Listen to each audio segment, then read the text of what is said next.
CFS 对于我来说，就是我心中最重要的一个比赛。我觉得，这是一个对于青春的续写，很荣幸这里边能够有我的一些成分。Eu não tenho palavras para agradecer a CFS por tudo que ela fez na minha vida, por tudo que esse programa de criadores de conteúdo. Ang meaning ng CFS sa akin is, malaking bagay para sa akin kasi a CFS na minha vida é tudo, porque eu vivo para jogar a CFS, eu quero jogar a CFS. 代表着我的整个青春。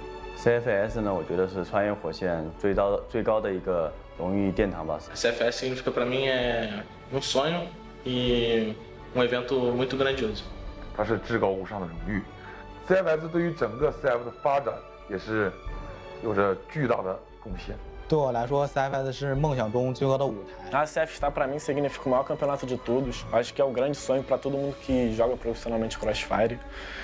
对我来说，穿越火线这个游戏对我来说的话，意味着就是我的青春。穿越火线意味着我一个青春吧。CFS với tôi có nghĩa là nơi thể hiện bản thân, niềm tự hào và ước mơ của tôi tại đó.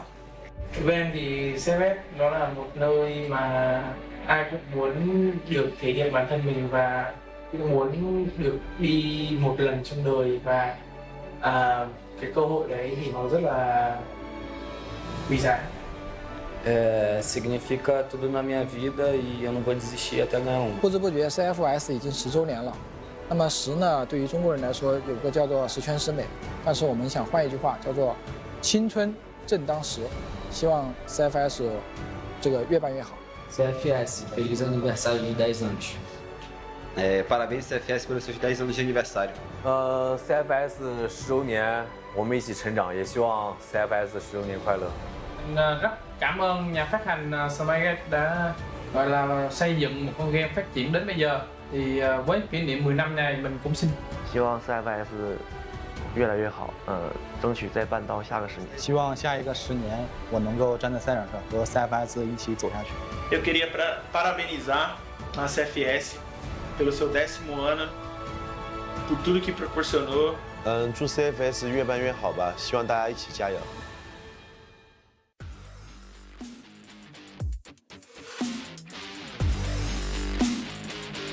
You don't have to do that, but down member trying to get it done. Speaking of which, Ice Cube's still alive though.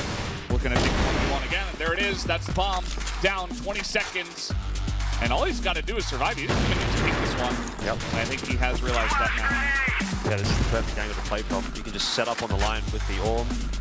Wait for Rambo to cross. Oh, beautiful from Ice Cube. That's a bit more likely.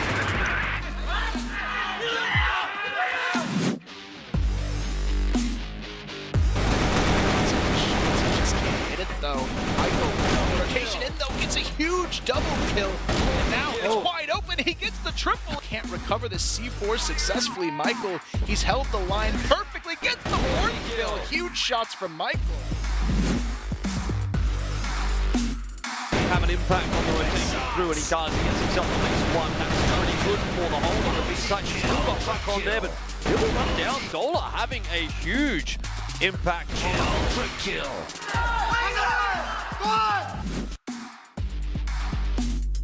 To get away with 2 kills there, might even get a third. It was pretty good in the clutches yesterday against LCK. All those were 1-on-2s.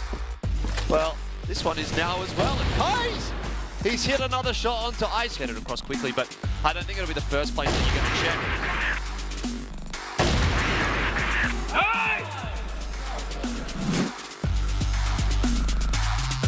Found 2 on the round. Gets pressure.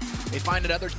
Yeah, I mean, essentially anybody's game. And look at this. I mean, Famous just put him out. Lucas as well looking for the peak, but that is just another headshot. 3. Famous looking for the aggressive peak. Shots.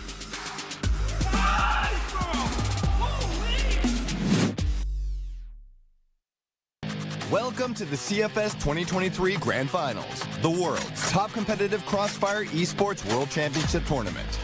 The year of 2023 marks the 10th anniversary of CFS. CFS 2023 Grand Finals is returning with further developed rules and schedule, providing new challenges to all participating players. Now, let's take a closer look at the format. In this year, we have teams from 6 regions: Brazil, China, EU MENA, North America, Philippines, the Vietnam. The tournament consists of 4 stages: group stage, wildcard stage, knockout stage, and lastly, the playoffs. The group stage will be played under the single round-robin format in a BO3, where 12 teams will be divided into 3 groups of 4 through the group stage draw. The top 2 teams from each group will directly advance to the knockout stage, while the third place from each group will enter the wildcard stage. The last place teams from each group will be eliminated from the tournament. The group stage standings rule will prioritize the teams' higher match wins. If teams' match wins end up in a tie, such as teams' set differential points, will be secondly prioritized. If still tied, the round differential points will be thirdly prioritized, and attack points will be checked. As for the last comparison, the wildcard stage will also play under the single round-robin format, BO3 series, where the top 2 teams out of the 3 teams will earn the last 2 tickets to the knockout stage. The 8 teams of the knockout stage will compete under the single elimination format in a BO5 series, where the brackets will be determined through the teams' overall standings from the group stage. Knockout Stage 4 winners will advance to the playoffs that will be played throughout the double elimination format in a BO5 series. The playoffs consist of 6 matches to claim the champion. The total prize money of the CFS 2023 Grand Finals is set to $1,420,000 US, and the world champion will take home $500,000 US. Compete to conquer. CFS 2023 Grand Finals is awaiting its warriors. Let's witness how this epic tournament will roll out.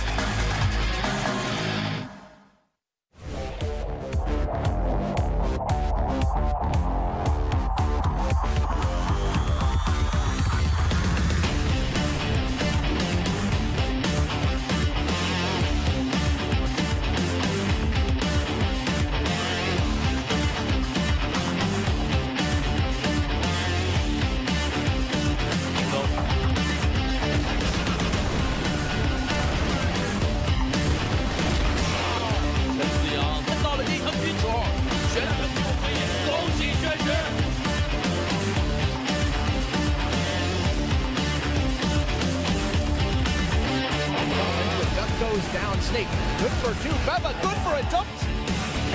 哦哟，知道你在这2键完成价位是不是能好一点？是，另外一边，但是 Top。Finds a third through the door, finds a...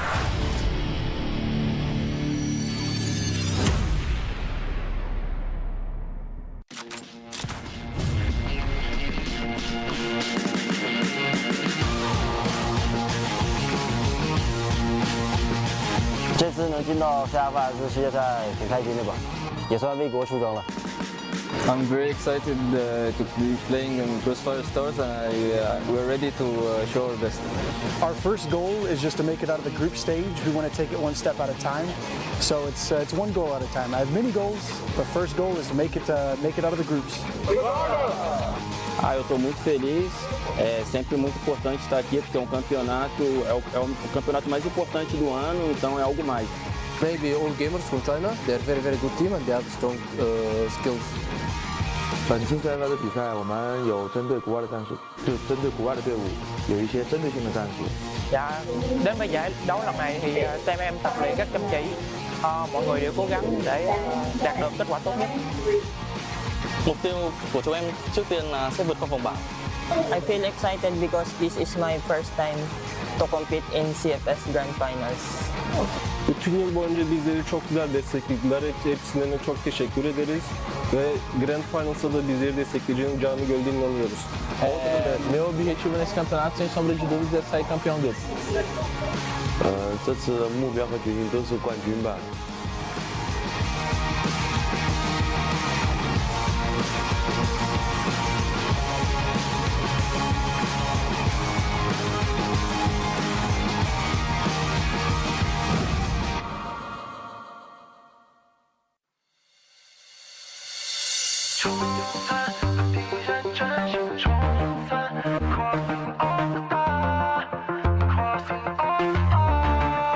Never look back， 保持冷静，勇敢面对，Don't be sad， 把枪口对外。Never look back， 穿过泥泞的道路，Yeah we go high， We stay together， Yeah we stay together，We will never lose，Yeah we crossing fire， 不会再迷路。兄弟 always stay right here， we will never lose， yeah we crossing fire， say whoa, whoa, yeah we go higher. Look, I'm with the clan, they're my brothers, I'ma ride for 'em. No second guess, a load of clip, I'm ready to die for 'em. We the ones that's poppy, we the ones that copy. See an enemy, I drop 'em, winning is the only option. I ain't never scared, hold closer to a lion. If I catch 'em, promise I'ma stop 'em, I ain't lying. In the crossfire, you better survive. I'm rolling with the guys, I'm never switching sides. Getting money with the team, but I'm not surprised. Cause we wait on it for a little while. I'm never gonna stop, never gonna flop, all I know is gold. Team full of winners, first place we need that gold. I done see the fame, turn a friend into a foe. But we not the same, I'll never turn back on my road. Crossing all the star, I'm a superstar. We gon' take it far, win, lose or draw. Gotta keep it going, I can let the fan down. CFS 23, we gon' shut it down. Where we never lose, eh, 不会再迷路，eh, yeah we crossing fire， 兄弟 always stay right here， 走向胜利由我领队，时刻准备突出重围。Yeah we go higher， 冲散，把敌人真心冲散 ，crossing all the star，crossing all the star， 冲散，把敌人真心冲散 ，crossing all the star，crossing all the star。 Yeah， 这是 YO 语文集100%。Yeah let's go。 代价里有10颗子弹，现在只剩9颗，还有1颗跑哪儿去了？躺在你的脑壳。这9辆我能看见你，但你看不到我。如果你要当我对手，劝你赶快跑了。M4A1 what you say 哈？你玩没得实力，那就给我闭上嘴。AK47 不得水哈？惹我兄弟，我就让你变成孤魂野鬼。AWM 打在你的脸上，遮住太阳，让你根本不能跟我反抗。Crossfire 又要被我点亮。Crossing on the star。 每个晚上，老子的兄弟解决果断，甩就穿越火线，老子们相信全是火弹，兄弟火线点燃火焰，像是地步 AUG 步，我们一马当先，随时争分夺秒。We will never lose, yeah we crossing fire， 不会再迷路，兄弟 always stay right here。We will never lose, yeah we crossing fire。Say whoa, whoa, yeah we go higher。冲散，把敌人真心冲散 ，crossing all the star，crossing all the star。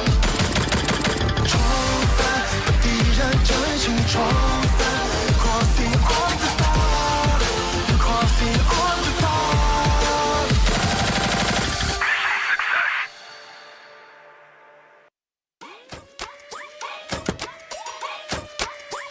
Let's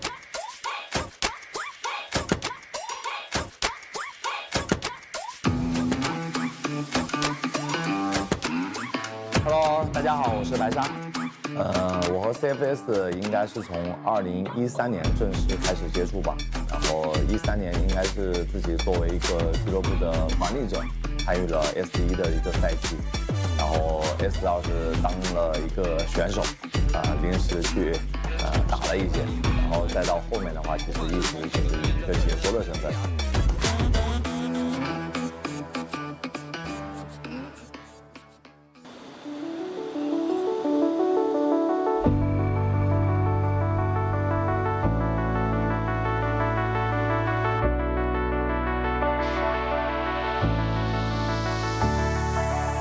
对于我个人而言，其实整个的 CF 职业生涯，包括经营俱乐部、做俱乐部，其实我的荣誉并没有很多。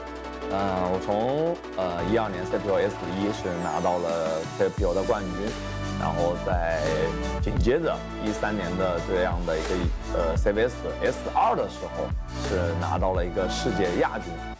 紧接着我是从 CPL S4就开始退役转居幕后，然后去经营管理俱乐部。我觉得这么多年一直没有拿到总冠军，我们的队伍其实最大的原因还是我个人感觉是我们自己吧，因为其实要拿冠军不是说碰碰运气，或者说就是简简单单嘴上说而已，因为确实要具备了很多的因素吧，不管是选手能力方面、团队的这个能力方面、各方面，还有包括俱乐部的运营方面，就是大家很多的东西夹杂在一起，才能就是有这样的机会去拿世界冠军。我觉得可能前面这些年确实我自己做的也不好，然后我们队伍啊、选手的个人能力、队伍的整体，包括管理各方面都可能差了一些吧。但是这2年确实，我个人觉得我们俱乐部也做得越来越好了，越来越专业了吧。所以去年呢也有幸去冲了一下这次这个 CFS 的世界冠军，所以我觉得就是这个东西都是相辅相成的。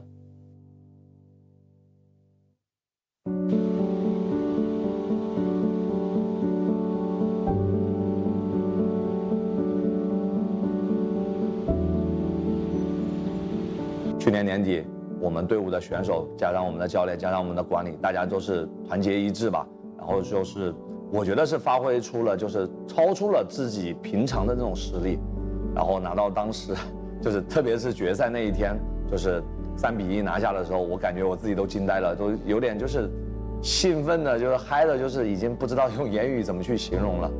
吃过了。今天啊，非常紧张啊，又到今天比赛日了啊，淘汰赛。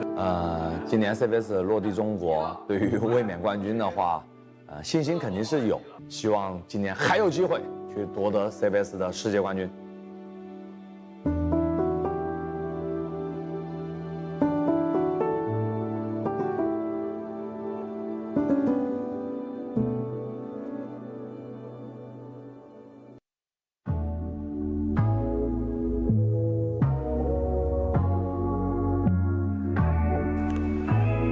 刚开始打比赛的时候，自己是个枪手嘛，然后因为自己是个新人，眼里只有准心，就是啥也不用想，只需要杀人就可以了。WQ there, Snox has been called out. They're going to be pinched from outside, taken very low, and Emson still alive. That's a problem, don't you? 然后现在呢，就负责东西比较多，自己是个副指挥，在指挥没有思路的时候，我需要去给他们提供思路。然后干的工作呢，其实平时也会增加很大的一个工作量，因为平时需要多看录像，多看对手录像，也需要多看自己录像。这样的话，其实对我自己也是个提升嘛，因为多看录像对自己是有好处的嘛。这个玩意儿其实跟我杀不杀人没有什么关系，多看录像呢也是对自己的进步。其实，在比赛中也更有利于自己发挥，让自己变得更加稳定。参加这么多届 CFS 比赛，让我印象最深刻的就是去年 CFS 总决赛吧，因为我们被很多人不看好，很多人都觉得我们不能赢，但是我们最后拿下了冠军。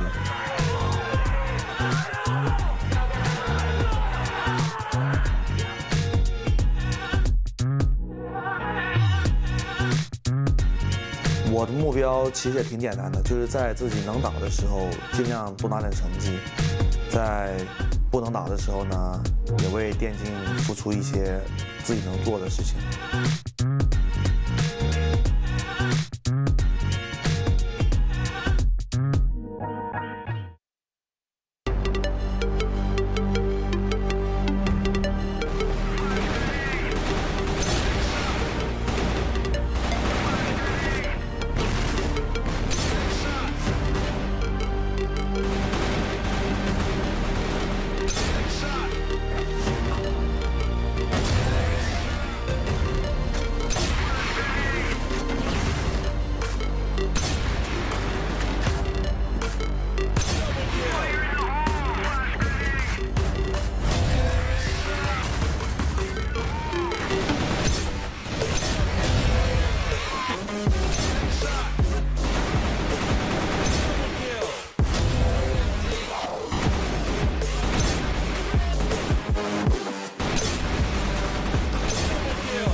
First half 4-5 would be still decent in terms of blacklist. But if you lose this 3-6... Ghana, but this is actually the first time where we're really going into the second half saying, all right, they actually need a good second half rather than, well, this should be pretty easy to close out because they had a good play on this side. So.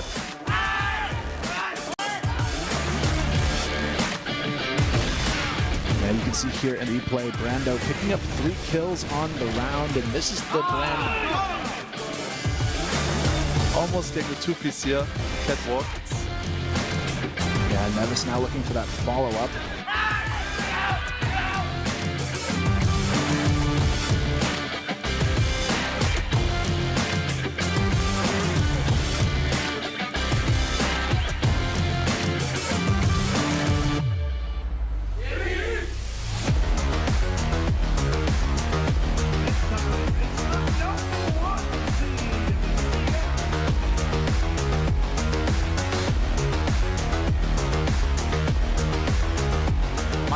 On the rotation in though, gets a huge double kill, and now it's wide open. He gets the triple. Can't recover the C4 successfully. Michael, he's held the line perfectly. Dola gonna pick up the arm here, low on health.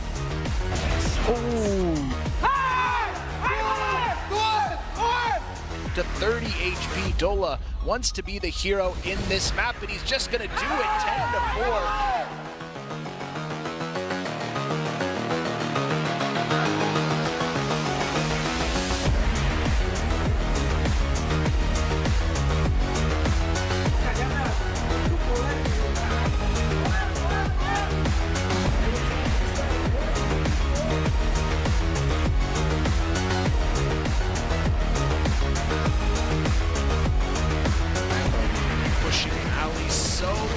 It's gonna work out. How does he get away with the double kill and the... Doesn't matter, he has the support from Humio. Can Humio do it? Yes, he can! He's 4 on A. Cara House, they run right into it. Nevis, who get 3 between the two of them. Humio spots the last player, and he connects on the triple for the round.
Crossfire Esports World Championship Tournament. The year of 2023 marks the 10th anniversary of CFS.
Hello, everybody, and welcome to CFS 2020 Grand Finals. We are here at the beginning of the knockout stage, the round of 8, where we will be losing 2 of our teams today, but 2 teams will move on to the next stage. I'm Valdez, with me is ZZXQ and Elfish Guy once again. And before we do go any farther, I do want to give a sincere thanks to our sponsors, Open Mind Alienware. Alienware is supporting CFS 2023 Grand Finals with all of their devices. Thank you so much. As well as, of course, Morphling for their generous support as the official gaming chair of the CFS 2023 Grand Finals. And whether you're in the midst of an intense competition or enjoying a prolonged gaming session, Morphling has you covered. Morphling, reach your throne. Yeah, exciting for today, though. I think this is going to be the most, I would say, brutal stage of the competition. It's the only direct knockout stage we have where you don't really have a second chance. You could come into this without a loss and still go home today. And for some of these teams, it's going to be the end of the road. Yeah, especially for any team that was unlucky enough to place pretty low in the seeding and have to face off against a Chinese team. Speaking of which, we do have one of those. Cara House did make it out of the wild card stage yesterday in second place, which means they have to face the first seed in Baisha Gaming, who look like the scariest team by far. I would say even above all gamers so far in this tournament. But again, you know, the competition for them has been, you know, not other Chinese teams. 80% round win rate. Yeah. That's ridiculous. That's all right. So every 10 rounds they're playing, they're basically going 8-2. I mean, no wonder, right? They're easily considered the best team in the competition at the moment. All the individuals stepping up. 9, yeah, I mean, he's basically been the standout. 2.12 KD is absolutely insane. And then you look at Cara House and sub 50% round win rate. It's certainly not the same kind of numbers, and that's a little bit unfortunate. I mean, they looked a bit better yesterday. I'll say they definitely did manage to push ranking. They were able to beat Kungana. That's why they're here today. But short of every single member standing up today, that would be pretty impressive. But also, EBL in the roster today? Is that EBL a substitution? It is. The substitution coming in, and I'm curious to see maybe why that's happened, but you know what? Maybe they've got something different planned for this one with that sub coming in. I wouldn't say their new fifth was doing anything overwhelmingly spectacular, but honestly, I think this is a weird time to maybe make that change, knowing this could be the most crucial match for them at this point. So I'm curious to see why, but Dola going to be that key player matchup that we're looking at against Xiao. I mean, KD alone tells you the big picture here. Xiao double the KD and a lot more impact in this tournament, though I would say Dola did step it up in the wildcard round. Yeah, he definitely did. I think that they're absolutely going to need him, and EBL coming in, you know, we saw what Anubis happened to them, what happened with Anubis with Seven Azing coming in. He actually performed pretty well, so maybe just the idea of, well, we're not going to have a good chance anyway. Maybe let's try to throw a spanner into the works and see what happens. You know, throw a new guy in. Maybe he overperforms because he's feeling a little bit less pressure, because as we set the stage for this best of 5, Baisha are the strongest team in this tournament. They're almost definitely going to win this best of 5 unless Cara House really pull out something crazy today. I would almost go so far as to say I think they're almost definitely going to 3-0 this best of 5 as well. Like, that's just how much confidence I have in this team. And I mean, just quickly on the point of EBL, it might as well be also a situation where maybe someone's feeling sick, that, you know, not necessarily feeling up to playing this game. Obviously, that could be a factor as well, though we haven't actually gotten that information confirmed for us. But yeah, look, I mean, on the topic of Baisha, like, there's just no doubt about it. They are easily the best team at the moment in terms of the form that we've seen at this event.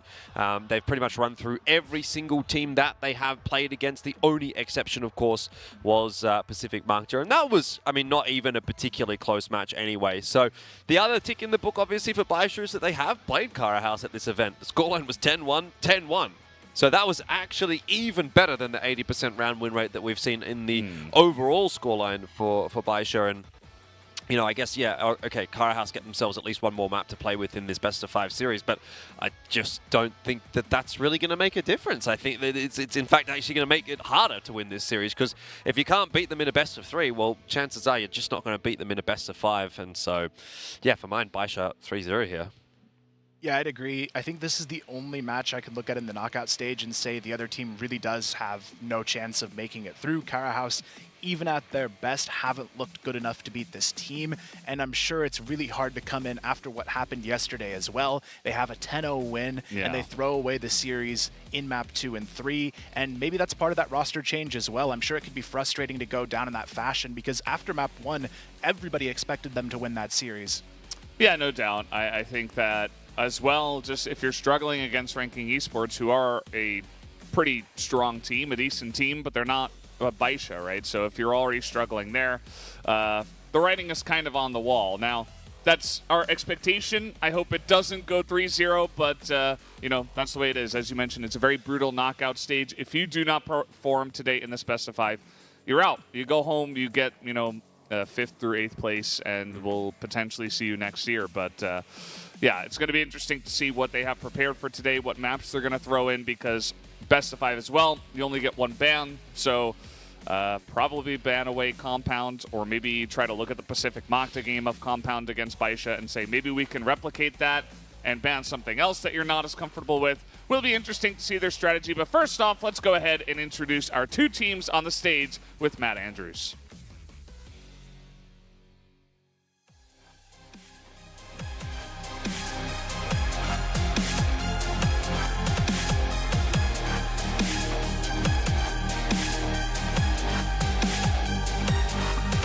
Welcome back to the CFS 2023 Grand Finals. I'm Matt Andrews. We are broadcasting live to you from Chengdu in China, and it's time for our knockout stage. We've had 6 days of intense competition through the group stage and yesterday's wildcard matches. That now means we have 8 teams remaining from the 12 who started at CFS 2023, and we're going to reduce them even further. It's time for best of 5 single elimination matches to find out which 4 teams can go through to the playoffs at our stadium in 3 days' time. Before we get into the action, we must thank our hosts, Smilegate Entertainment and Crossfire, along with our partner VSPO, supported by Alienware and Morphling. And now, no second chances. The teams have got to win these matches. They must compete to conquer!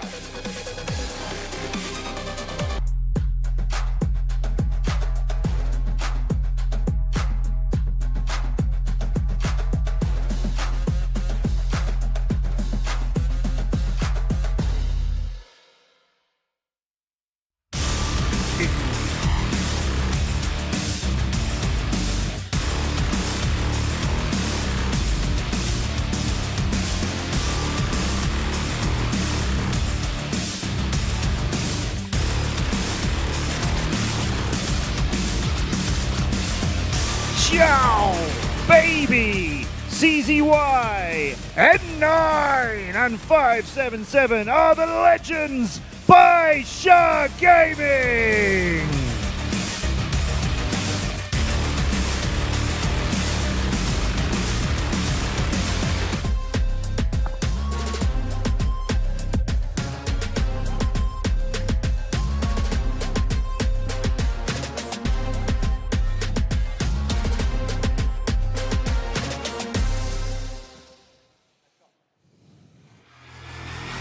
Their opponent coming to the stage, the number 1 seed from Vietnam, Cara House 2L.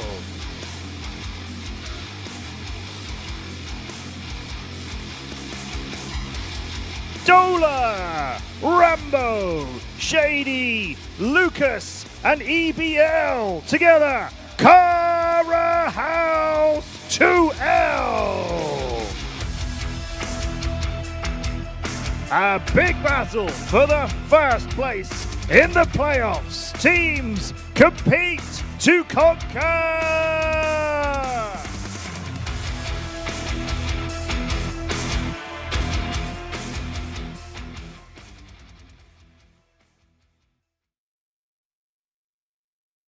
Thank you, Matt Andrews, for that awesome introduction. On the stage, we got Baisha Gaming up against Cara House 2L, and yeah, again, EBL coming in as the sub. JRK having a little bit of a rough time perhaps, so they decide to try out a new player. Not sure 100% the story behind that, but we'll have to wait and see if that is going to be the key for them to actually compete up against Baisha.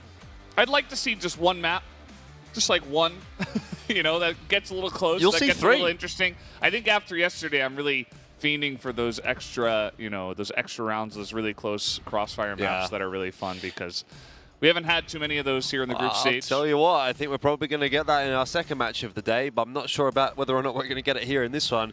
So far in this event, Cara House have only managed to actually get 2 rounds against Baisha, so they might have a better chance of at least improving upon that today, but as far as maps are concerned, well, you asked for 1. I think we're going to get 3 total, but I know what you mean. You want 1 from Cara House. I don't think you're going to get that. I would be very, very surprised, especially now if they're playing with a substitution as well. Obviously, again, we don't know necessarily the reason for that. Is JRK just not feeling too good? Did he decide to sit this game out? Have they replaced him? Who knows, obviously. But whichever way you paint it, it really isn't a positive change, given that you've obviously been playing with a core 5 for this event so far, and you're going into a match like this and now having to play with a new player who, let's face it, has not had the experience on the stage. Obviously, all these sort of things are coming into the discussion, and now you're playing against, again, the best team in the world, at least as far as we're concerned. And hey, we're generally pretty right with our predictions. We did get that the ranking one right last night. Not a big deal, though. On the money. So, yeah, especially you got it twice. Yeah, go me. Woo! That was crazy. Easy. Wow. Except I did get the Kungana one wrong. Kungana over Cara House was my prediction there. Second one wrong for the event so far. It's just painful.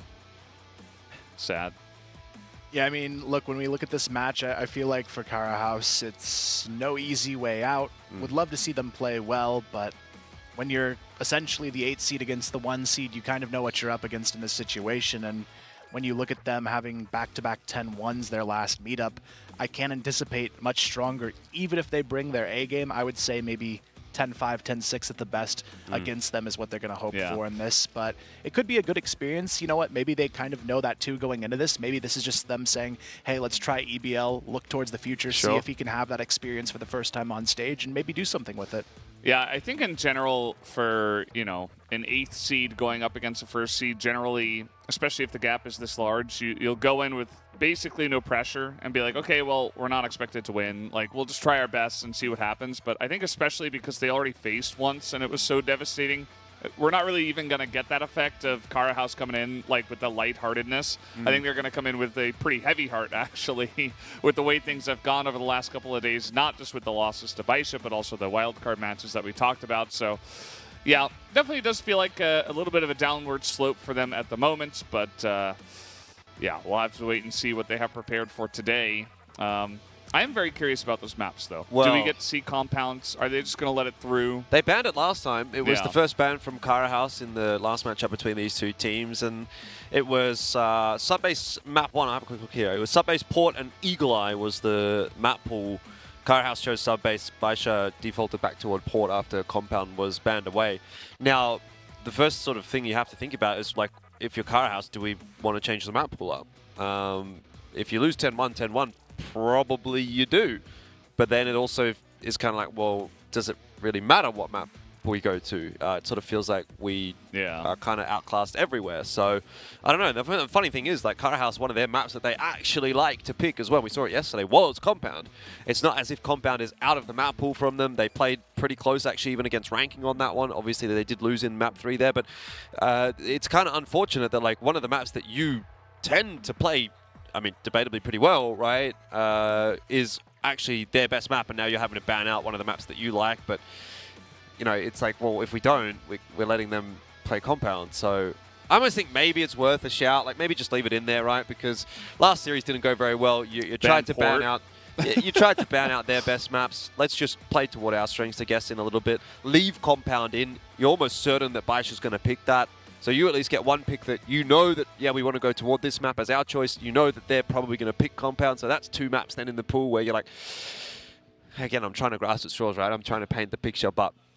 And I don't really believe anything that I'm really saying here, but this is...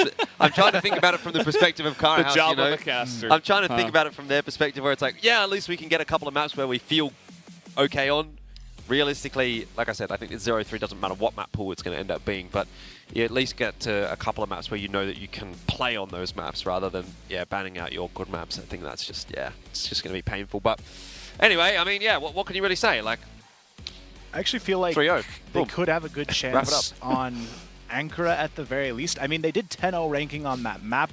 But if I'm Baisha here and if I just want to kind of drive the nail into the coffin, I immediately ban Ankara in this series. It's something they normally don't first pick. And I feel like Baisha's go-to map's going to be Compound here. I feel like Karahouse probably will actually ban it out just because they didn't win it yesterday. And for Baisha, it's probably their strongest map by a decent milestone. And looking at a player like N9, this is his best map as well. You don't want him to pop off. That's kind of your win condition, is everyone playing perfectly, but also the best players on Baisha having a bit of a rough start. But that's the problem, Kyle. Like, okay, 9 doesn't pop off.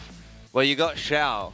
You've got CZY. CZY now, yeah. You know, like, CZY is like budget 9 at this point, right? And then Xiao's potentially the best sniper in this event. So it's sort of... It feels like an impossible task, really, when you're going up against a team like Baisha, because it's like, we'll shut down 9. It's like, well, they've got another few guys that can probably do the job. Yeah, and I've said this many times over the course of this event, but part of the reason why the Chinese teams are so strong is, you know, the obvious. They're really good at shooting you down. It is Crossfire after all, but also the talent runs so deep and the map pool runs so deep. Like, they can play pretty much anything. You're going to ban Compounds. They can pick Port. They can play on Ankara as well if you want. Or, you know, I think that there are so many options for them to go for in a best of 5 specifically, where it just gets even more difficult to find an angle. So, yeah, this is going to be pretty interesting. I am curious to see if they do go ahead and ban out the Compound, or if they go for something wacky and try to really...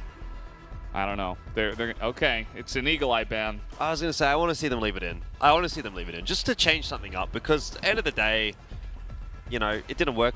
The strategy didn't work last time. Might as well change it up and get Compound in that pool. Mexico's going to be banned by Baisha. Interesting.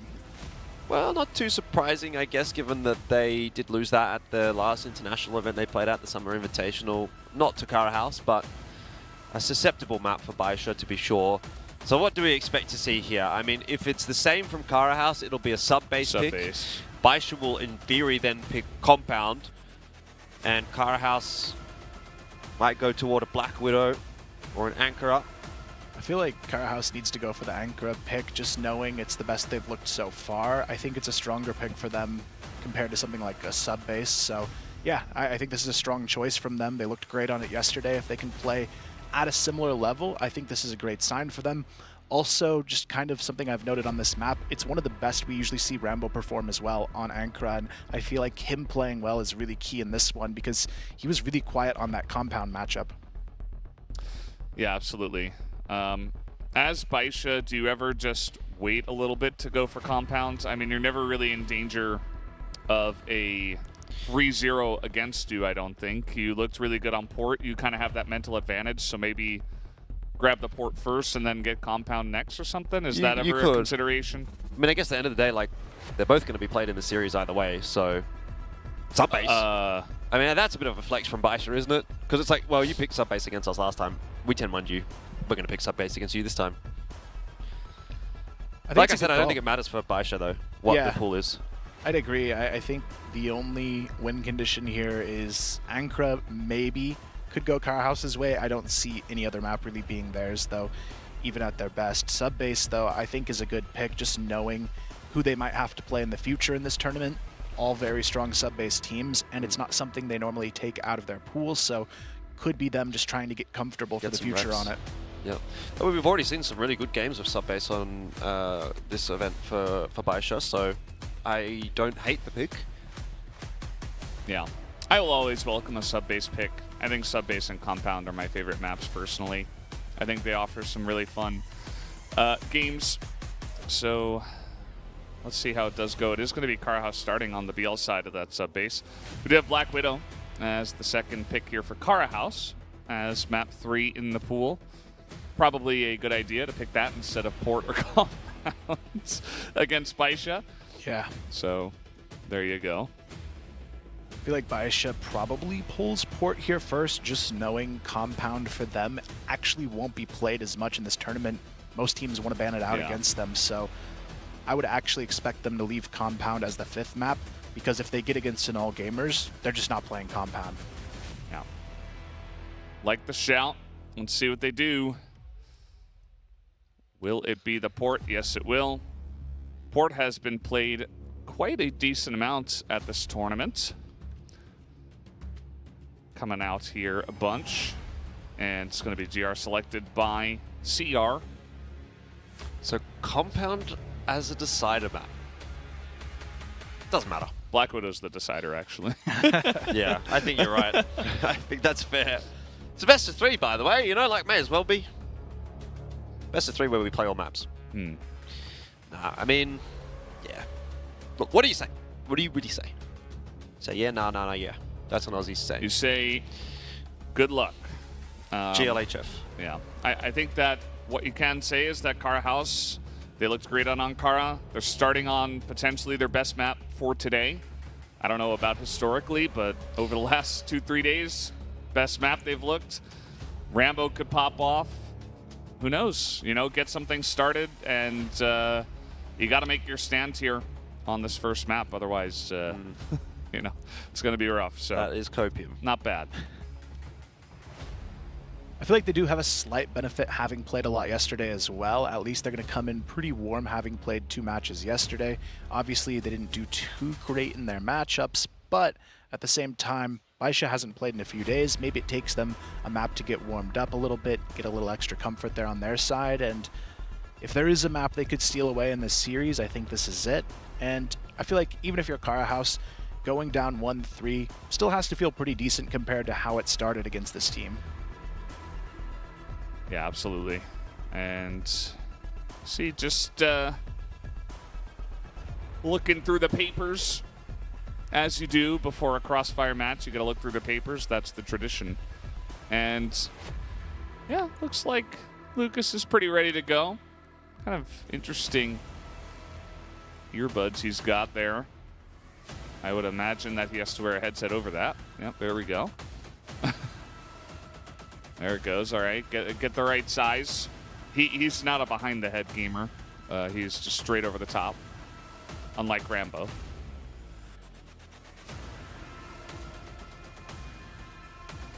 Baisha seem pretty much ready to go for this one. Feel like Xiao is going to have a good time here. We haven't seen a lot, I would say, out of him necessarily. He hasn't had to do a lot, to be fair, but I feel like I'd still like to see a little bit more from him specifically, because everybody else, I've seen moments where it's like you're clearly a top 5 player in this tournament, whereas Xiao, I feel like there are at least other snipers that show signs of being pretty competitive on his level in this tournament.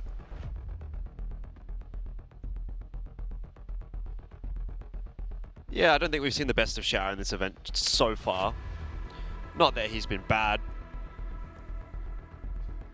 but I also feel like he's the kind of guy that maybe didn't really see a huge amount from in the Summer Invitational, or the Summer Championship, until the playoffs. Like he kind of gets better as the tournament goes on. Maybe plays to his opponent's strengths. Getting those ready checks sorted. They actually do have to go through the papers. Yep. I thought that maybe that was just the refs hanging on to something. No, I think it's like a check to say, yep, I agree that everything is okay. Signing off. And yeah, there were no issues at the start of the map, so that they can't come back and say, hey, I wasn't okay with the way this was done. Yeah.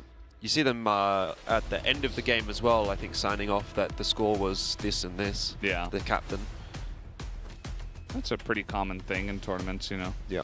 Just to make sure everybody agrees on what happened. Hard to disagree, right, when there's a broadcast, but I suppose. Yeah. Also, this, by the way, have you seen this? The Vietnamese players in particular always hiding their face when they're talking on camera. I wonder if, like, they think maybe someone's, like, lip reading or sort of... Yeah, I'm lip reading. Checking out their the whole strats. time. Yeah. They're even doing it. They're even doing it in game. I've been watching on the player cams. Yeah, not 100% sure why, but to each their own. Ankara coming out here for map number 1, classic, and it is going to be the start of the knockout stage here with this first map of this first best of 5 that we are going to have in this tournament so far. We do have Carhouse 2L on the left with their sub EBL coming in, trying to make something new, a new story for them up against Baisha Gaming from China, trying to come in and hold on and reach their throne once again. Can they do it here to start us off on Ankara? It's going to be Baisha setting up aggressively towards A to start this round off.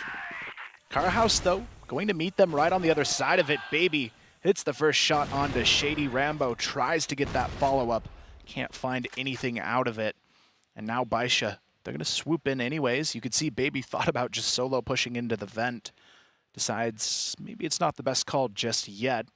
They start working their way now towards mid. They've forced the rotation as well. Look at the middle of this map. There is no coverage now for Carhouse. It's just immediately a completely different look, isn't it, from Carhouse, right? That shot the Baby hits onto Shady is like, oh, we're in a bit of trouble. Like, that's a rifler as well, by the way. It's an M4. Out-dueling a sniper at that range. It's just not, that's not how it's supposed to go. So immediately, as soon as you're into a game against Baisha, you need to step up in every way, and Carhouse don't obviously have a lot of time to do that, otherwise they just quickly run out of rounds, right? I mean, Baisha's just not going to give you any quarter. Yeah, it's pretty interesting that Baisha actually don't just send it, giving a little bit of respect to Carhouse and the way that they have played on this map at this tournament, which has been a lot of aggressive pushes, a lot of weird rotations from the Global Risk side. So just feeling the pressure, just waiting for it. I'm sure that Baisha will eventually get some kind of crazy push going here as that grenade. 25 damage. And now Xiao going to be spotted here. He is taken out, but they might notice that he's the only guy. EBL, nice little angle, going to take out 2 actually on this entry. And now all of a sudden N9 in a very strange spot here. They might not expect this. We'll see if he can pull it through 2v3. They definitely don't seem to expect it. Oh, that could have definitely been a double kill from him. But either way, Carhouse will pick up the first round. Yeah, really solid performance on those rotations. I feel like, though, they kind of overstayed their welcome a little bit, especially Baby on this bomb site towards A, and then you have kind of a mismatched fight going against them in mid. N9, I feel like he could have been a little bit more aggressive in that round, going for that flank a little bit earlier. They didn't fully abuse how open that mid section really was. You can kind of tell they're okay to play a little bit scrappy earlier on in these rounds to try and take the aim duels. This time around, though, it is actually Dola sniping early on. He is going to quick change over to the AK after not seeing anybody in mid. Rambo still using the on his side as well. It's a pretty slow pace again here from Baisha, creeping their way into mid. EBL gets the spot, good for 1. He gets out untraded as well. CZY, though, wants it, hunts him down, and evens the score. Yeah, nice look so far from Carhouse. Lucas going to hop over the top, picks up 2 headshots. And they are just finding some really nice angles that Baisha are not ready for when they are trying to push in on this map. Lucas as well looking for Baby, but Baby has been clean. Rambo, nice trade back. He's right there. And now, Xiao, 1v3, doesn't have the bomb. Not impossible, though. This is where we tended to see Xiao kind of stepping up in the Summer Championship. 1v3s, 1v2s, felt like his forte. It felt like he could barely lose them.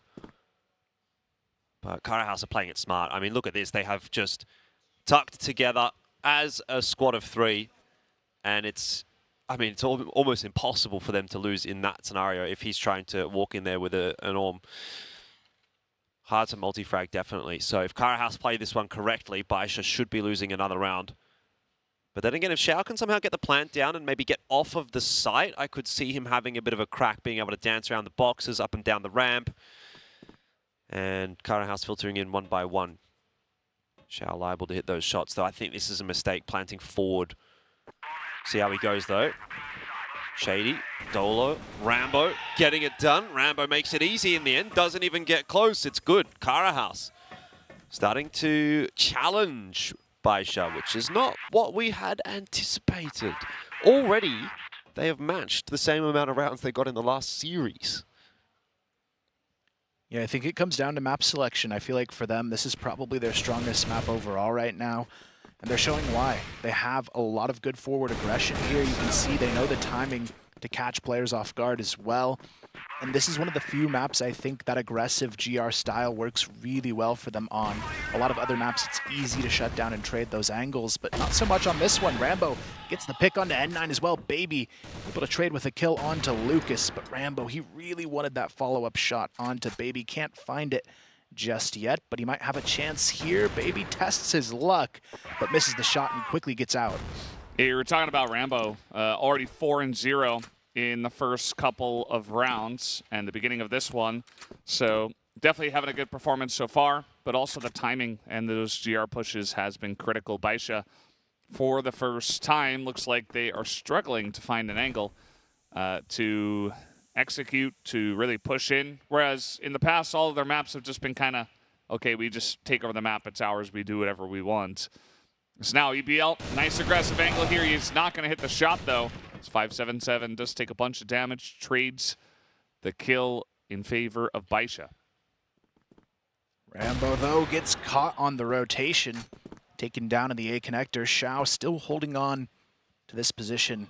And there's nobody left on the A bomb site. Baisha, they'll get it for free here. Dola and Shady left on the full retake positioning, but this is really tough in this situation. Baisha, a retake on A, seems like they shouldn't lose this one at all. Could be the straw that breaks the camel's back, right? A bit of momentum for Kara House at the start of this map, putting 2 rounds on the trot, but Baisha have remembered how to win. And once they do that, then it's pretty hard to stop them. Yeah, I mean, it's still early on, and I think that Kara House have had a nice showing so far. But, you know, maybe it's a little bit of what both of you guys were saying with Baisha a little bit slow to start us off. And Kara House feeling pretty warmed up from yesterday. Dola here 1v3 though. Not sure this is going to be the round, but still a good start from the GR side of Ankara. I want to see if they can pull together at least a couple more rounds. Would be giving themselves a chance in this map. This round, as I mentioned, not going to look good. As, yeah, Baisha finally on the board here. 1-2. Yeah, you can see in the replay here, though, Rambo gets the opener, but Xiao gets the better of the round, finding those double kills in the A connector. Now, it's up to Kara House to respond and hold on to the lead. They don't want Baisha to get that sense of momentum too early in this match. Rambo, again, a different angle, equally aggressive this time. It is a full shutdown, though, from N9 and Baby. They just slaughter them in the lower B tunnels. Dola tries to answer with a pick on A long. And he gets it, actually, a nice headshot onto Xiao to make this one a 2-on-3. But again, it's a numbers down situation, and the bomb's going to get planted. Baisha starting to work their way into this series now, certainly. But Lucas and Dola have been good. Lucas, I feel, has generally still been probably the standout for Kara House at this event so far. Dola definitely stepped up yesterday. A 2-on-3 victory right here in this clutch would be massive for the confidence of Kara House. And it's these two players that feel like they might be able to get it done. Flash, though, into the face of Lucas. And in the meanwhile, Dola does go down. Not much to be done anymore. Good swing from a couple of members of Baisha. And they get that one over the line, equalizing the numbers. Baby is just so good, man. Like, it's so hard to deal with this guy. 155 ADR already. And you can see that he's got everything except the headshots. And you know what? He's playing the M4. I think that's fine. The rest of his team not really close to matching what he's doing so far on this map, which is kind of interesting. But yeah, it does feel like Baisha have kind of adjusted to the way that Kara House are playing. And they handle the aggression very easily in mid. And I'm worried that Kara House will kind of lose their edge if that happens, you know, 1 or 2 times. Because first couple of rounds looks great. They had the very nice timings, and they can definitely find those again. Just because you drop a couple of rounds doesn't really change that. But Baisha, certainly a scary team to have a lot of confidence against.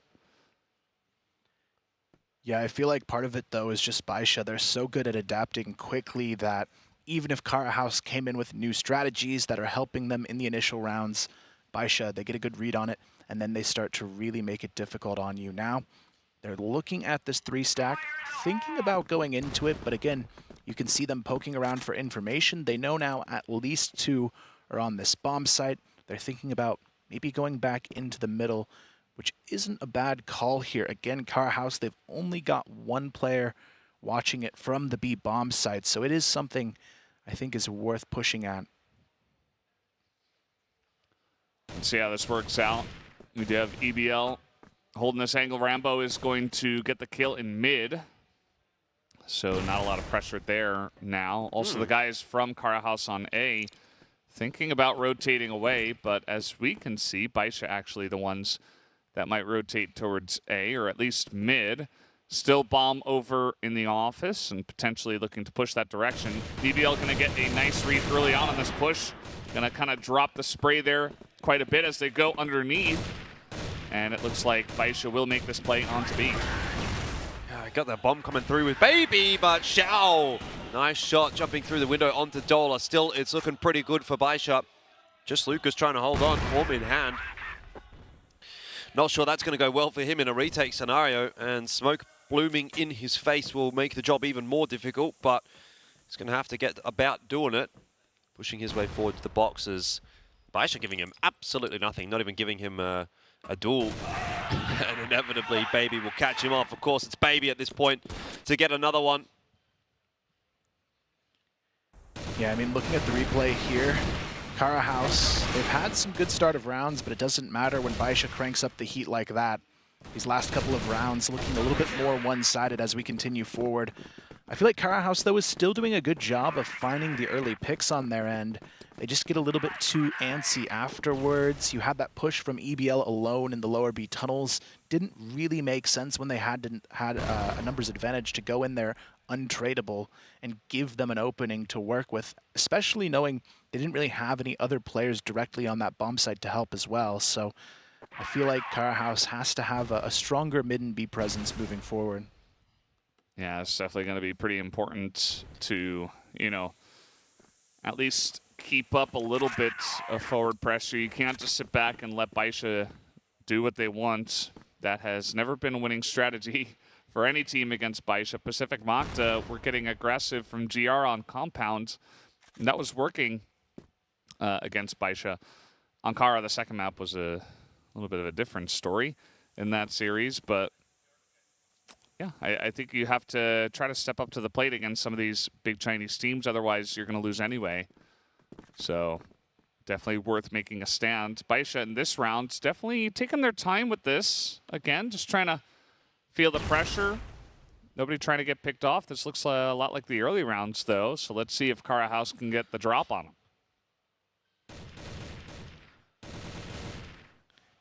Nice pick there from Shady. Takes down CZY. They're still slowly working in here towards this B bomb site. They've got a much better defense on it, though, for Car House.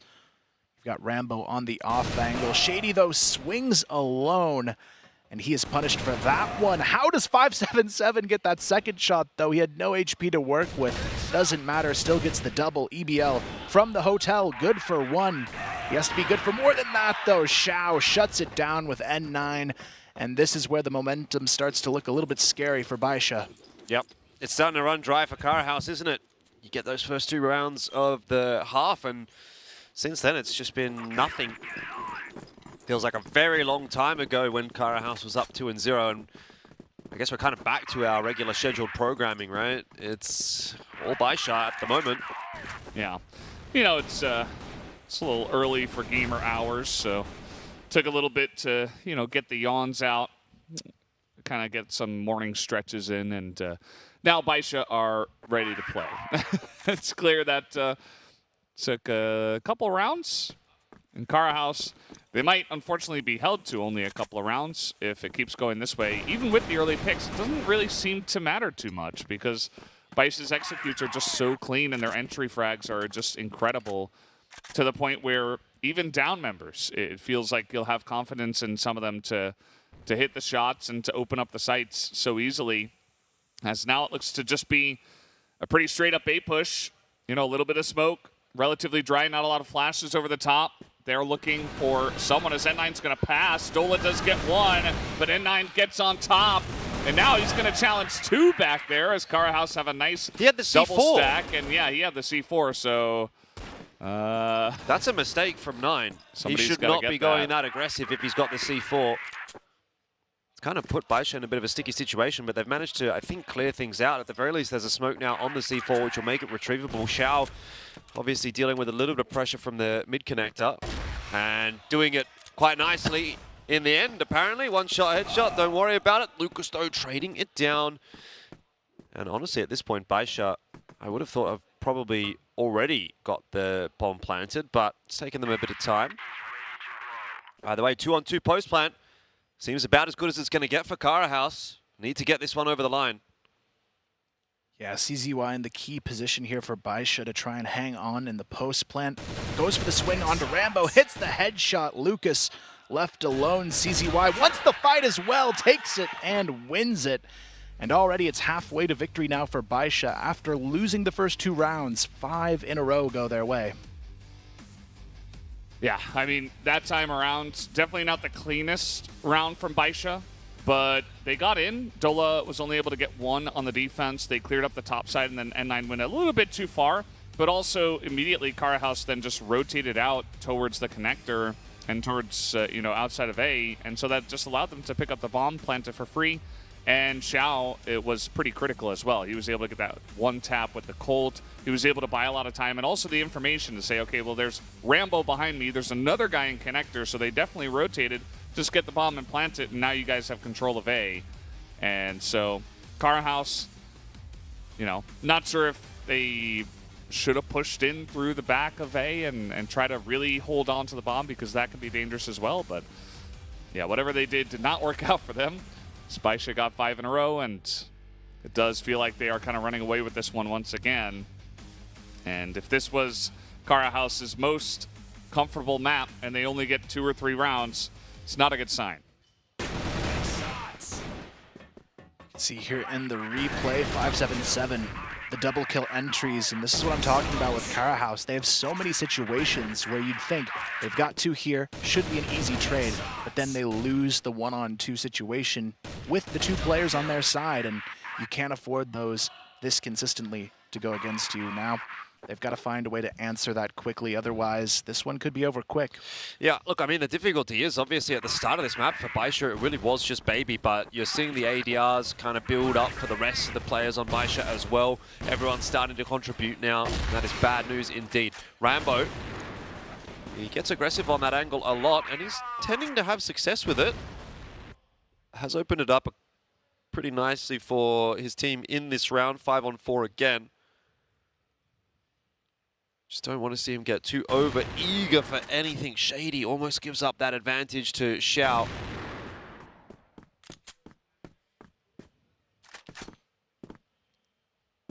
Yeah, but importantly, just going to stay alive, and it's basically just the free pick on a Baby who has been incredible this tournament and good so far in this map. So definitely a very valuable pick off from Rambo. Takes a bit of damage, but that's fine. He's carrying the Alm.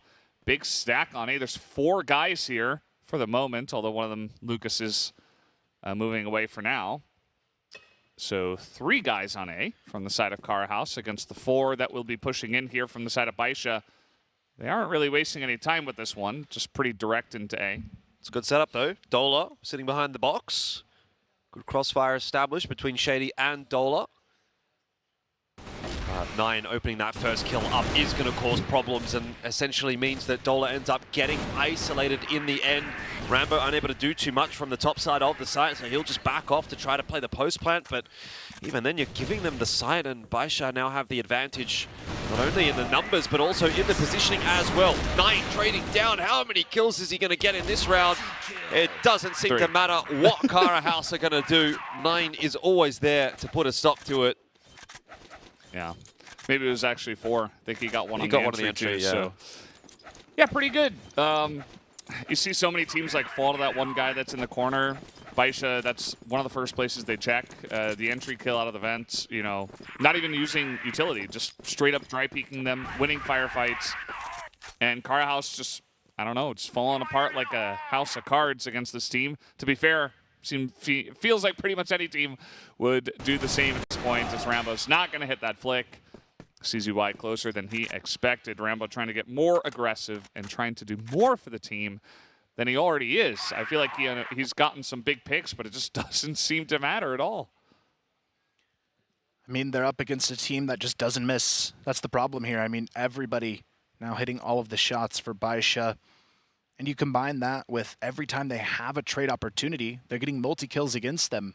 They've got to find a way to conquer that a little bit better, but even then, it's still a tough one. Getting traded out in the lower B tunnels, 2 for 2, at least even this time around, but Xiao, he had to have spotted EBL there. Yeah. Oh, the timing though, just barely missing him, and 9 gets the free headshot onto Dola, and it's already control over the A bomb site gifted. Great crosshair placement from 9.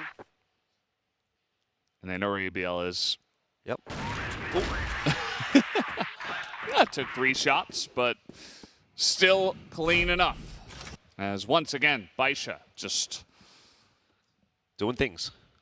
I mean, who's going to stop this team? Somebody's got to do it, right? Surely. Nobody. This is the fantastic spray control from N9. Knows exactly where the third guy is. Gets him with the Colt.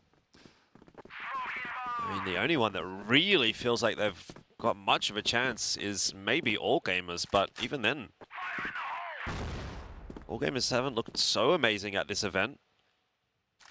And they've got a much tougher run into the playoffs, definitely, than what Baisha does.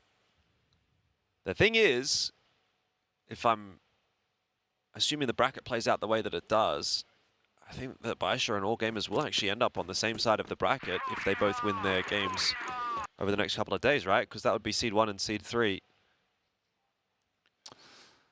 Well, you know, there will be double elimination and all that fun. Yeah, they'll probably run into each other at some point is more or less the discussion. Yeah.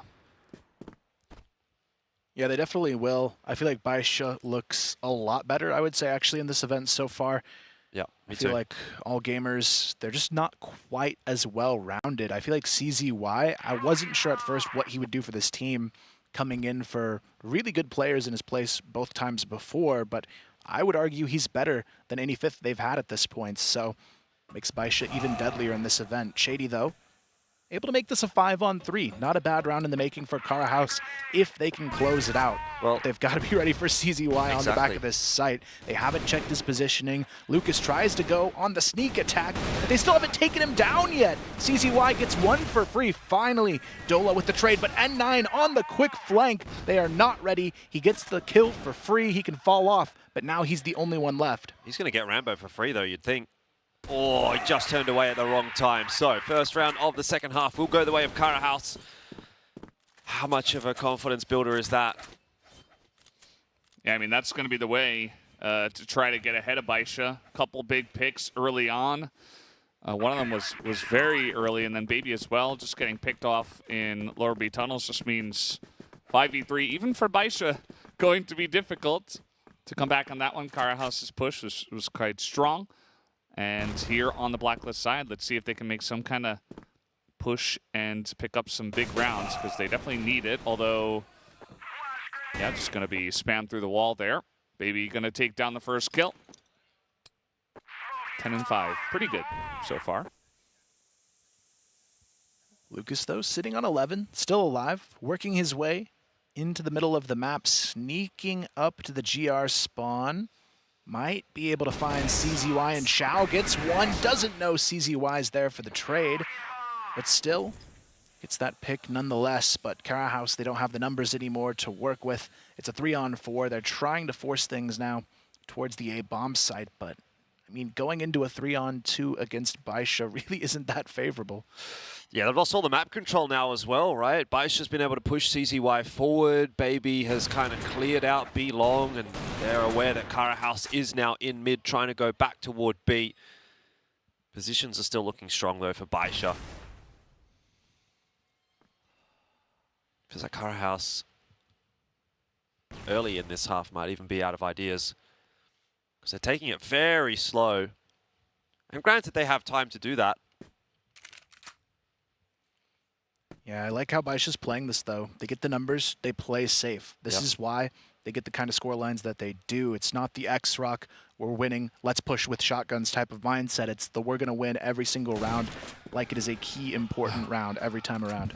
So I like what they're doing here, but Baby, even alone on this fight, I feel like he's in a good position to maybe challenge onto them, and there he has it. Already finds one, looks for the second, gets it onto Dola. Finally, Shady gets the kill. Doesn't matter, the trades are there, and Baisha find the round. Yeah, well done from Baby, getting the early info. You could hear him yelling and screaming, saying, guys, I need your help. You could see him too. Yep. Got the teammates across, had a good time. Nice lineup. And clean hold from Baby. He's having a great game.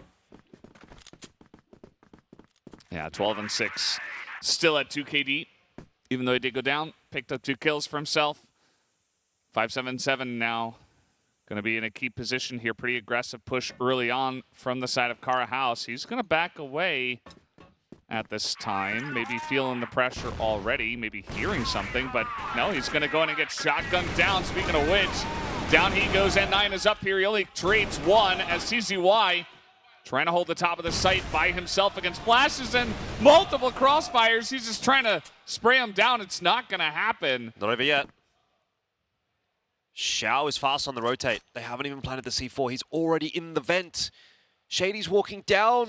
This is definitely an opportunity for Xiao to find a 1v1. I think he might have even spotted out Shady there. Rambo is not looking. This is really bad. Xiao, he could deny the plant, and he will, and he spots Rambo as well. Time of the essence, and of course, Xiao in the clutch. This time, we're starting to see a little bit more what he's made of. Yeah, I mean, that's pretty much it at this point. Can't give that up for free, but Xiao, the timing was so perfect to get that second shot as well. He just had such a fast flank. Yeah, I mean, he had the perfect timing as well. If there's just one more second of them checking that vent or holding that bottom stairs position, he probably doesn't win that one. Baby, though, just fearlessly peeking right into them, able to find one, but it's still not quite enough. But look at this push alone from Lucas. He gets completely shut down there. Still, it's a 3-on-3, but they're forcing this fight onto the B bomb site. EBL eats that nade, though, down to 45, just ran right into it, and now they're not so sure about this push. I don't know about you guys, but this 9-3 scoreline has kind of crept up on me, right? We've been watching this game, going through the motions, and now we're one round away from Baisha winning the map. It's just the way it is. You don't even realize they just absorb rounds. Yeah, like a sponge. Yeah. CZY sitting with an here in mid. And yeah, there's some really good information from the left side, at least that they're not sitting back and that they have pushed up to somewhere, although Baisha don't have a full idea. They are playing pretty passively on the back of this site here. 5-7-7 up in the nest. No way. They're going to check him. Yeah, they do. Well done.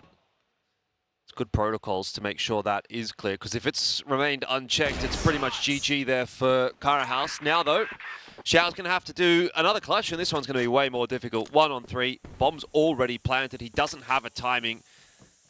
He's going to push through the smoke right into a rifle, but even still hits himself the shot. Xiao could go 2 from 2 right here. Flash in his face will be enough to give Shady the kill. 4 for Kara House, but a lot more work to do. Yeah, very good read from the side of Kara House. Just checking to see where they would come from through mid. Able to take down 2 of them and get that plant down. Good check in the nest as well, just to make sure. And that nets them a 4th round. Definitely looking better than the 10-1, 10-1.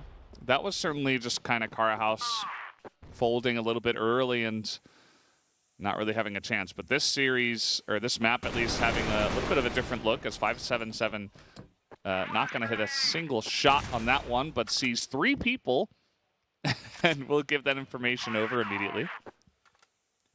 Kara House have a pretty good setup to execute out of mid, trying to maybe split back onto the A bomb site with a quick flank. There's nobody holding it aside from Xiao on the B bomb site, but they still don't full commit here. A lot of information being gathered. You could see both Baby and CZY pushing up And now they're going to go back and stack this mid position. Now they're going into a bit of a trap here on the side of Karahouse. They've got to be cautious. They've got 3 players on the other side of it. Karahouse isn't ready for CZY on the double. He holds the line. Xiao still not able to help too much in this position. Needs that support play to come through. N9 right there for it. Finds the bomb carrier. But Shady, he's still in the tower position. Rambo finds the flank as well, and it all comes down to Shady. What is he going to do from the tower? Nothing. There's no one actually there for him to shoot at the moment. 9. Oh, I think he spotted him. Oh, he has. He has. He's given up a lot of HP there, so 9's not going to re-peek that angle, and he's going to go look for information elsewhere. Doesn't spot anything in the tunnel. Time ticking away for Karahouse.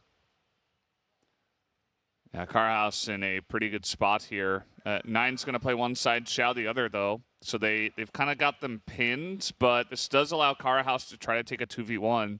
And they know that N9 is pretty low.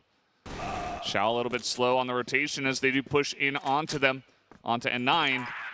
That's the 2v1. They do pick that one up. Xiao's got to pull off another one of these 2v1 clutches. He's going to switch to an AK. Definitely doable. Knows the position of Rambo, and Shady's playing almost the same angle. So, I mean, Xiao, if he hits his shots right here, oh, he doesn't. Bit of a whiff. Pistol comes out. This is where he tends to operate quite nicely, though. And Rambo in the 1v1 will keep it alive. Karahouse are not going down without a fight. It's 2 rounds that they've staved off map point. It's close, but it feels like still just a matter of time before Baisha can close out one of these retake situations where they look a little bit weaker. But at the same time, I feel like this is kind of what I was expecting as a best case scenario for Karahouse. 5 or 6 rounds for them does mean they're playing pretty well compared to their usual. Dola, I think, is the only one that's having a little bit of a quiet game compared to my expectation. But Rambo and Lucas are playing pretty well in this head-to-head so far. But when you look on the other side of the field, everybody's double digits here. That's the big difference. Everyone on Baisha can do the heavy lifting when they need to. It couldn't really come in expecting too much from EBL. Haven't seen him obviously play in this event so far. So, yeah, I guess Dola's the one that you do kind of have to highlight a little bit. Yeah, especially after yesterday where he started off slow, but then he did become the Dola we expected. Yeah. And now it's like, okay, well, you start off slow, but you can't really, you can afford that maybe against ranking, although I guess by the end of it they couldn't. But against Baisha, you got to be ready every single map. 577 starts it off, spots Dola, who is just waiting outside of A. Karahouse now down a member, going to be much more difficult. EBL going back to the shoddy.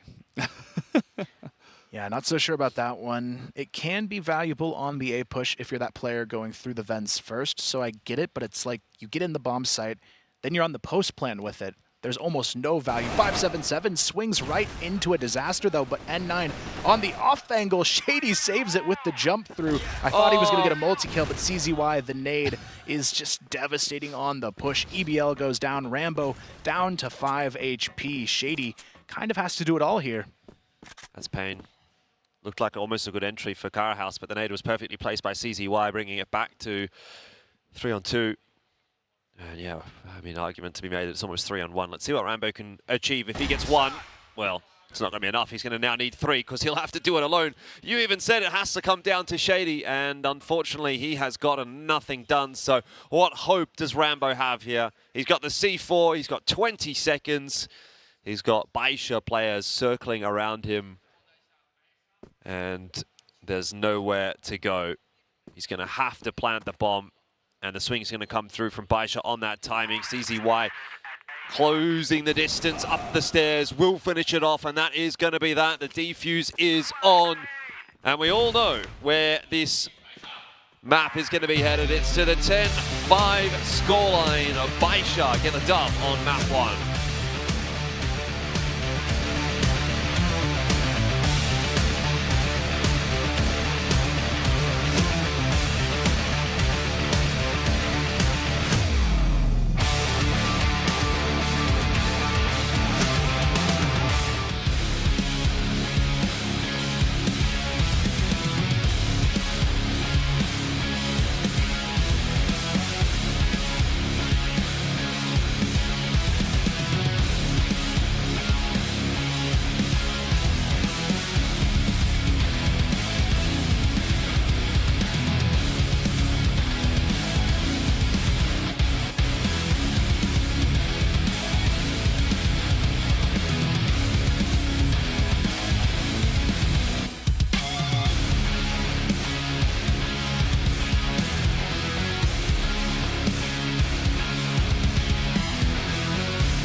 Once again, Baisha going to start off a series with a very strong statement. 10-5 is the scoreline here for Ankara. That was Kara House's map pick. And now we move on to the next one here, and it is not going to be easy, I think, from here on out. Already, I'm sure that Kara House are feeling kind of that obvious feeling of, okay, well, we just can't seem to beat these guys.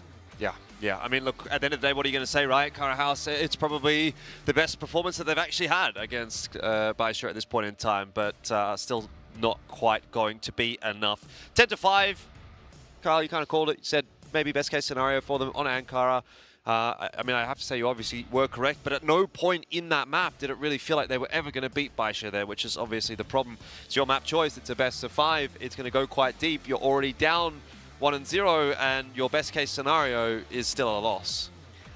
Yeah, I think that's the tough reality here. If Baisha's all popping off, they're not really beatable by this team. I feel like maybe if Dola stepped up, it's a little bit closer, but even then, when you look at the stats, every single player provided what they needed to for Baisha, and you couldn't say the same about Kara House here, and the stats tell that story pretty perfectly.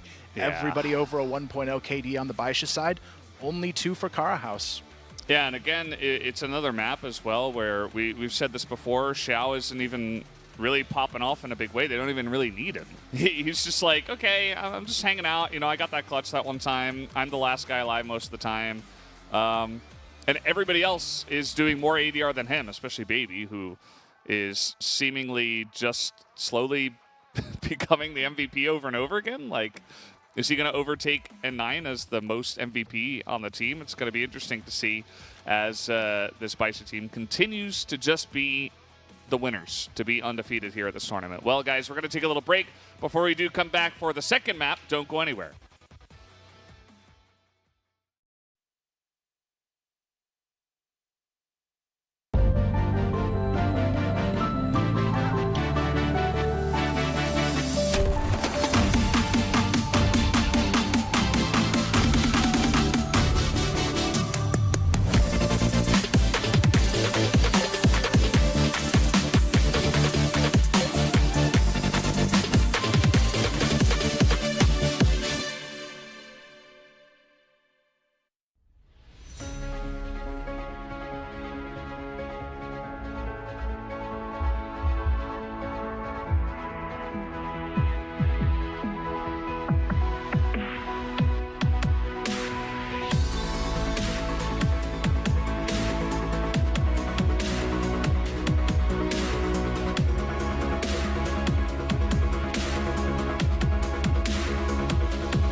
We're back here after that short break, and Baisha still in the lead, 1-0 here, 10-5 on that first map of Ankara. Now we will move on to the second map, which is going to be sub-base. Baisha did select this kind of in the face of Kara House, saying, well, we beat you on it last time. We're going to beat you on it again, and maybe we get some extra practice. Maybe we don't have to show some of the other maps, such as Compound. That might be coming in for map 5 if we, for some reason, got there, which I don't think is going to be possible at this point. 10-5, even though it did look like Kara House had some decent rounds, Baisha just able to put an end to it before anything really got going. Yeah, I mean, look, there was the 2-0 lead or the 2-0 start for Kara House at the initial stages of that map, and even that wasn't really quite enough to start convincing me. I think you would have needed to see them go up like 4-5-0, you know, maybe 4-5-1, something like that, to really start to think, okay, this one might be possible for Kara House, but if it's only a 2-0 and then it ends up being a 2-2 and then it ends up being a 5-2 and a 7-2, then you're like, okay, well, we're kind of back to pretty much the Baisha show. They just didn't really quite get enough rolling there, unfortunately, Kara House. And yeah, it was better, but I mean, a lot is better than a 10-1 loss in map 1. So 10-5 loss in map 1, end of the day still reads 1-0 on the scoreline, and unfortunately for Kara House, I think the job actually gets even more difficult from here because, again, that 10-1 loss was actually on sub-base, and that's now been thrown back in their face by Baisha, who seemed to be, as we spoke about when we were taking a look at the match data at the end of that map, all in pretty good form. I mean, yes, there was a standout from Baby, and 9, of course, was fantastic as usual, but it's not as if even anyone was kind of letting the team down. So tough team to beat today, no doubt about it. We always knew that was going to be the case, and our expectations are being met. Yeah, I feel like for sub-base, I really want to see them at least correct some of the issues they've had so far. I'm worried we're going to see more of the same, though, out of Kara House, where it's just, okay, look, Dola's pushing B control again, and I feel like they just kind of have the same 2 or 3 strategies on this map, and they run them on a loop. And if they do that here, it's probably going to be another 10-1 game. But if you can find a way to open up a player like Dola, get him in a position where maybe he's playing for trades rather than solo frags, I think he can be very impactful for this team. But it just seems like whoever's calling the strategies right now isn't setting up their players appropriately. Outside of Ankara, where their GR actually does look pretty solid, every other map, it's been very lacking strategically for this team. Yeah, well, with Baisha selecting this map, it was Kara House to select the blacklist side, so maybe they get something going. The executions need to be pretty crisp on this one, whether you're pushing into A or if you're getting like a B push going, you know, through the hallways and stuff like that. It's got to be quick. And Xiao, very deadly on this map. You know, there is that one angle kind of through the double doors that can hold onto woods very easily, even from the GR side. And yeah, it's not going to be easy, I would say, for Kara House. They need to be, again, very crisp. They need to find some big pickoffs early.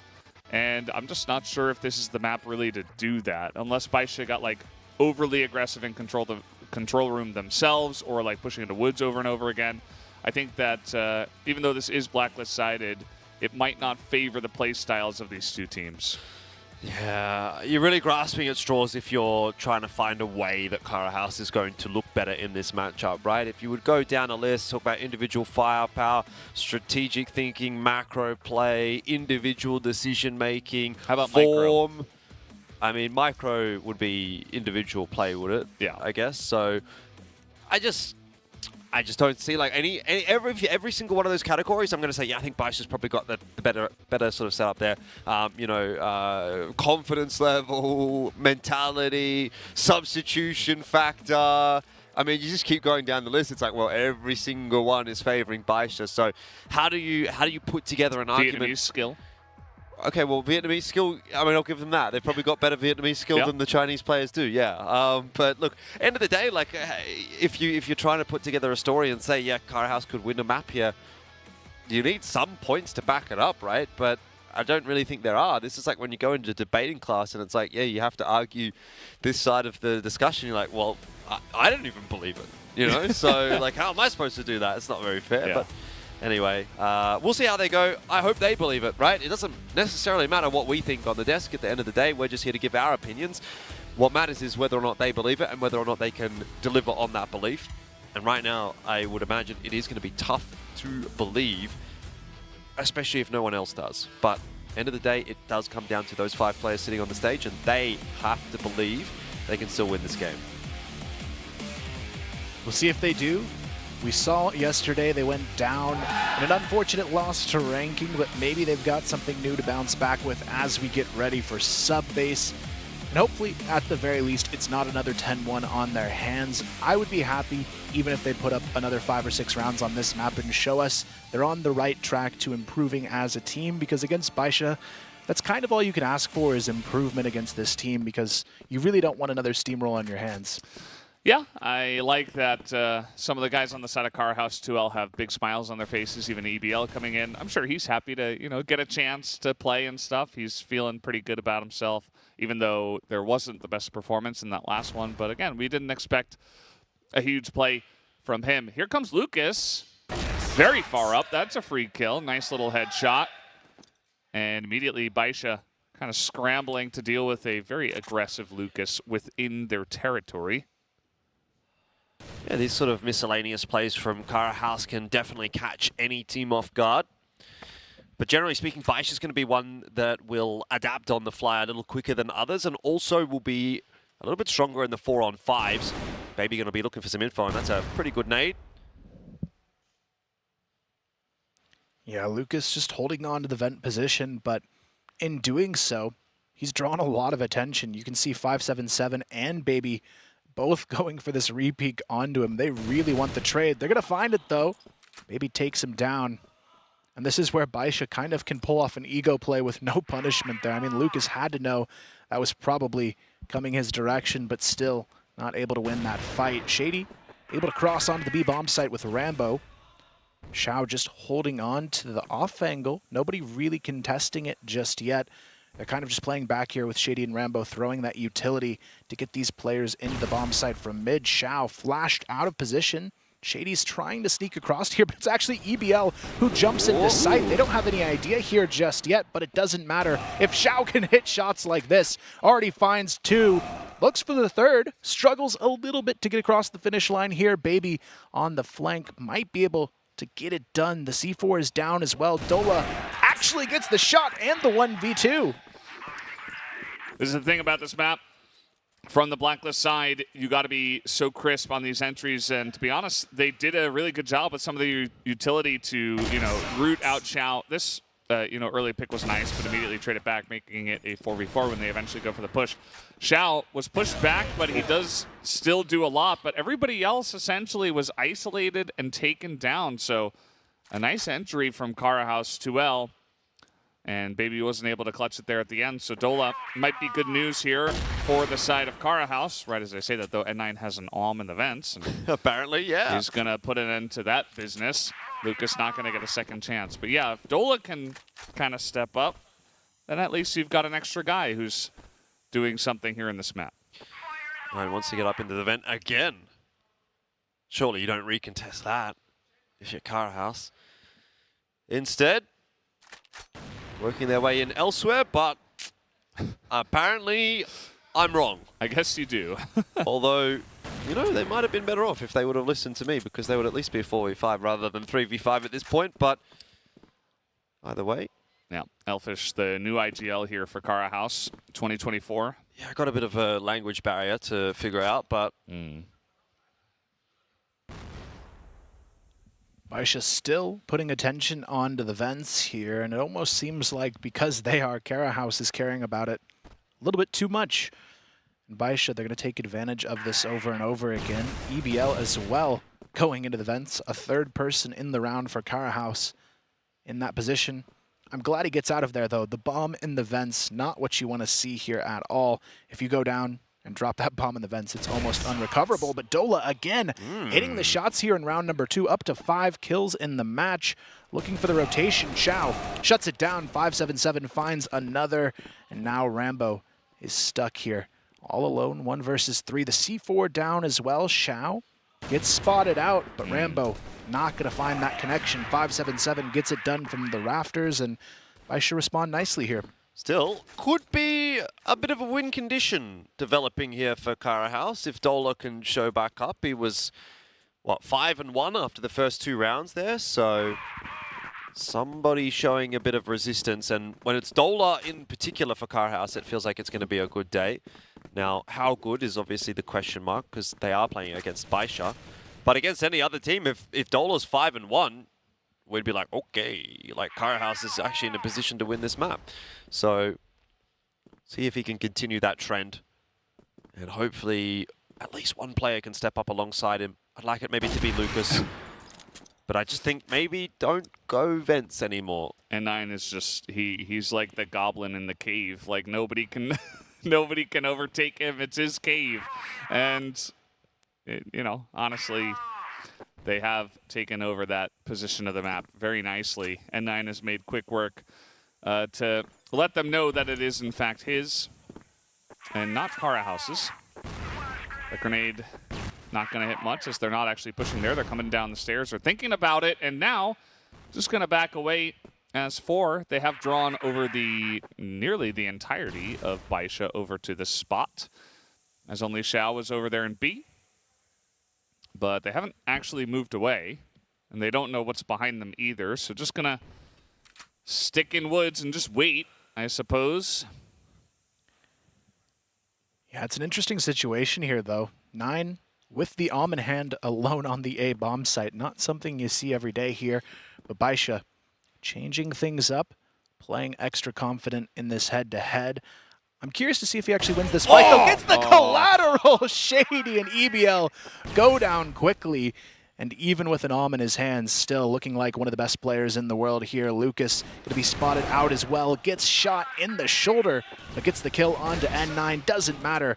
The trades are here, and Baisha take the round. You know, we have that 10-year anniversary video talking to all the players. N9 did talk about how he used to be a sniper. He was starting off. He was just focusing on killing the enemies really nicely, and that's exactly what he did this time around. So obviously confidence with pretty much whatever gun you're going to put into his hands, although obviously not the sniper player for this team anymore, or any team. As here they come down the stairs pretty quickly. A couple of guys pretty committed to this. Shady behind the stairs, although it does look like Baisha were able to get a read on this. Yeah, they've got the angle here, though. Stacked into it, 577, peeks the smoke, takes down 1. And Shady, he's already down to half HP. N9 just peeking through the smoke, able to find himself a nice double kill along with Baby there, who just swings and gets it done. In Karahouse, there's just so much hesitation now, and Baisha senses it, and they just swoop in. Yeah, that's why on this map, you gotta send it. If you're gonna go, it's very difficult. You know, if you are going to go down the stairs and call it off, then you all get up the stairs and you all run away. We've seen that before, and that's okay, but just kind of hanging around and one guy's up, one guy's down, and it's, yeah, that's just going to be easy cleanup for the side of Baisha. Rambo's got 0 ADR, which is not that unreal as the sniper, just means you haven't hit a shot, but still, 0 ADR over 4 rounds, and EBL's got 15 ADR over 4 rounds. So between those two players, they've done 60 damage in 4 rounds, which essentially means you're here playing 3v5. I mean, also Shady's not got a kill either. So at this point, really, it's like Lucas and Dola are trying to navigate these treacherous waters, but they're getting no help at all, actually, from the rest of the Karahouse lads. Yeah, it's tough, though, when on the other side you've got pretty much all of Baisha hitting their shots to perfection. It's going to be Xiao looking for that early kill. He's playing alone towards the A double doors, just looking down long. But Baby, he wants to take the fight, gets on top of the lockers here towards the B bomb site. Karahouse kind of fanning out towards this B, but again, Baisha, they're reading them so well here. They've got 4 on the B bomb site, 2 up top just in case if that push comes through back towards A from Lucas, but there's just no way into this safely. They're going to run right into a disaster if they push through. Yeah, the pushes have been somewhat disastrous, met by Baisha many times. EBL, a nice little shot through the doors. Going to take out Xiao. Start this one off. And I think he only saw EBL, and now the push coming in. They actually do get that entry. CZY, interesting spot, but he gets shot in the side. And all of a sudden, nice little execution from the side of Cara House. They get onto this B site, and then 9 is alone 1v4. Anyone can do it, though. It's going to be 9 at this point. You can see he's taking his time, though, and talking to the team about what they need to do next here. He's not really paying a lot of attention to the clutch itself. He knows 4v1 probably not going to happen unless he gets some lucky picks, but that's one of them. Rambo not even looking in the right direction, goes down, and now he can actually maybe swing into this. There's just not a whole lot of time to work with, but Cara House, they do get it done, but still a little bit sloppy to the finish line. Timeout for Cara House. A bit of a series of unfortunate events, actually, there for Baisha. Xiao goes down, then players start having to turn around, getting shot in the side, picked off one by one. Awkward timings for them, definitely doesn't work out. Decidedly better performance from Cara House today than what we did see in the last matchup between these two teams, but still doesn't really feel like at the moment they're being super competitive. Yeah, it doesn't really inspire too much confidence. I mean, that round was pretty nice, I have to say. Like, Cara House really picked a couple of guys off. The execution was clean onto B, and, you know, if you're going to win, that's the way you're going to win this one from the Blacklist side. So they got that done. Baisha pretty spread out and didn't really handle it too well. So they take this time out to talk about that as well. As we're going to take a look at this highlight as well. This was where they were kind of hesitating in on this one, but then little pick there on the Xiao, and 9 has to stay on A. And then he's tasked with going 1v4, which is just way too much. You see that across the board, it's N9 and 577. Dola, though, on top of the headshots. And, you know, Dola's having a good day out in the second map, but where are the other two guys that were having a good map in the first one? Rambo 0-5, Shady 1-4. Still 0 ADR. Yeah, I feel like that's the biggest difference. In this tournament, Rambo's had 1 or 2 good maps. Outside of that, hasn't really provided a lot of value to this team. So even with Dola having a good day here on sub base, the rest of the team, they've got to get something done. We are going to see a passive approach here, but it's actually 577 who's taken down from an aggressive play. Lucas finds the early kill onto him. Shady trying to sneak up here, but CZY, he's got the perfect angle to peek into him. Oh, Rambo, though, he secures the trade. I thought he was going to go down there, gets away with about 10 HP, and they do still hold the numbers, but not for long, baby. And N9 rotating behind there, just not ready for it. Getting mowed down, and now Lucas is left alone. That's the 9 classic. He loves a GR side push. Did they both have a grenade out? That just looks so silly. You just don't expect someone in that position, right? You're just rotating around to the other side of the map. You're never going to expect a guy there. Yeah, 9 is just so clean with the timings, pushing up mid on any map pretty much. That Clean was with it. free. So was this. Straight out of the timeout as well. Cara House unable to succeed. Ooh, Lucas wants to go faster into A, but thinks better of it. EBL, nice pick though, takes down N9. That's what you want to see. Xiao as well, down to 10 HP. A very winnable situation for Cara House. Lucas going for the solo frag onto 577. The nade forces him out of position. The 577 still catches him off guard. You throw the nade though, I'm not sure how Lucas isn't expecting him to not be in the nade's position anymore. It doesn't make sense that he would be there. If he was there, he would have died. That's a good point.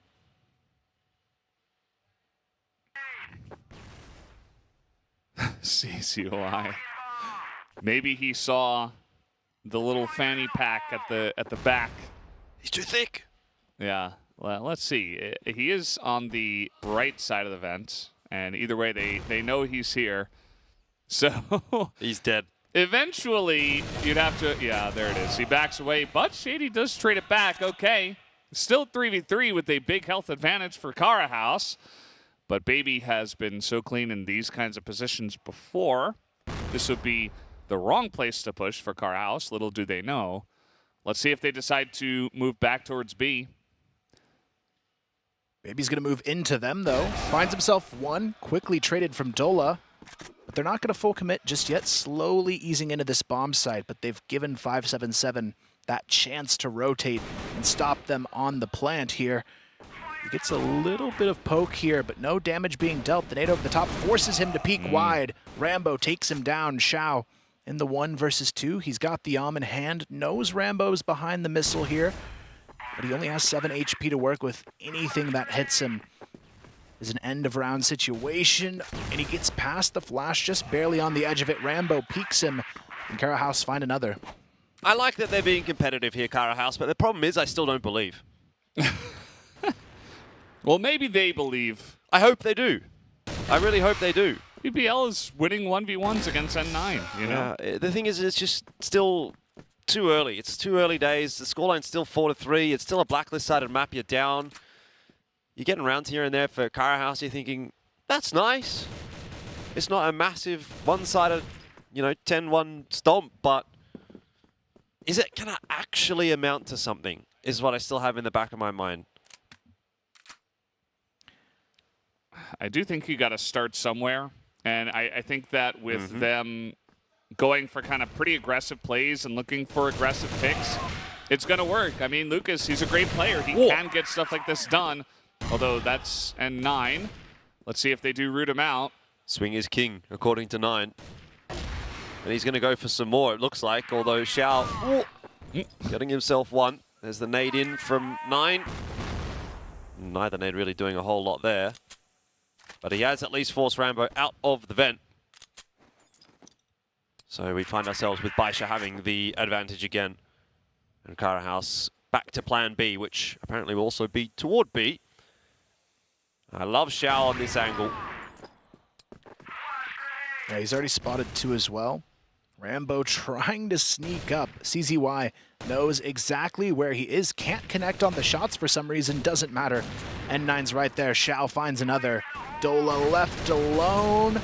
Not for long, though. He's going to go down. Baisha, very, very clean round. And this is, again, Cara House getting a little bit antsy in the vents, getting shut down, and then just not peeking together once they get into the side. Yeah, I liked the aggression in towards the computer room, but the follow-through just wasn't there. Like, they are getting these picks, but afterwards it's like, okay, well, now what do we do?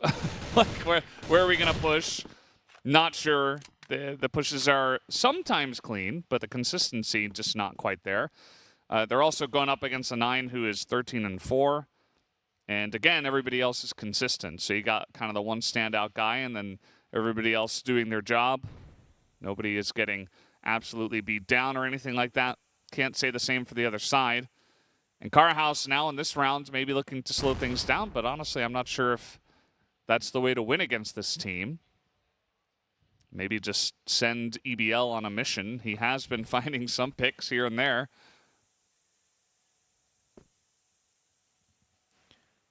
Yeah, the C4 just kind of hanging out in mid. Looks like they might go back to B late, but they're still putting a lot of pressure towards these A double doors. They know 9 loves to play this position. They want to try and root him out here, but you also risk giving up a multi-kill very early if that's the challenge you want to take. And they're thinking twice about it. We've got Rambo and Lucas starting to push in. EBL as well. Just kind of stuck here behind the double doors, but 9 senses this.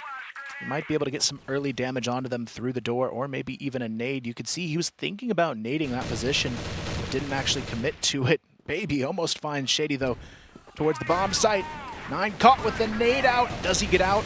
Yes, he does. Gets the kill onto EBL as well as Xiao goes down. Here comes the push through onto the B bomb site. Dola opens up with a kill onto CZY, but Baby is still alive. They've got to deal with him, but he's just stalling the clock here perfectly. Gets into the control room. Has a player on the flank, though, to deal with. Lucas right behind him. Is he going to be ready for the timing? Lucas takes him down, and now Cara House have the site.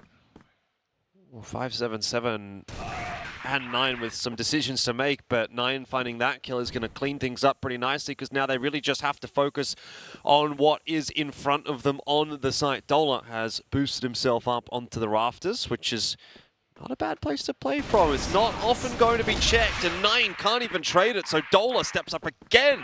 And 5-4 the scoreline. Much closer than anticipated. This series, is it delivering? maybe not quite yet. I think if Cara House could get a map, then we're really on. But they're definitely making Baisha work for these rounds. Yeah, I mean, they're finding their angles, which is very nice. Some of the timings are good. I feel like this is where Cara House succeeded a bit on Ankara with some of the, timings and flanks and stuff like that. And they're finding angles here and there. Question is now, Baisha, I mean, they looked most deadly from the Blacklist side of this map the last time these two teams played.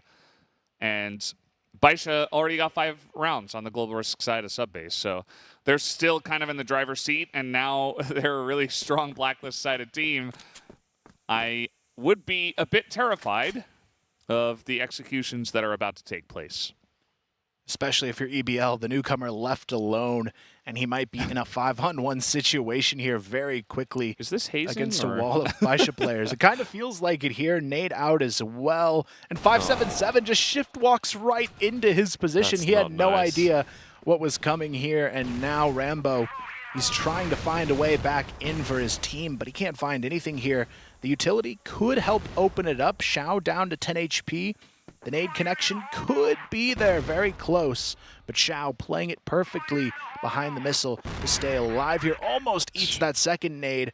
He's got to be down to just a sliver of health to work with, but they still have a full 5 alive for the retake, and they're running right into 577, who gets the first kill, second kill as well on the push back in, and it's fully shut down for the win for Baisha.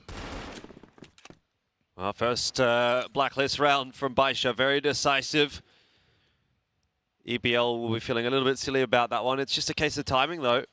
But it can't be a good feeling, right? Being the guy that comes in as a sub and then that happens. And look, at the end of the day, your whole job on A is obviously just to be the anchor, to spot that angle, to make sure that you don't die. And you kind of die in the worst way possible. Feels like you lost your team the round a little bit. And to be fair, that kind of is the case. But hopefully it doesn't affect him all that much. Now 9 is going to have his crack at Rambo. It's my vent, says 9. Yeah. Interesting nade, and he's in the corner. He's still not able to get the shot down. Rambo didn't even have full health, so only 1 shot landing from 9, and it wasn't a headshot. As now, Shady, that's a good trade. Just to make it 2v4 now in favor of the team. Dola on the side as well, and he's been the main guy for this squad to hold down these plays. 577 looking for him, looking in all the rafters as well. Ooh. Ooh. There you go. That's Finds big. him. That is actually the site. But Xiao's the one that has got the C4. 577 doing the right thing, pushing his way forward, trying to take a bit more space, maybe trying to isolate a one-on-one. I don't think they know he's in EBL. Well, they do now. And he's not in anymore. And never mind. Xiao's just... He's taken the head off of Rambo as well. What? Xiao with the 1v3. 577 was having fun in the locker room. He was getting changed. Xiao said, don't worry about it, mate. I'm all over it. He's prepping for the next map. I think Carhouse might have to at this point as well. 7-4. It's blowing out a bit. Yeah, I mean, 3v5, not around. They should lose, and Xiao continues to cause trouble moving forward. It is going to be Shady who answers back quickly, takes him down in the trade.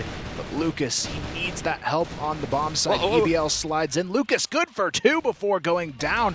But look at this, right back from N9, gets the double kill, the headshot with the Colt. And baby, he is still in the vents, and they've got to have no clue what's coming here. The drop down, but look at this from Shady. The reaction ready to go, and Carahouse get the round. Okay. That was a weird one. I feel like Xiao kind of gave up his life a little bit too easily. And then 9 dying to a grenade feels pretty uncharacteristic as well. This was great though from Xiao. Bang. Shot. Yeah, just making it look. Here we go again. Elementary for him. Here's Rambo. He had luck in this vent before. Will 9 try to reclaim his territory? He is certainly looking in that direction, although not making a play at it just yet. I like the Kara House setup here, playing a little bit more forward on the A-bomb site. Rambo forward in the vent. They've got a lot of forward control in general across this map. It almost forces them to try and make a play for A on the side of Baisha, knowing that vent push could come through and pinch them off. You can see 9, he's thinking about that vent fight. He's getting closer and closer here. Might actually even try to sneak out through mid. I like this call, actually, knowing they go through the vents a lot. He might try and sneak his way through, but actually decides to group up with the team for the A push. Could be a full push coming in now from Baisha, as they've got 4 ready to go for it. Haven't really seen too much just yet. You can see Lucas as well joining with EBL. Getting pretty close to those stairs, but as we can see, Baisha, considering going towards B at this time, just gonna leave 9 over there towards Woods, and then the rest of the team to potentially push through, but no committal just yet. The executions from Baisha are incredibly fast. 9's gonna be spotted, but it's only him, so maybe EBL can somehow give the information over. But still 2 guys over by A here for the side of Kara House. That's the first kill from Baby, as 577 just so sneaky, able to get in through the back once again and plant this bomb for free. Now Rambo tries to force the issue here. The flash stalls them out perfectly. CZY, he's got the angle to challenge, but EBL on the flank, he's gonna have to make something happen in this round to get back in. He has to push through this smoke and just gamble that he gets the kill onto CZY, who doesn't actually know he's there yet. EBL gets the frag, and now it's all onto Xiao to hold the line. And he will here. Him and Baby have the chance to make it happen. And there's just no time here. Rambo has to force the 2v1 peek. He's not going to find anything, though. 577 gets it done, and Baisha take it to 8. Yeah, great post-plant util usage from Baisha. You mentioned the flashes, but also the smokes. They had them smoked off in both their entry points. So in either case, you had to see a Kara House member or 2 pushing through a smoke, and it's never really a good feeling to be pushing through those smokes. Not to mention, obviously, the nades and the flashes are kind of raining down upon their positions as well and buying time. And ultimately, what wins that round, yes, is the kills, but it felt like it was an inevitability with the time factor anyway. And again, Rambo will get the better of 9. Pika's advantage coming through. Kara House, though, down 8-5. They've got to find some success somewhere. And you almost think maybe Rambo's now got to start trying to push this even harder, because they're just not winning rounds necessarily the standard way. So try to change things up. But 4v5, you don't necessarily need to be doing too much more than that if you're Kara House here. In theory, you should be able to trade down effectively, but against a team like Baisha, that isn't always an inevitability.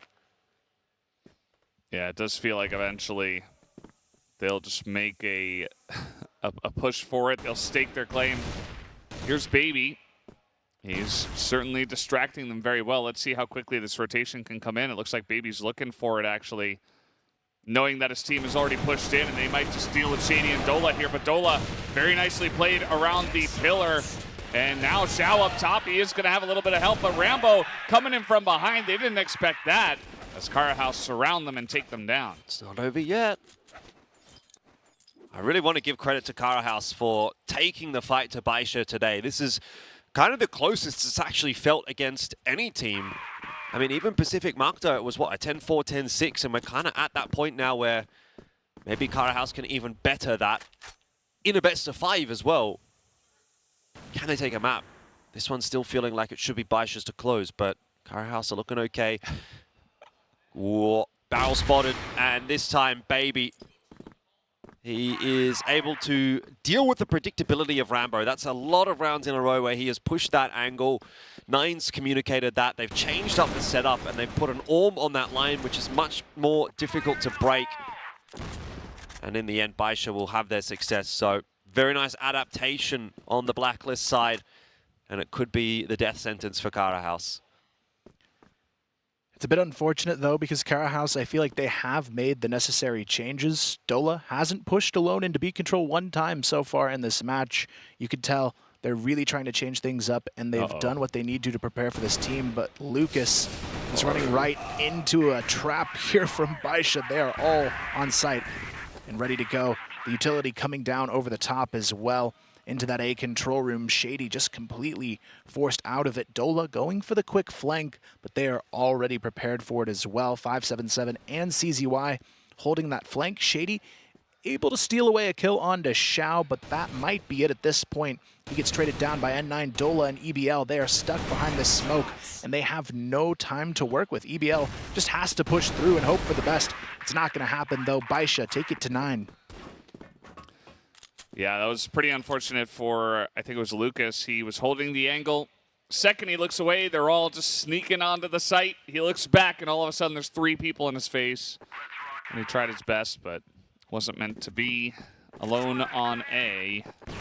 And here comes Dola into control room. He says, well, I haven't done it all day. Let me get a shot here in the last round, maybe. Maybe I can make a difference for the team and swing it back. Does do a bit of damage to Baby, actually. He's got EBL with him as well. Yeah, I'll give them credit on how they ran it. It's the first time they've put EBL in that position aggressively for the support. So even if they're distracted and take the fight onto Dola, EBL gets probably 1 or 2 in that situation. So they've at least changed up that play a little bit to get that extra value if the fight comes to fruition. But Baisha, they just give them control, put the attention towards A, and this is where they've had a lot of success in this half so far already. This time it's Lucas and Rambo on the lower bomb site to hold it.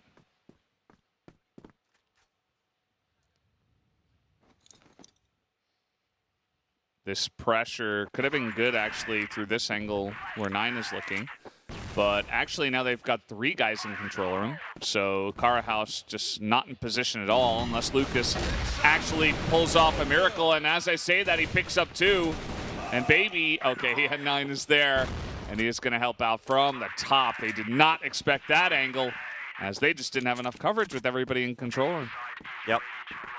Bit of a misread from Kara House. That is the problem with being down 9-6. You make one wrong call and you're down a couple of rounds. It's not a big deal if it's, you know, maybe 7, but as soon as it's match point, Baisha, that's all they need to get this one over the line, though. A 3v3 post plan, not impossible for Kara House, especially considering Baby is low. Good start, though, from Xiao. Can't land the second shot, but 9's doing work elsewhere, and that is that. It is 1 round better for Kara House. But at the end of the day, the scoreline still reads 2-0, Baisha Gaming.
We're back here after another Baisha victory on the map of Subbase, 2 now in a row, and they have moved to 2-0 in the series. Just 1 more, and they will make it to the double elimination playoff format in the coming days.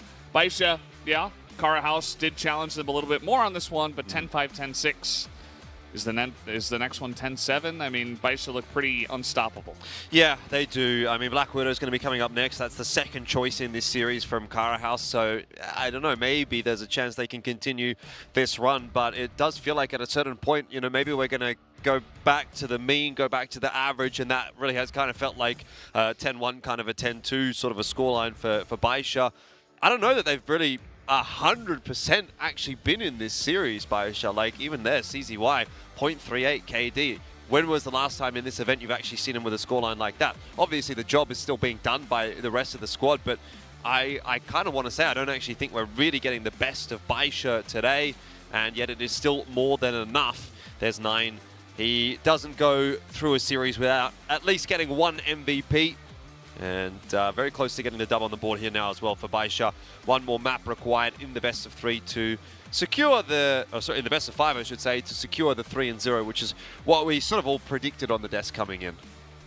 Yeah, I feel like in this one it wasn't quite the well-rounded team from Baisha we saw in map number 1. I feel like N9 did a lot more heavy lifting to get this one to a close, but for Kara House as well, I feel like they are playing a little bit better strategically today. They've fixed a lot of the issues we saw in the first meetup between these two teams, so I at least have to give them that credit here because this is a lot closer than what I was anticipating.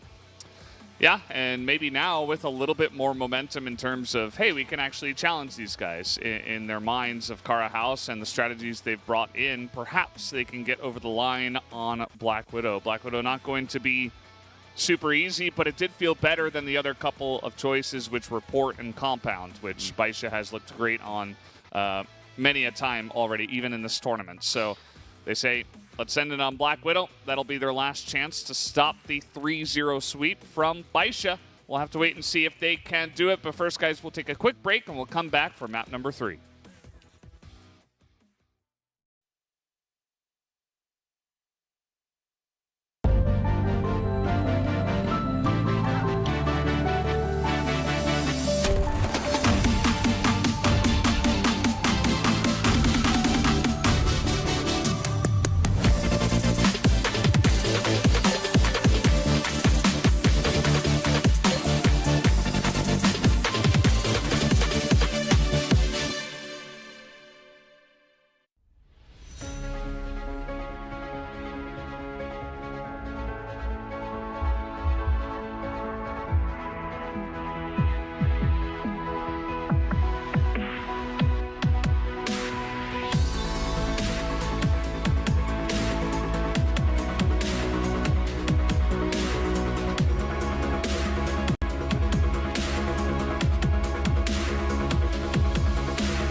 Welcome back, everybody. We're getting ready for the third map in this series, going to Black Widow between Baisha Gaming and Kara House 2L.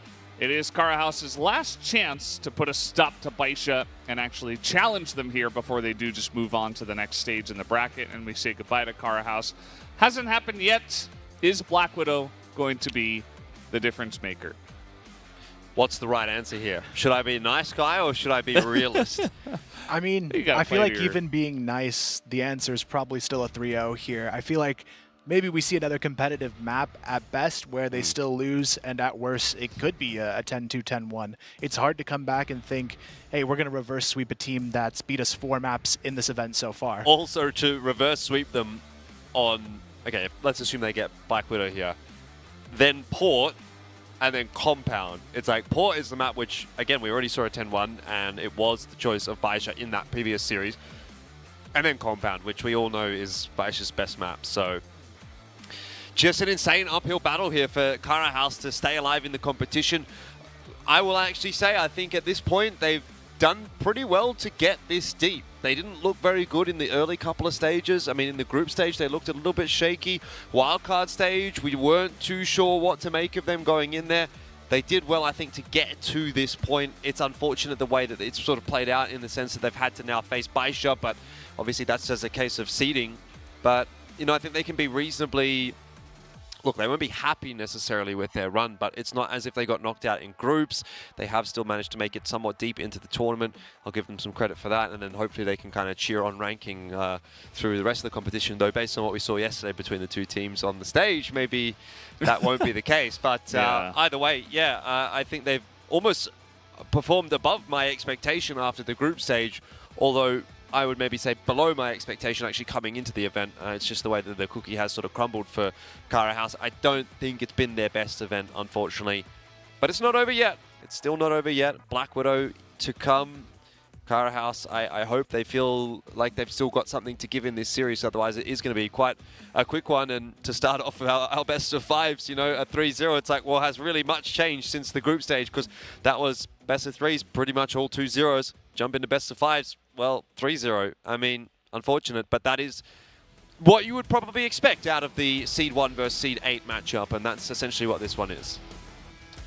Yeah, I think you just got to hope that Rambo pops off again. You know, he was able to do that a little bit on Ankara. If he comes back here and makes a big impact on Black Widow that has a lot of long angles that you could potentially utilize as a sniper player, and if he can get the maps going, get the rounds going for the team, maybe that'll be where they can start to mount a comeback here in the series. But for now, we'll just have to wait and see what does happen here on this third map of Black Widow between Kara House 2L and Baisha Gaming, who are looking to move on with a 3-0 scoreline. Can they pull that off as well?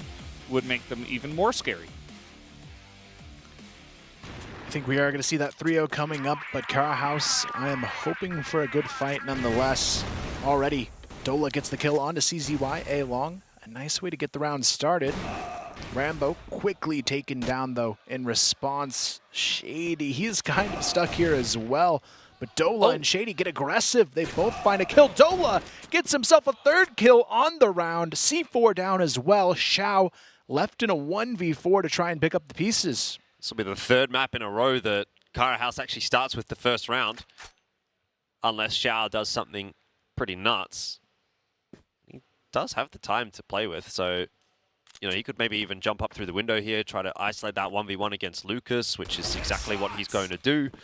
Brings it to a 1-on-3, which is certainly more winnable than a 1v4. I like the way that Kara House is playing it, though. All three of them pretty much standing in the same spot. That's what you'd want to be doing against a sniper, but popping your head up like that, Xiao's going to punish. And from a minute 50, 4-on-1, it's now a minute 20, a 2-on-1. And Xiao is slowly starting to put this round together. I'm a little bit concerned as well about the positions that Kara House are playing here. These do look like angles which can be isolated. EBL, you better not go down for free right now, my friend. He's behind the box. It's not going to be checked by Xiao, and that will be the saving grace for Kara House. It's a little bit scary there. Yes. Yeah. I mean, just poking your head up against Xiao, you know he's playing the from the long angle. Yep. That was confusing. That was a whack-a-mole game. Everything else, pretty good. These long kills, this is what this map is about. And Dolo just got the better of them this time around on this long A. Looks like Baisha wants to reclaim this territory and make a big push for it to challenge them here. And they will take over this spot in the map. Doesn't necessarily mean they'll push through here. Kind of a rare thing that we see in this tournament so far, at least. I'm not sure how Lucas loses that fight, though. That's one you really have got to win. And 9 getting away with it and 10 HP.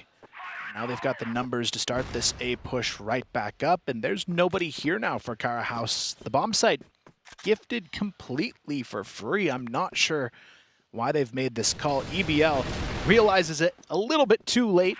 He's taken down quickly, and 9 gonna fall here, but it's not gonna matter. It's 4-on-3, and they've got the A bomb site for Baisha. It's the N9 effect, isn't it? On the other side of the map, he gets an opening kill. Everyone's like, uh-oh. Gotta go reinforce that side of the map. 9's over there, but not the rest of the team. Baisha can certainly get this one done without him. 4-on-3 as well. And Xiao posted on a nice line with the Orm. He seems to be hitting his shots in this map as well, so that's also another bad sign for Kara House, and immediately it does feel as though Baisha is going to find their response to that opening round from Kara House. Just Rambo now working his way up the stairs, cleaned up by 577. Not a particularly huge climax at the end of that round, and not even the big shouts yet from Baisha. They know there's still a long way to go on this map. Yeah, and 9 doesn't look particularly happy, but he did get the 1 kill onto Lucas, who kind of dropped his shots. And I'm sure they pretty comfortable and confident, although that was a lot of damage by the two of them pushing through a long. I like that from Kara House, but here comes the aggressive push once again. Rambo taking some damage. Down will go Dola. Shady here as well. They're going to isolate Rambo. And 577 already did his job, as they're also trying to take out Shady. But here comes N9 as well on this angle. He's not going to hit those shots. And down he will go. But CZY at least to trade it back. As Baisha certainly trying to force this kind of play. And you would expect it to work most of the time, but not really hitting those shots. Xiao is not going to miss that one. And now EBL 1v3 is going to go down. And it's 2-1 to Baisha pretty quickly. It would have worked if 9 had hit his shots, and you'd almost back him 99 times out of 100 to hit those kinds of shots. But either way, Baisha still get it done. 577 pretty solid on the entry on this map so far. Xiao's been kind of the other standout. Bit of a quiet one from 9, though I can't imagine that's going to last for too long. Yeah, I feel like this round should be a good idea to go towards this B pretty aggressively. You can see Kara House putting a lot of attention on the mid double doors. 3 players near it at the moment, but Baisha, they want to take that catwalk control. EBL hops in at the worst moment. 577 gets the entry. There's nobody left directly on the A bomb site. He can keep pushing through here, maybe even into the window to find more information. Xiao gets the pick in mid as well, takes down Dola. And this is a tough retake now in store for Kara House. Yeah, it's pretty no nonsense from the side of Baisha. Just really quick pushes. They see a couple of guys in kind of a weird spot or a lot of focus on one part of the map, and they just push elsewhere, and the entries are so clean. It's hard to stop it. Lucas now trying to come in here. Pause requested. Rambo hits the 1 shot. He's got to hit more. That's 2. Can he line up anymore? Lucas got 1 himself. Where's Not a lot of time. Xiao is pretty far away. He's going to try to hold this defuse, and I think he's going to get it. But Xiao takes them both down.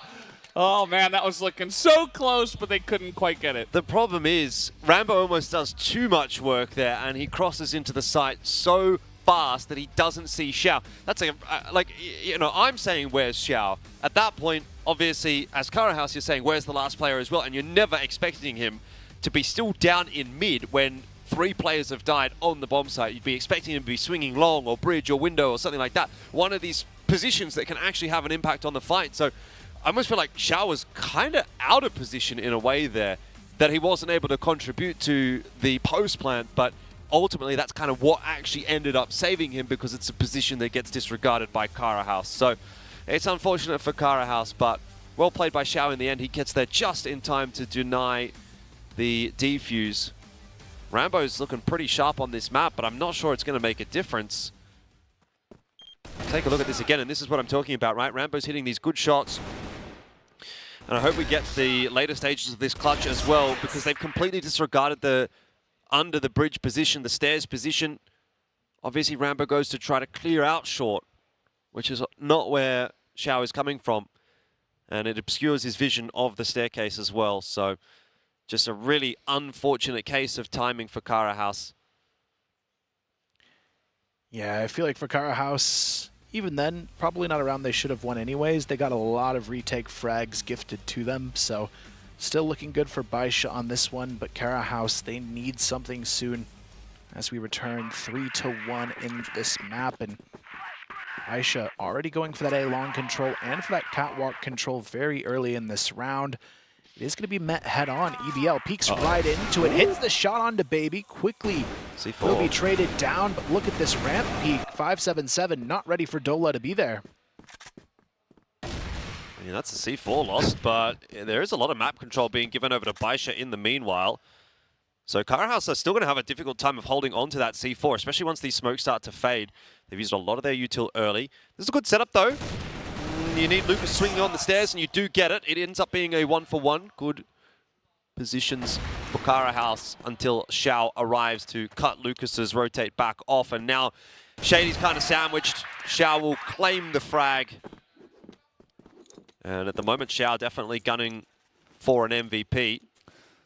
Yeah, there's definitely a couple of aggressive pushes that Baisha do that a lot of teams are not confident enough to do, but especially when they get the information that they can, can do that, right? They see a bunch of people in mid, and then the two of them are just already on the A site before Cara House even know what's going on. They're getting flanked and getting free kills here and there, and kind of opens up the map a lot. So, again, really clean play from Baisha, although these rounds not necessarily that clean. Very scrappy, very back and forth. And Baisha did trade one back there. Shady nearly losing his life. Lucas about to get timed. Oh. Wait, Nine did not see him. No way. That's How? kind of crazy. I swear he was on his screen. Well, he was bouncing backwards, and now Nine he's going to cut down. And they have no idea that Lucas is behind the entire team. Unfortunately, Lucas not going to take advantage of this at all. Xiao's still alive. As long as Xiao's still alive, it feels like the round is possible for Baisha. He's in a good position as well to have an impact. You can't cross this bridge when there's an Orm watching it from long, so 577 should be able to plant the bomb safely while Xiao watches, and as expected, Cara House are going to have to plan an alternate route.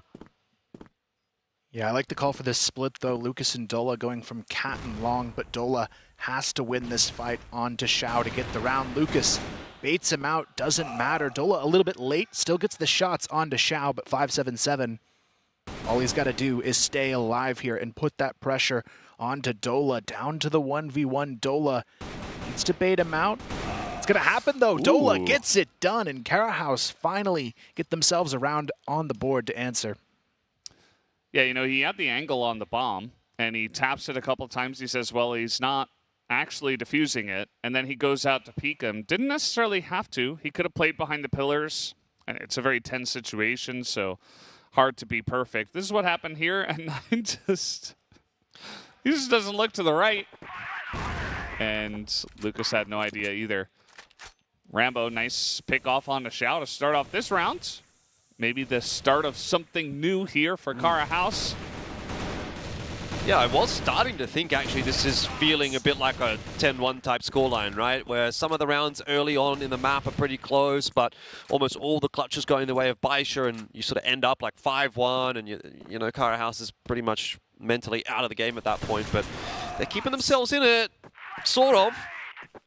This round being brought back by Baisha with a couple of picks, one in mid, one on long.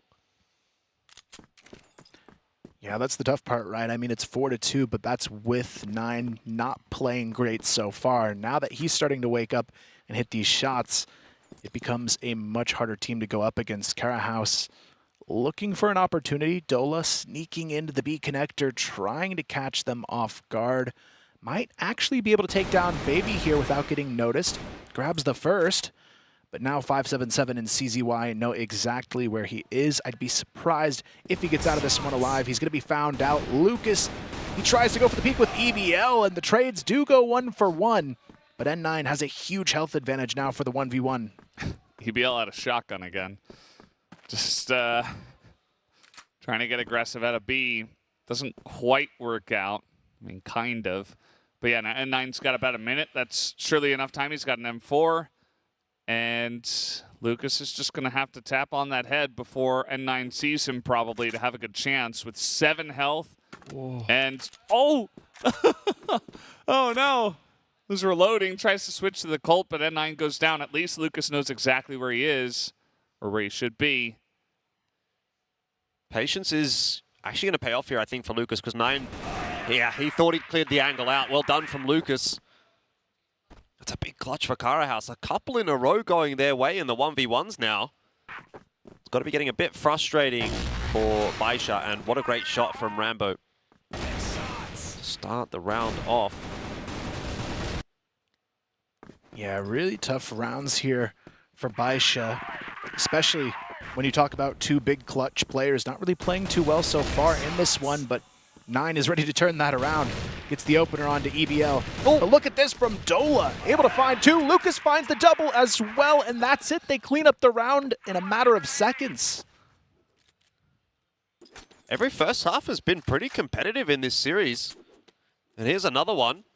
It's just Cara House letting themselves down in the second half. The difference here will be it's feeling like they're kind of getting the job done on the more difficult side right now.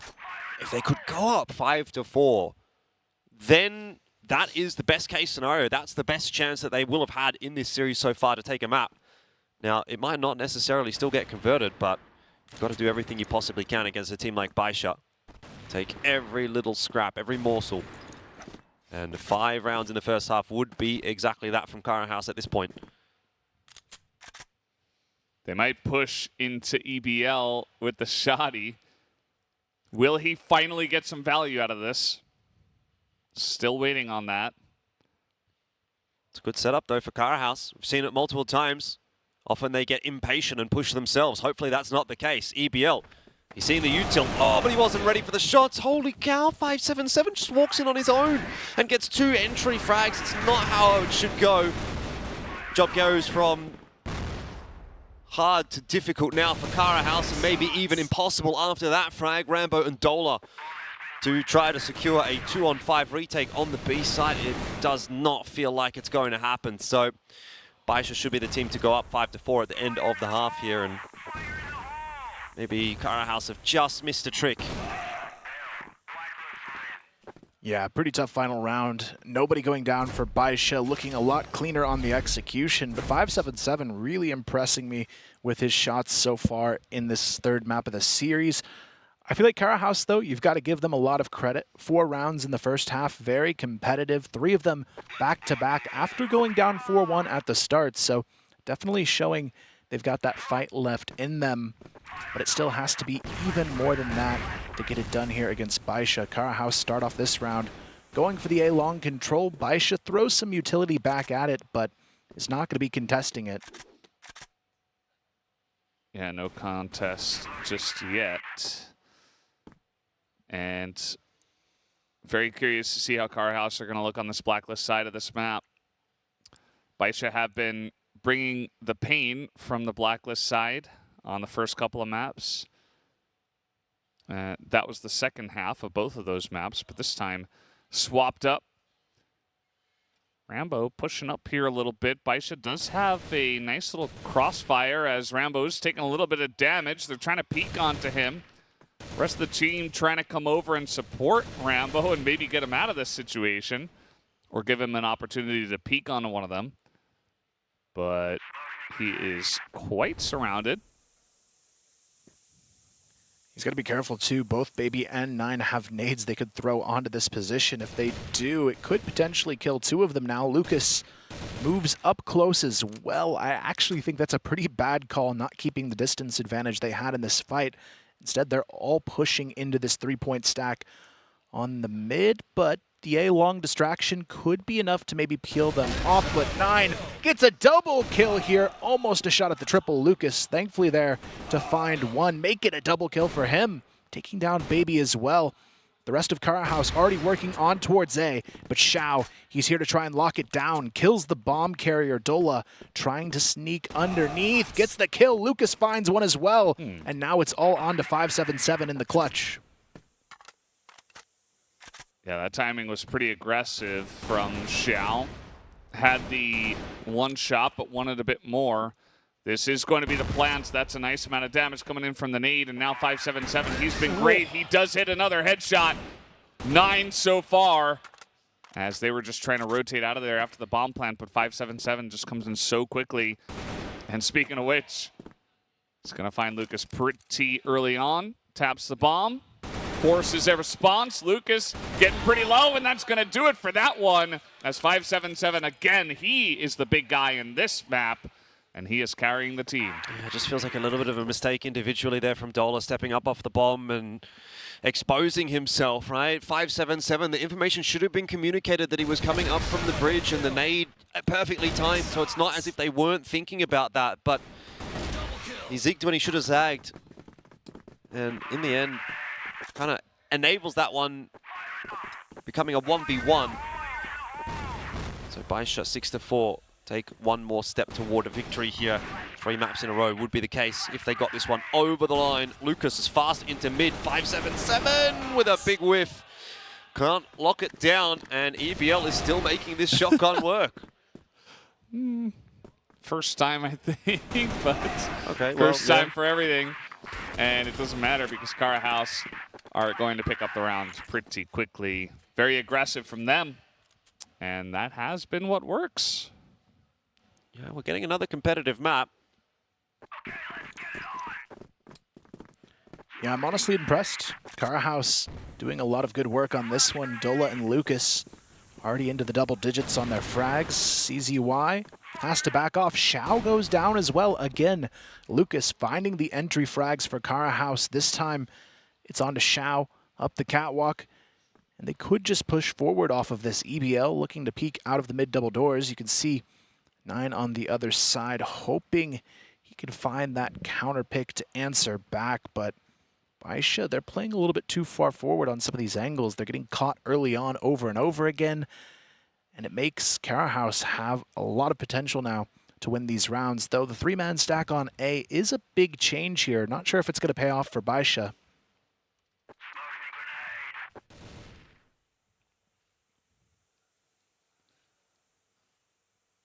You do kind of have to gamble a little bit, though, when you're down 4 on 5. Looks like it'll be the incorrect call in this case, though. The smoke getting tossed in by 9. I'm not sure that's going to slow down Kara House all that much. 9, though, can be a bit of a one-man army at times. And so that's quick. enough to scare them away. He gets 1 kill, and they're like, oh, I don't know if we want to do this. Lucas is sort of starting to explore the A site. In the meanwhile, though, the rotation has come across here from Baisha, so if Kara House does commit, then they walk into the setup. Either way, though, we're back to 4 on 4, so still an equalizing kill from Baisha, which takes some of the pressure off. Is a full rotation back towards A from the bomb. Rambo's got it. Lucas has the cat control as well. It's really on to CZY to stop this A push from coming through. They're leaving Shady on the lurk. Still 3 towards B for Baisha. Really only 1 player to lock this down, but they're all kind of 1 by 1 here. There's no support for Kara House for the rest of the team. It's really on to this push for A that has to go successfully. It doesn't matter, though. They get into the A bomb site. The B players for Baisha, though, win that fight, but it's still a clean plant and post-plant setup here on A for Kara House. Yeah, not a bad position here for Kara House. Let's see if they can actually defend this one. And 9, 577 pushing in. Lucas gonna spot him. He's got a grenade and a chance. Rambo, very nice peak timing, and that is gonna do it. They clean up the potential defense of the bomb site. 6-6. Kara House looking good. on this Blacklist side. Yeah, this is the first map where it legitimately actually feels like Kara House might be able to take the map. First couple of maps, Ankara and Subbase, they were just a little too far behind on the scoreboard, and they were having to do it in the second half on the more difficult side. But now it feels like the advantages are there for Kara House, and the momentum's kind of flowing in their direction as well. So let's see if Baisha can dig deep here and actually finish this off, keep the clean sheet. Or will they also suffer a map loss in this event, similar to every other team at this stage of the competition, bar X-Rock? Right now, Baisha playing a little bit forward on A. They've got one player pushed up, but the rest of them stacking towards this B bomb site. 3 ready on the other side of these doors. It's going to be Shady, Lucas, and EBL looking to push in. But 577. His shots have been on point. Gets the first, gets the second, and somehow he gets the third as well. All tapped away. And Kara House, what do you have to say after that one? I mean, it's a 2-on-5 already. Just when you give him some props, then 577 steps up, and that's the danger of playing against a team like Baisha. Doesn't matter how good you're doing, someone is going to do something like that.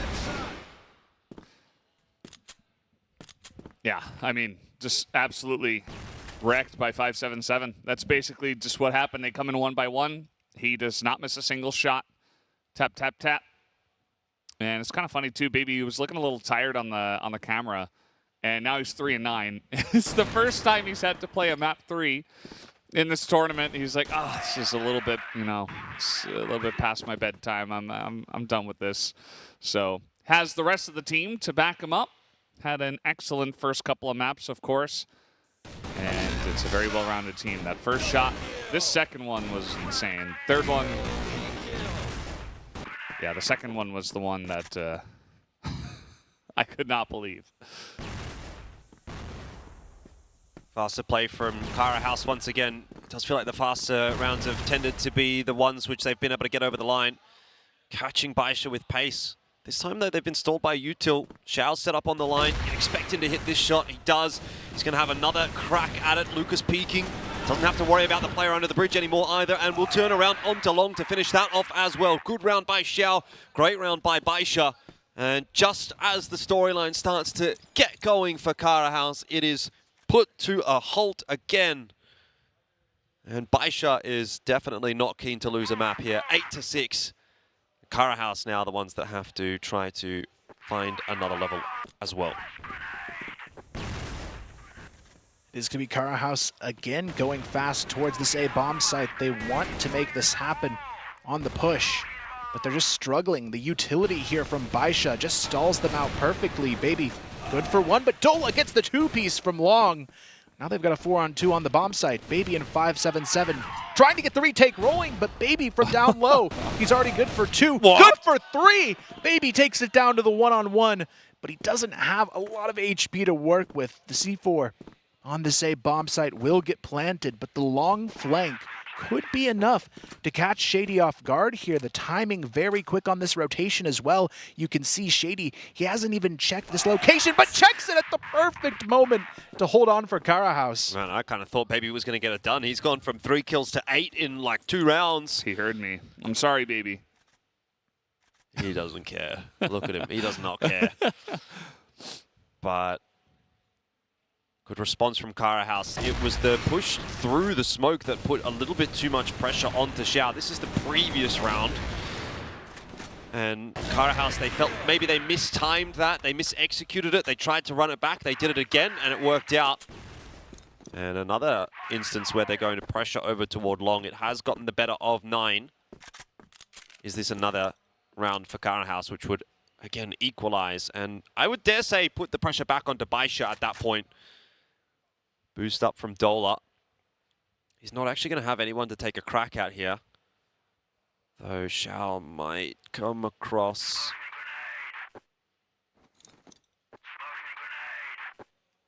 What's it going to be for Kara House? As you kind of mentioned, this is a critical round. If Kara House get this one, it's 2 in a row. It really puts the pressure on Baisha, and maybe we've even go into overtime from there. Not something I would have expected at this point in time, but Black Widow looking pretty strong for Cara House, especially when they get aggressive. EBL just, you know, shotty in hand. He's doing his job. He's just creating space, or at least he's trying to. Not sure why the team didn't follow up on that, as now they do. Going to take out Baby, and the B site is free.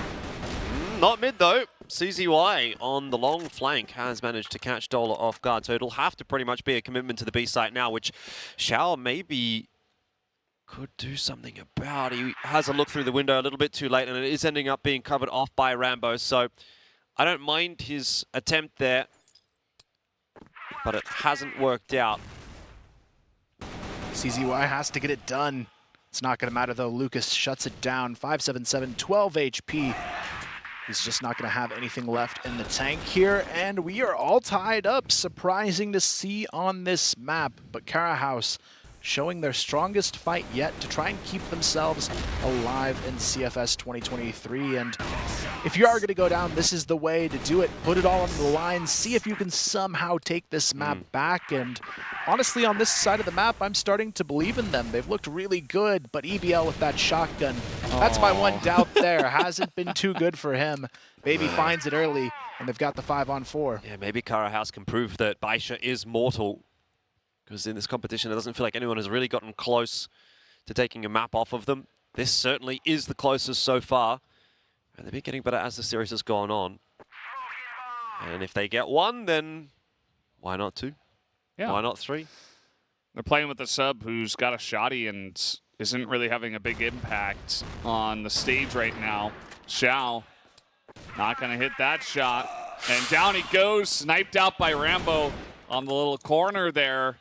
All of a sudden, 5v4, now you've got an opportunity. Looks like 9 considering trading it back. And staying out on long here is Cara House. You do see Baby on the minimap is trying to push out a mid and get some information of a rotation, but this might just be a follow-up push here from Cara House, and it's only a 9 on the site. Yeah, I'm surprised with Baby's position as well. He knows they haven't rotated back towards B. And 9 needs more help. He's got an AWM in his hands as well. It's not going to work out for him. CZY able to find one, but Baby on the catwalk. He's the player that has to stop this plant from going down. Throws the utility towards Shady. The flanks are starting to come around as well. CZY sneaks into the window, and they've got to find a way to get this plant off. This is the hardest part of the round now for Cara House. This plant probably gets peeked on 2 versus 1, and there isn't a good trade setup behind it, but the bait is right there. Lucas has to connect from this position. He's only going to be good for 1 so far. 577 catches him on the wraparound, but do they know Dola is long? No, they do not. Dola gets the kill, looking for the 1v2 to hold on, but Baby, is he going to take the fight or tap the bomb? Dola, what a tap there, gets it done, and Cara House move to map point. Unreal. This could actually happen now. It is possible. Xiao and 9, both unable to really have an impact with the AWM from the bridge position is what has let that round down for Baisha. Now it's, 9-8. Do you believe in miracles? Nope. Here's N9. He gets a fantastic one, but EBL shows up and it doesn't matter. 3 headshots from 577 to follow that one up. And we're going to overtime. That's why you don't believe in miracles. Believe in Baisha. I believe in Baisha still. Thank you, Elfish, for keeping us grounded. Yeah. They're just going to pull something like that out, aren't they? And I think at this point, they're probably looking at each other and thinking, how have we let it get this close? 9 doesn't look super happy. I mean, he's actually having an uncharacteristically poor individual performance. Yeah, I think that's really a big part of it. You combine that with Baby, I think starting 2-9 on this map, really slow starter to get things rolling, but now you can see they've realized their mistakes, and in overtime, I still have to give the favor over to Baisha. They've got the shots now behind them, and look at this final round. It says everything about Baisha in this situation, just back to back to back. 577 has really been the hero for his team in this matchup, 22-12, but on the other side of it, you've got 2 20-plus players as well. Lucas, 22-13. Dola also playing incredibly well, but it's CZY who gets the first onto Rambo, untraded as well. And this is where Baisha are going to crank things up to another level. And Cara House, they've got to be ready to meet them there. Yeah, absolutely. That's, it does look like Baisha are angry. They have smelled the blood in the water. And they're looking to get a nice little snack here in overtime, perhaps. Let's see if Cara House can defend this one 3v5. It's not looking too likely. Baisha slow it down after that initial little skirmish. Dola looking to push out, looking to get his team back in the round. Let's see if it works. I think somebody spotted him with the shout behind me that I heard. 577 is going to be traded back. 2 kills here for Shady. There's still a chance in this one, although EBL and Shady haven't exactly been the 2 outstanding performers. What? Oh, he's gone behind him. So unfortunate. CZY maybe almost getting picked off there, but in the end, it will come down to Shady solo against 3, and that seems like a far-fetched idea. So first round of OT goes the way of Baisha. I feel bad for Cara House, though. I feel like if we saw this Cara House earlier in the tournament, they wouldn't be in this position. Yeah. They're playing so well against one of the best teams here, and it feels like everything is finally hitting its stride, but then you've got to do it against Baisha of all teams here, who are just taking it to them. But Dola still answers back, gets the double kill. Even trades coming out of that fight in mid, but Baby and 9 are back online here. 577 gets this one taken care of. Yep. And now they're back in that scary position, down by 2, only 2 needed for Baisha. That's the problem for Cara House. You say Baby and 9 back online, and 577 hasn't slowed down at all either. So even though Xiao has maybe fallen off the pace a little bit, you got a couple of members picking it back up, and 9's gone from just completely not existing to actually being 15 and 16, which is certainly an adequate scoreline at this point. 4-on-4 for the final round of the first half of OT. Cara House absolutely need this one. Dola and Lucas have been the 2 to step up, and they're going to have to do it again. EBL down. He is struggling in this map. Crumbling under the pressure. Rambo as well. And it really just feels like if Lucas and Dola don't find 2 kills apiece at this point, probably the round is not going to go the way of Cara House. Well, they have been, at least, those 2 at, you know, at least above 1 kill per round. Just a little bit above. And they've had some big rounds where they do win them and they pick up, you know, 2+. But is this going to be the round is the real question. 4v4. Dola's got a nice little forward position on a long, but Baisha, as we can see, is all kind of set up towards the B side. Not sure if they are going to actually commit to this one just yet. Xiao just holding down mid as well, seeing if anyone is going to rotate. But now, moving towards his team, which is generally a sign that they will go for the push, although he hasn't committed one way or the other. Cara House on the other side, just holding it down. 2 guys on B, 1 to cover short, 1 out on a long. Yeah, Baisha ready to kind of move in here towards B. You can see Xiao kind of just clearing out the backside of Catwalk, but this is where Dola has to be careful. He's creeping up A long, and they still have Xiao on this angle. It's all about the timing for Dola if he wants to get the backstab. Xiao, he is moving away. This is incredible timing now for Dola. He's going to have almost a perfect timer on that flank, but Rambo, he's got to hold the line a little bit longer. Shady, the last hope on site, good for 1, but here comes the flank they've got to deal with now. Dola, does he have the timing to catch them off guard? The rotation's a little bit late here, though. And Xiao, he's just right there and ready for it. Lucas now left alone in the window. What a shot there. On to Xiao, but it's still a 1v2. It was the dynamic duo in the 2-on-3, but in this case, it's going to come down to Lucas. Can he be the hero here for Cara House and get them at least 1 to swindle around before the end of OT? Flash in his face, but he's still going to take the challenge, and he did get CZY. But it's not enough. Baisha 3-0 in the first half of the OT. You think that almost about seals the deal. And it has been a much closer affair for Baisha than what they've had to face in this event so far. But they do appear to be weathering the storm. Pretty clean stuff from Xiao there on that shot.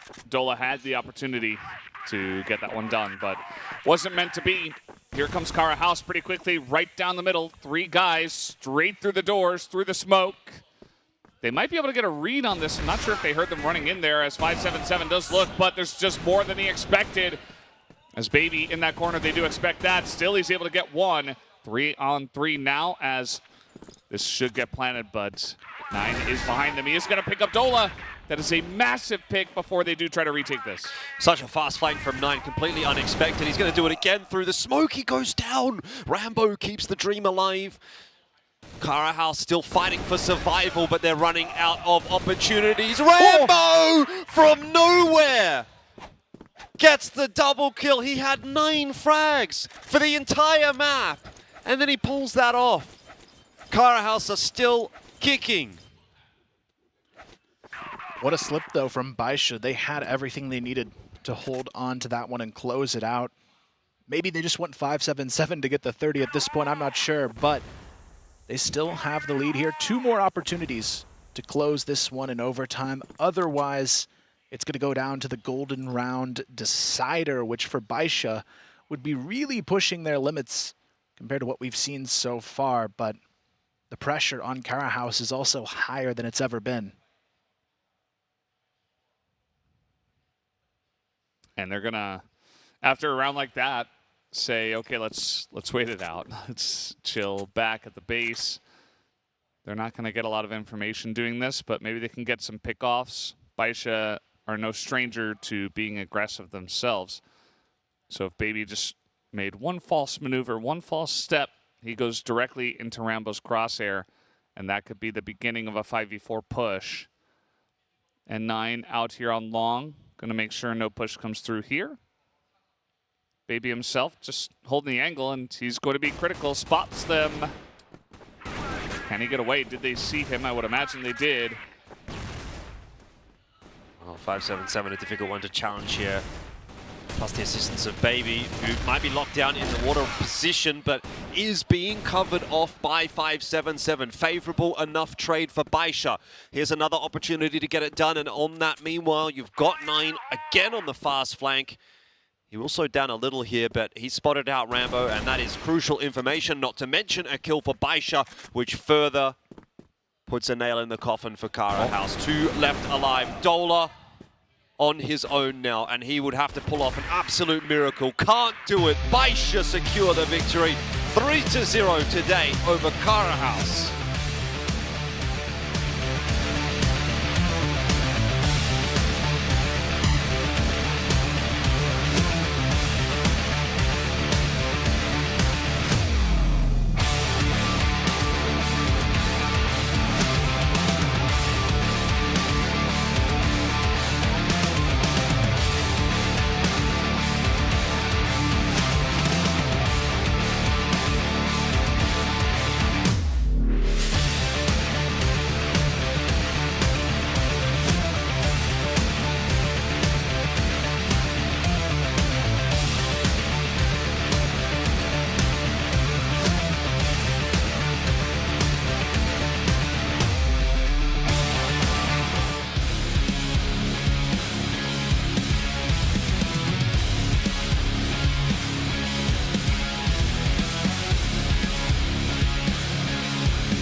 Well, there you have it. Baisha Gaming able to get the 3-0 tonight over Kara House 2L. That third map, though, on Black Widow, definitely giving us a bit of hope for Kara House if they had more chances here in this tournament. Unfortunately, though, they are now knocked out of this one, and they will not be able to play any more games in this one. So, nice showing on Black Widow. We got to see what could have been, perhaps, for Kara House 2L, but what wasn't when they got matched up against Baisha, who were the better team and took it down 3-0. I don't know if it's so much about more hope for Kara House necessarily, but I actually think with that close score against Baisha, that gives other teams now a little bit more hope against Baisha. They see that they can bleed, they see that they're mortal. Sure, they haven't dropped the map still, but that one very, very close it felt like, and someone maybe like X-Rock or All Gamers or Pacific Macta, who were kind of close with Baisha as well in the group stage, rubbing their hands together a little bit, feeling like, you know what, if we get our opportunity against Baisha again, maybe we can actually get it done. Because Kara House, I mean, it's fair to say we have been pretty critical of them so far in this event. And they were the last team, really, that we expected to go close against Baisha. If you listen to our analysis before that match, we said 3-0, easy does it. It's going to be a super quick day. And look, it was still a 3-0, but that was by far from a clean 3-0, actually, from Baisha in the end. So credit to Kara House, they've made it look a little bit more doable for other teams now against Baisha. Yeah, I'm really glad with what we saw from this team at the end, because it was definitely the best match they've played so far. Even though it is a loss, I felt like everyone on this team had something they could bring to the table, and that's not something we saw from Kara House in any match really leading up to it. There was always one or two players that were completely off during that matchup. So for Kara House, I think if they can continue to build from here, they're going to be in a really good place to move forward in future events. Yeah, I mean, it's going to be interesting to see what will happen next year with the squad and, you know, with ranking esports as well. The other squad from Vietnam still waiting to see what they have in store for their match against X-Rock. But we'll just have to wait and see what will happen with those two rosters next year. But for now, let's take a look at the match data. You can see that this time around, Lucas and Dola really put up a big fight. I mean, 120 ADR from Lucas. He has been kind of that guy that many a time had to step up for the team to give them a chance. But at the end of the day, Baisha, they had 577 and Xiao. I think 577 ended up with like 29 kills, something ridiculous. And yeah, pretty easy call on this one to give him the MVP. Man's got swag. He's got drip. Anyway, yeah, great game from 577. He was the big reason that they actually even managed to make it to OT, because that round was kind of hanging in the balance until he hits that big 3K. And there's the overall scoreline. 10-5, 10-6, 13-10 for Baisha in the end. Kara House are now eliminated from the competition. As you can see here on the knockout bracket, the first game of the knockout bracket was a 3-0. Not sure that the second one will be. We've got Pacific Macta and VINCIT walking past us right now on the caster desk, getting on stage, getting ready to go. And I think that one is going to be a much closer game than what we've just seen.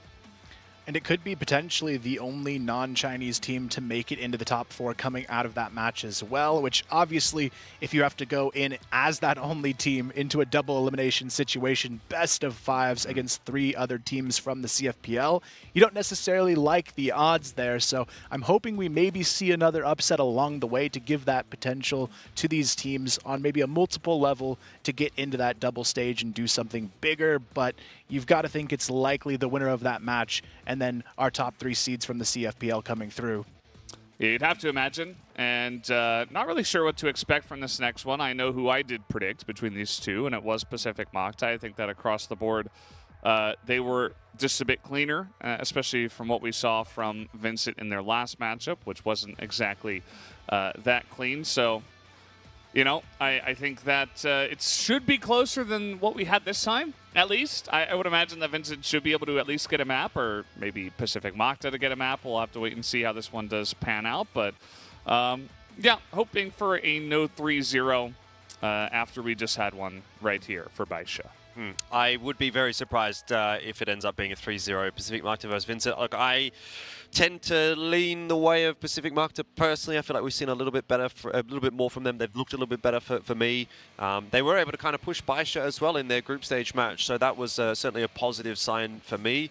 Whereas for VINCIT, I'm still not 100% convinced, but a win today for VINCIT would be a pretty big result, definitely, because we've been quite positive about Pacific Macta. And I mean, also on the topic as well, by the way, of having potentially 3 Chinese teams through to the playoffs.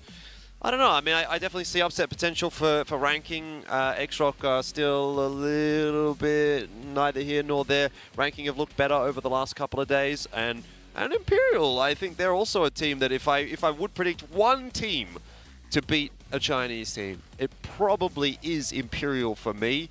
And all gamers have been pretty susceptible. So I'm kind of holding out hope or having some faith in the other regions as to how those will play out. Obviously, those games are getting played tomorrow. But I think there's a chance. I definitely think that there is a chance, which is maybe not something that I would have been saying in the group stages, right? But now that we're into the best of 5s, I don't know. Who knows? Single Elim can bring with it some surprising results. Yeah, I think the hardest part when we look at those matches is if it was maybe across different groups, I would have a little bit more faith. But they're playing opponents they already lost to in the group stage, which I think makes it that much harder when you've already lost 2-0 to that team to kind of overcome. But I would agree, I think Imperial probably has the best shot of doing that. They had that really competitive eagle eye, only losing 10-8. So I feel like maybe if they get that again, there's a chance they can take a map and get that momentum early on in the series. But I also just want to see a big upset here. I feel like we haven't seen a major upset just yet, but I feel like we're almost due for one at this point. Yeah, and at this point, going into the next best of 5, regardless of which team wins, it's not really an upset, I would say. You know, even if VINCIT wins, it's like, okay, well, they looked good in a lot of their matches, and maybe Pacific Macta didn't have their day, but that doesn't necessarily mean that VINCIT upset them, even if, you know, maybe if everybody predicted Pacific Macta, but I'm not even sure that that's the case at this point. We'll just have to wait and see on that one. Still waiting for the interview to begin with one of the members of Baisha Gaming. Not sure who it is going to be at this point. Generally, they choose the overall MVP, so...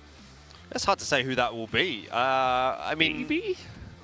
I think I'd probably give it to 9, because 9 was pretty good on Ankara. He got the MVP on Subbase, and he actually picked it up on map 3. But I am told it is going to be 577, so it will be... Map 3 MVP. Map 3 MVP, I guess. Yeah, no. I can't say I'm disappointed. Put it that way. Like he had a really good game on. We did on talk map to 3. 9 a lot. Exactly. So. I think that's the problem. Yeah, you don't want to talk to the same guy every time. Yeah, I feel like 577 played almost above his standard in this one as well, and if it weren't for him, probably would have been a loss. I feel like it's also interesting to note that like this was still done with a new player for Kara House as well. I think that's what impressed me the most. Like, this is a brand new player to the CFS stage, and you're going into overtime against Baisha. That's got to be a pretty decent feeling, even though you lose it. I mean, look, I will say, though, he was not the big reason that they managed to make it into OT. I think you could definitely say, for EBL individually, he did get a little bit exploited in that final map. It felt like maybe the confidence was down as well, just buying the shotgun. Even on Blacklist side, like round after round after round, you're thinking, what is happening here? Is he just that out of it, really, that he doesn't feel like maybe taking a rifle is going to be the right play? In which case, yeah, that to me shows that there definitely was a lack of confidence. And obviously you can't blame him, right? You go into your first game of CFS, it's like up against Baisha in a best of 3. I don't know. What are you going to do? Yeah, well, we'll just have to wait and see what happens in the next one. But guys, we do have an interview on the way with 577. Let's go to the stage right now.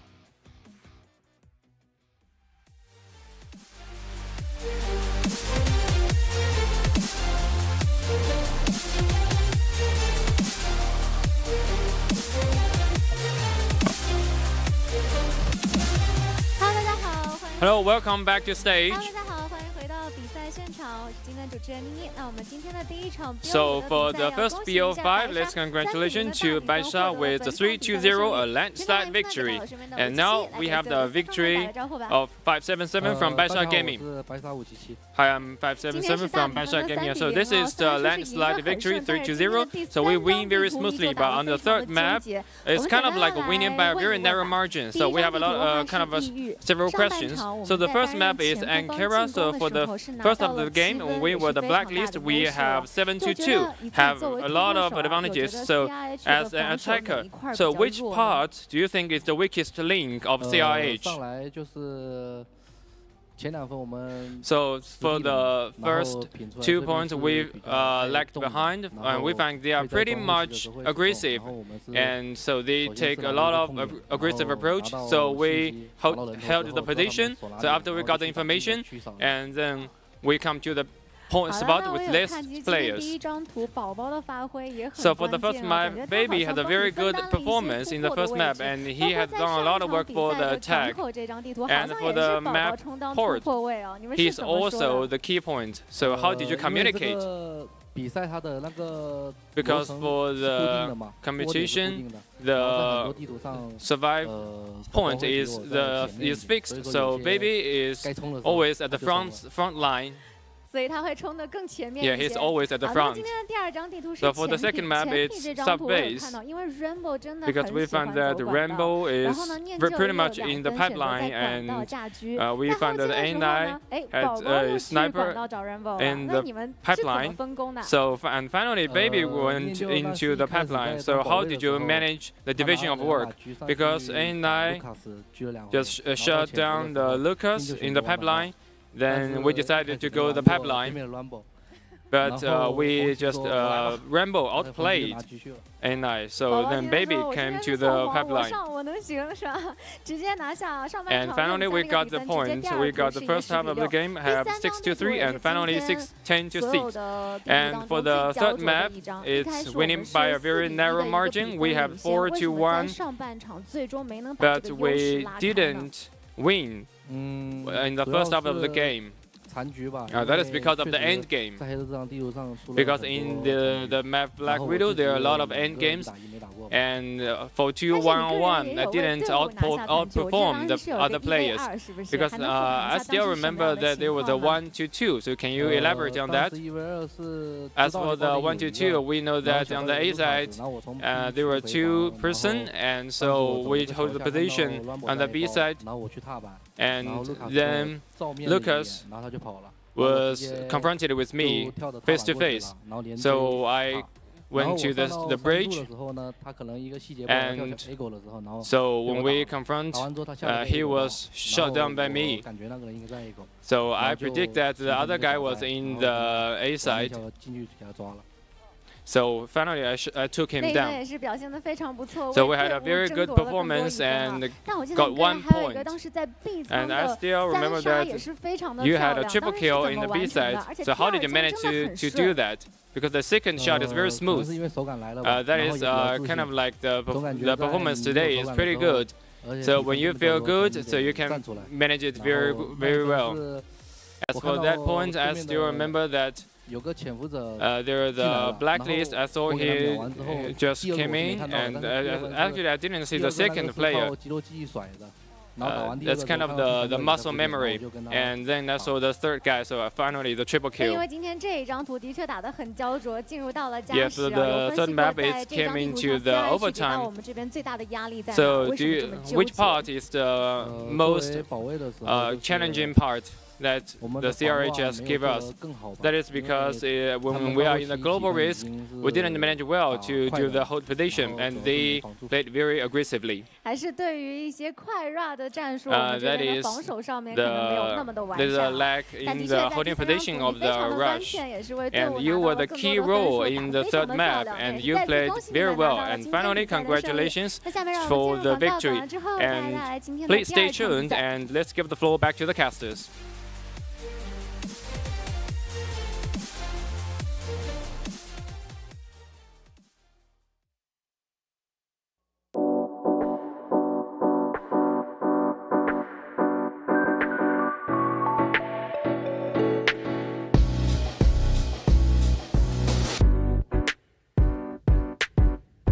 Cara, acho que é uma oportunidade de mudança de vida, né?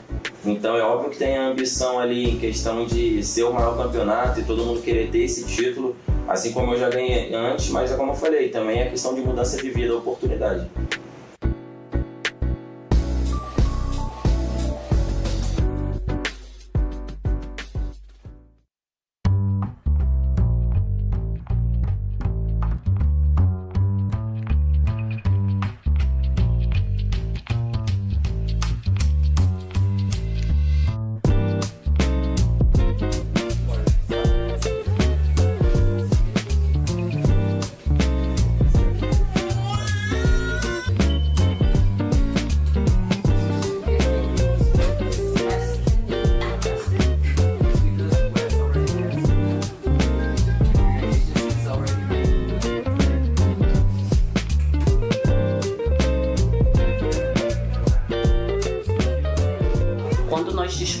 Daniel jogava muito em casa, como acho que todo menino da idade dele, os jogos, eles atraem muito, mas a gente já via como um vício, como ficar muito tempo dentro do quarto jogando, e a gente não sabia como que aquilo ali poderia dar. Pra gente era apenas um vício de jogo. Só que quando ele ganhou acesso, ele foi e me chamou e chamou o pai e falou que nessa época ele estava no quartel. Eu não quero mais a carreira militar, eu quero ser jogador. E a gente falou, como vai largar tudo para poder ser jogador? Bom, eu apoio ele ajudando nos treinos, né? Eu ajudo ele levando refeições, ouvindo um pouco do que ele tem pra falar, né? Que às vezes ele quer comentar um pouco sobre os treinos. É isso, a gente sim. Não, Kiki.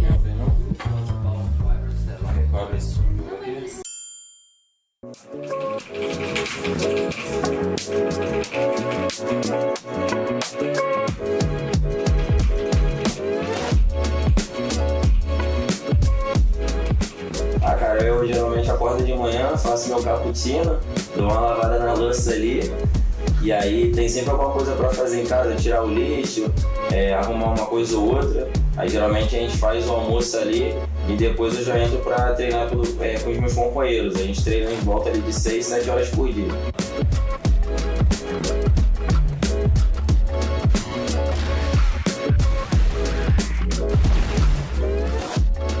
Como jogador profissional é se manter no auge, né, cara? Se manter no auge não é fácil.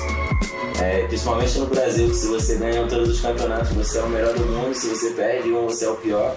Então tem muita cobrança, principalmente também que tem uma galera, os fãs brasileiros que me acompanham, mas eu particularmente me manter no topo, cara. Tanto sempre ali em alto nível, e como eu falei, quando eu ver que não tá dando mais, eu paro.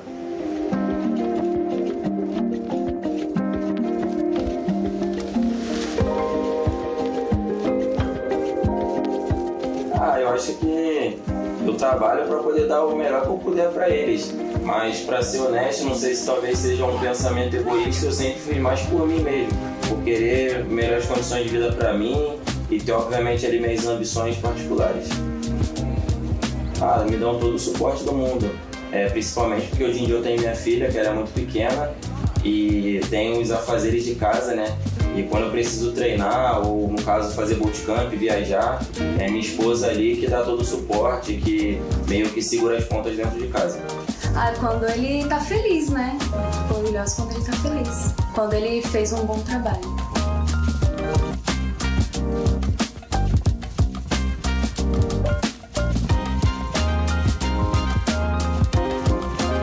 Não precisa perguntar. Queria agradecer muito a torcida de vocês. Fiquei quase 1 ano e meio parado e aí ainda assim quando eu voltei a galera mandou muitas energias positivas, me acompanha, sempre manda mensagem. Então rapaziada, tamo junto de coração mesmo e é nóis.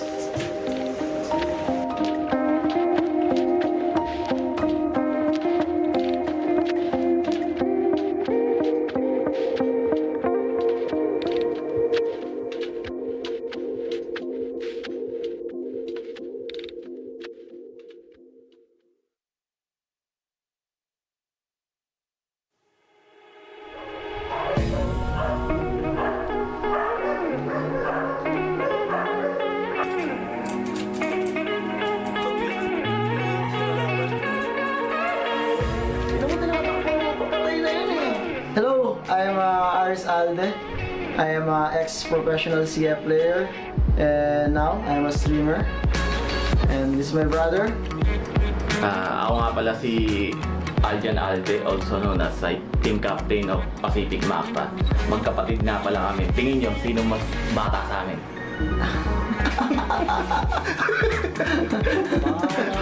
Hindi pala marunong talaga. Yan, si GYK. Sobrang makulit at sobrang masayang bata. Ayun, siya yung naging role model sa paglalaro ko ng Crossfire sa pagpasok ko ng pro scene. Kasi siya talaga yung inspirasyon na nag-ano sa akin, na makapasok sa ganun.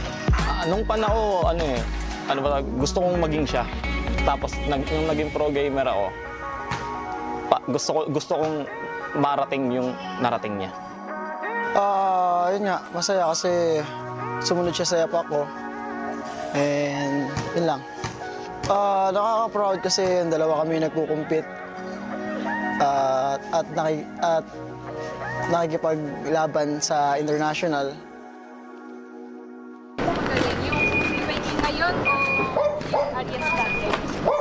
Siguro parehas eh. Kasi parehas kami ng gameplay eh. Parehas kami naging professional crossbar player. Kaya feeling ko parehas lang.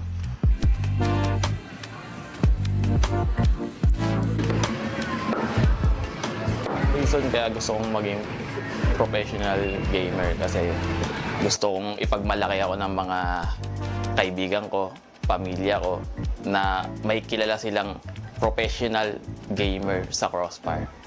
Ito.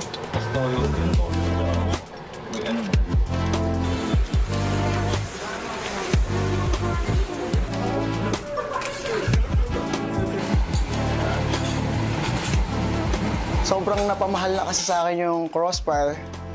And ayun nga, ang hirap iwan ng isang bagay lalo na kapag napamahal na sa'yo eh.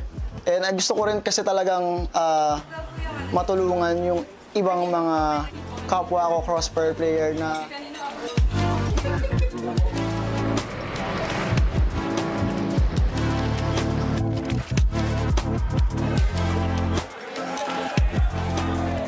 sa mga sumusuporta sa amin sa team ko, maraming salamat. Pagpatuloy nyo lang na suportahan kami, mas gagalingan pa namin sa mga susunod na laban namin sa international o dito sa Pinas.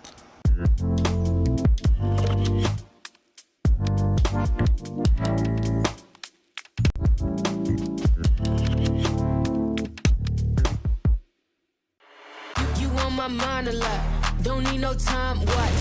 I don't know how I got you in my pocket spot. Yeah, that's babe, miss you every day. You like my oxygen, make it seem like the bartender. Got my heart no barging in, from the bed to the floor to the couch. Might wake the neighbors up, break you in and break you out.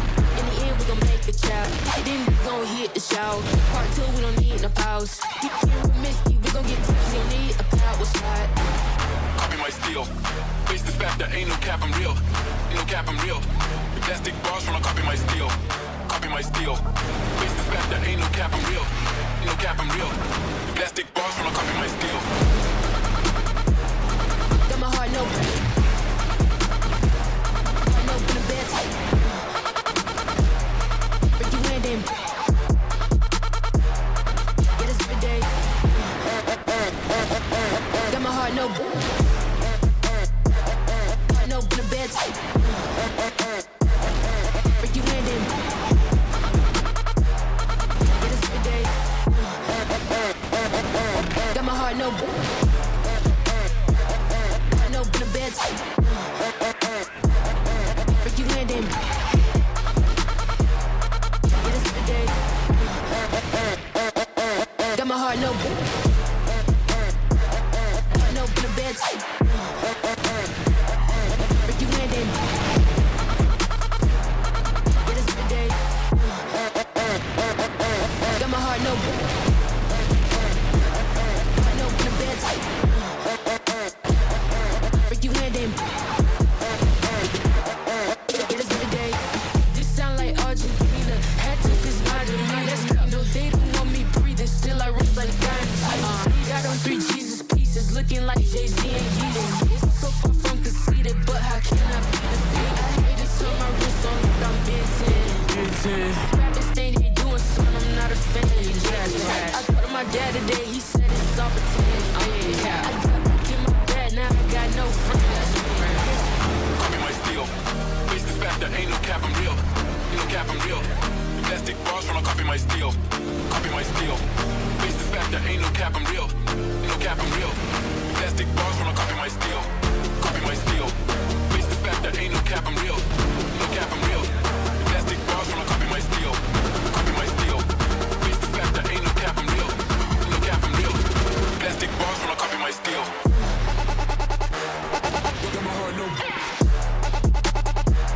Heart no in the bed tight. Break you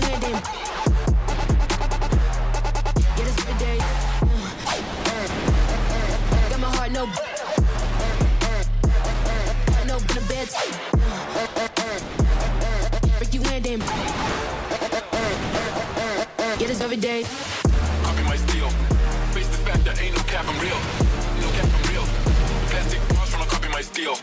Copy my steel. Face the fact that ain't no cap, I'm real. No cap, I'm real. Plastic bars tryna copy my steel.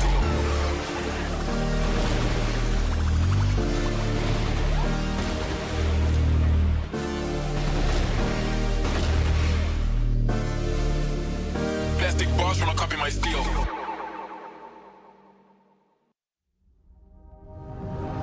When you open your mind, you enter a new world.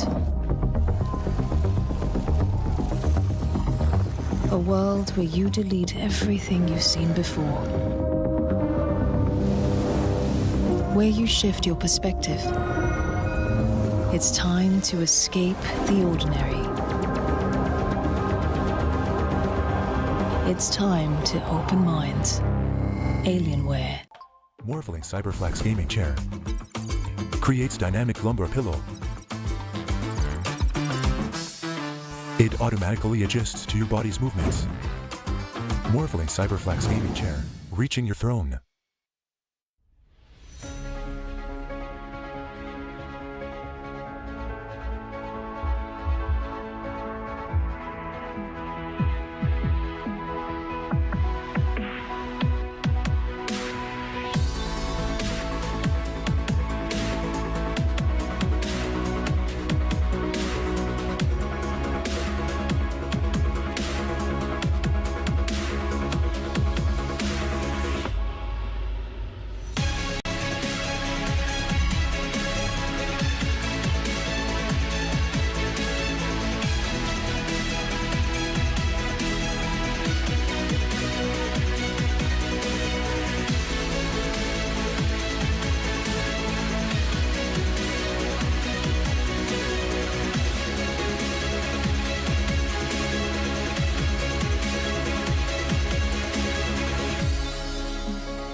Hello and welcome back to CFS 2023 Grand Finals. We are here for the second match of the day.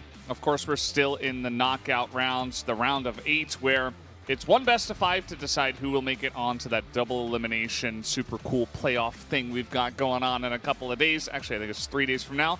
I'm Valdez. With me is still ZZXQ, but now 7 has joined us. And before we do go any farther on this one, guys, I do want to do a shout out to our sponsors, Open Minds Alienware. Alienware is supporting CFS 2023 Grand Finals with all of their devices. Thank you very much, Alienware. And of course, Morphling as well, their generous support as the official gaming chair for the CFS 2023 Grand Finals. Whether you're in the midst of an intense competition or just enjoying a prolonged gaming session, Morphling has you covered. Morphling, reach your throne. Yeah, so there you have it. 7, you did just watch the Baisha 3-0. Kind of expected, I would assume, right? What were your thoughts on that one? I mean, first of all, I was impressed that Kairos did this roster change right before this match. I think especially Dola, Lucas, they stepped up, especially Black Widow was a very, very great game. But yeah, in the end, well-deserved win for Baisha. I felt like it was a little bit too close. I think Baisha should improve if they want to beat AG in a best of 5, because this will be much harder, even like Pacific Macta or VINCIT in the next one. But yeah, overall, well-deserved win, so congrats to Baisha Gaming. Yeah, and that was the first match we had today. Of course, we are moving into Pacific Macta up against VINCIT Gaming. Let's go ahead and introduce our two teams. This one is Pacific Macta, and so far they've been a pleasant surprise for us here at this tournament. Some of us, like Seven, kind of expected them to do very well, and we thought they would do pretty well, but it does feel like they're kind of settling in as one of our top teams here. Yeah, I would say so. I feel like this team is very well-rounded, which gets them a lot of potential round for round. And when you look at the stats, it kind of shows that as well. Nobody having an overwhelmingly bad performance. Everybody right around that 1.0 KD and pretty similar kills per round as well. On the other side, though, you've got VINCIT, who I would say are a little bit more volatile as a team. I feel like they might have higher highs at points, but their lows have definitely been shown as well. Of course, you've got some of the veterans like Danimals and GDSC on this lineup. I look to them to be kind of those key impact players in this match. I feel like neither one of them has shown us their full potential yet in this tournament either. It is kind of weird for me, at least, to see Eagles leading in the KD so far for this team. Yeah, I think VINCIT have a very good mix, actually. Like Danimal, GDSC, very experienced players on this roster. GDSC played CFS around like 4 to 5 times. Then obviously Danimal, former world champion. Then they have the two young guns, Kane, Borison, also doing a decent job so far at this event. And then I feel like the key player for this squad, if they want to beat Macta today, is probably Eagles. Because this will be a key duel here, Eagles versus Revenge. But I feel like Revenge kind of have the upper hand in this duel. And also the map pool will be interesting because usually VINCIT bans sub-base, which is actually not the best map for Macta, so maybe they should adjust their map ban here in this matchup. And Macta bans Eagle Eye, one of the best maps from VINCIT Gaming, because they're known for the very good team play, which you actually need on this specific map. So I think kind of the maps favor actually the Filipino squad. Whoa. Look at this. I did not expect this. All of us have gone for Pacific Macta. I think that's fair, but nearly the entire Chinese side has gone for VINCIT here, except for Bin Yao Yang, who's the based one today.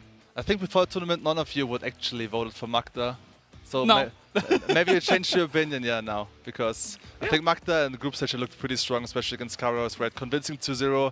Against 3BL, to be honest, the best map Black Widow, right? It was kind of a shaky performance, but I can also tell as a player from a player perspective, it's kind of difficult if you play against a team which actually has nothing to lose anymore, back against the wall. Yeah. Even Penguin was playing the sniper rifle, so maybe they didn't expect it, this kind of playstyle from the Egyptian squad, but I still feel like Macta, especially in Black Widow, they're maybe even the best team at this event.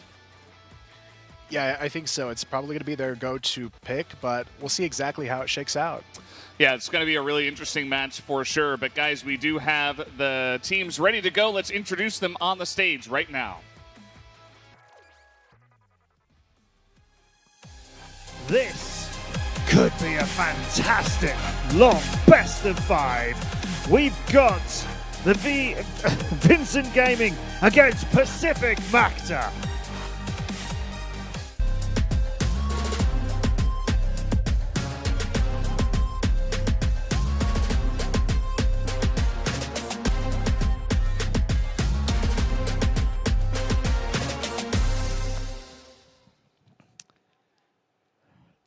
First onto the stage, proudly representing beautiful Brazil, VINCIT Gaming.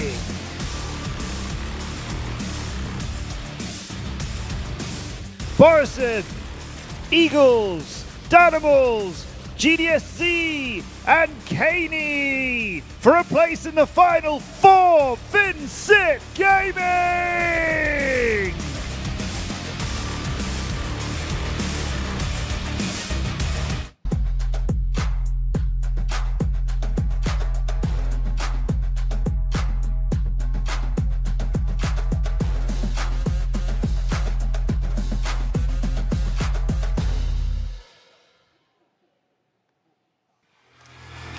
And with confidence, this team come to the stage all the way from the Philippines, the best team in the CHPH Masters, Pacific Macta.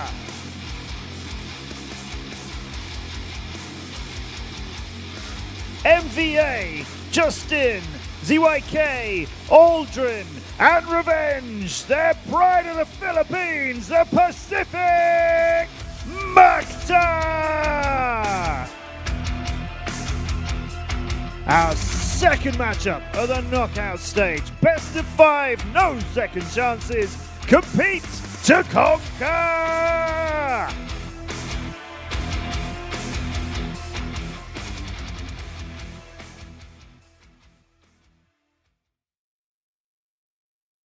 Thank you, Matt Andrews, for that awesome introduction to both of our teams as Pacific Macta up against VINCIT Gaming, the Philippines up against Brazil. And yeah, I think this one is going to potentially deliver the most out of any of these best of 5s. I mean, it's hard to say, though. I think this first one that we had was definitely a bit of a done deal even before it got started, but I think every other one kind of has some hype behind it, and this one might be the closest between Pacific Macta and VINCIT. Do you guys agree, or do you think maybe Imperial's going to get it closer, Rankings got it closer against X-Rock? What are you thinking?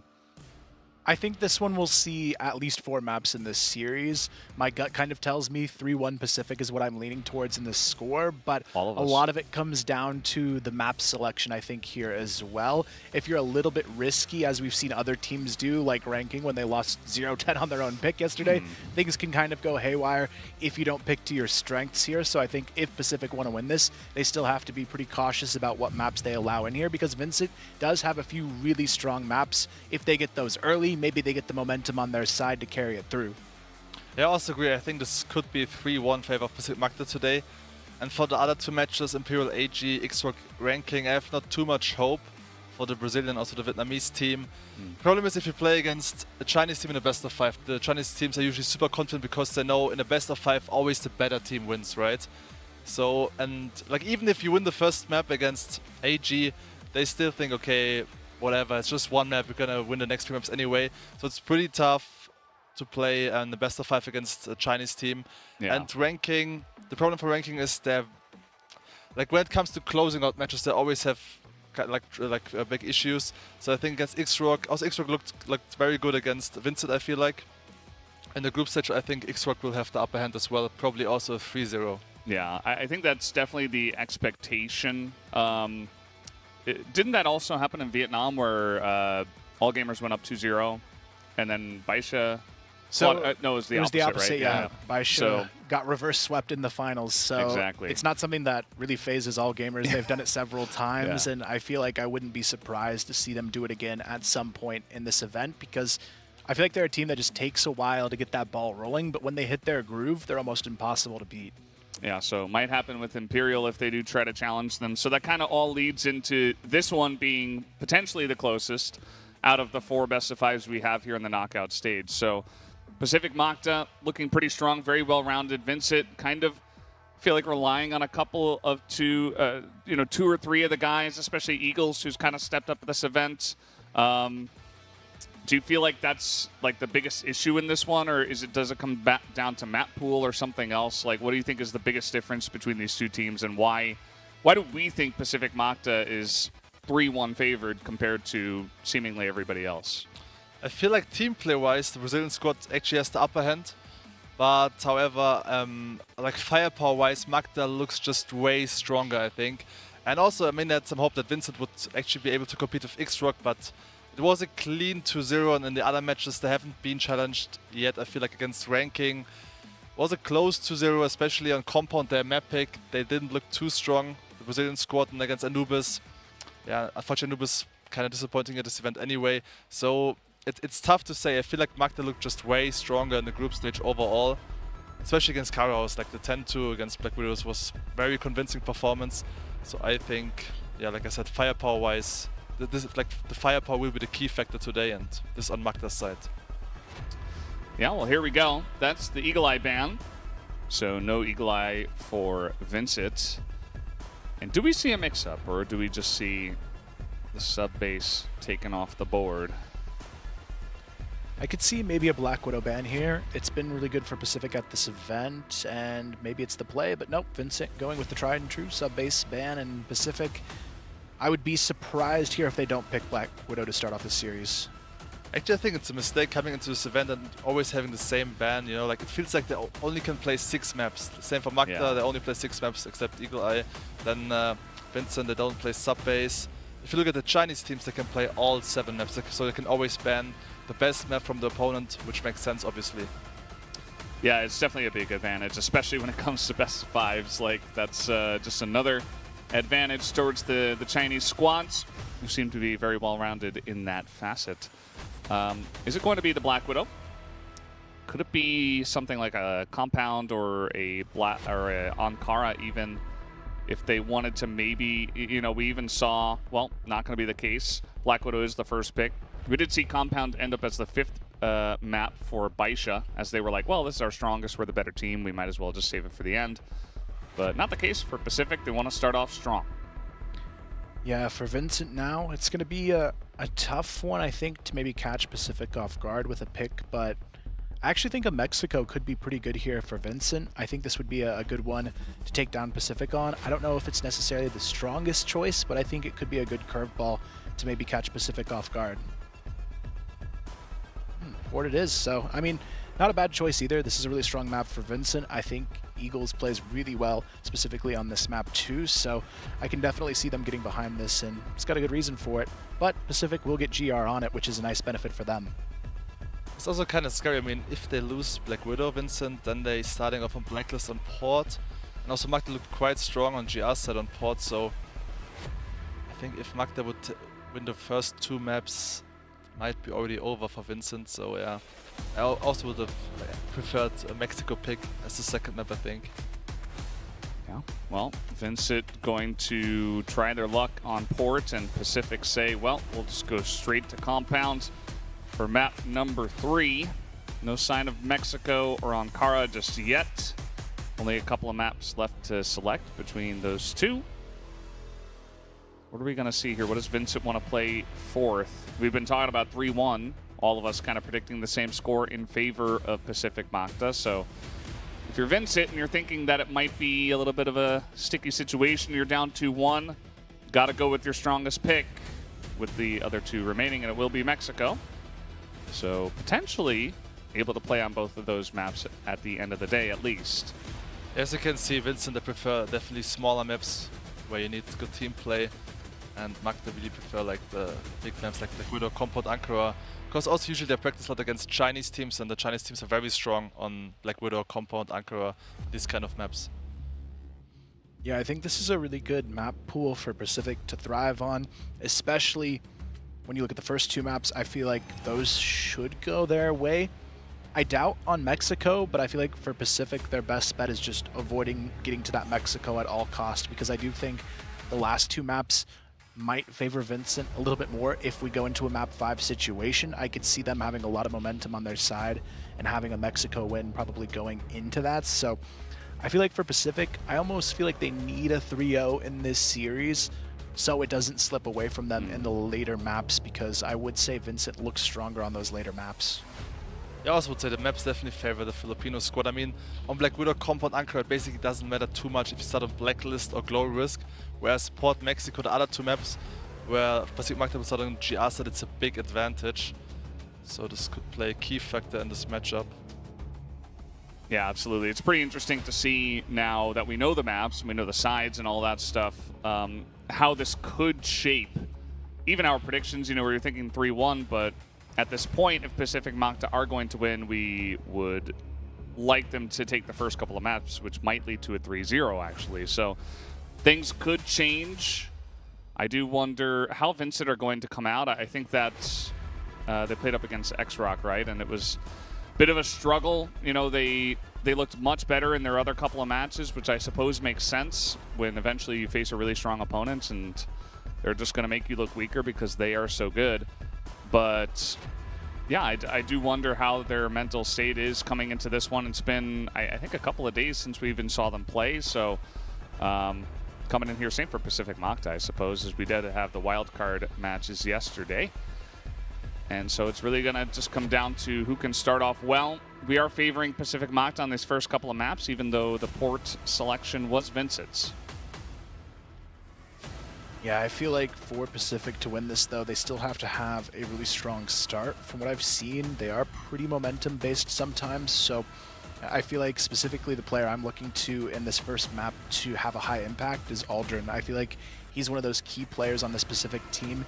If he plays well, everyone kind of rallies around him and then also has pretty good performances, but Revenge, he's usually a little bit later online in these matches, I feel like, so I'm hoping Aldrin can have a strong start here for Pacific. Otherwise, I can see them having a tough time even on this first map. Yeah, I really do enjoy watching Aldrin playing Crosser because it always reminds me of N9 actually. Like his movement, his playstyle, he's pretty smart, sharp aiming. But also, if you look at Justin, right? Justin also stepping up at this event. And to be fair, I mean, he's still young, 19 years old, but he's also very experienced actually. Played CFPL already 6 years ago when he was 13, living in China. So even though he's quite young, he's still very experienced and also showing a very great performance at this event so far. Yeah, absolutely. They have showed off some pretty impressive stuff in this event, but this is really kind of do or die moments. If you can get through the best of 5, then you know you're top 4. You're already making a pretty good prize money at that point. Also, you get a chance to show your stuff in multiple best of 5s against really strong teams. And if you're playing your best game, I'm sure that Pacific or even VINCIT might feel pretty confident going into those matches. So we see here some of the stats from Black Widow. We've been seeing it a lot more at this event. Feels like there are at least 2 or 3 teams that do really enjoy this map. And so it has come out here once again. Yeah, it kind of feels like Fort might be the least picked at this point, but you're going to be hopping into it. Map number 1, Pacific and VINCIT, both fighting for survival here in the knockout stage. One of them will be leaving the tournament after this best of 5, and thankfully not up against a Chinese team, but still a very key match for both of these teams. Yeah. I love how that's just like the subtext. It's like, thankfully you're not up against this Chinese team. But yeah, this could be a really fun one. Definitely expecting to have a pretty fun and close match as outcome Pacific Macta out of B, and GDSZ just going to light them up. Didn't even take 50 points of damage. Not even sure if he took any damage. I think he took damage from the grenade, actually. So at the end of it all, that push out of B did not really work out for Pacific Macta. Now VINCIT gonna come in here real quick. GDSC still alive, but they do sweep in and take a couple of guys out on this B site to 2v3, but now the spray down through the box. And a chance here for Justin for the clutch. Yeah, he's set up to have the isolated fights one at a time if Borzen goes for the peak, but Eagles is now close by in the double doors. But Justin, he's still full HP in this situation. Doesn't matter. Borzen hits the shot, and it is going to be a pretty clean first round for VINCIT Gaming. I like the approach, though, just kind of waiting back, holding that B-long positioning.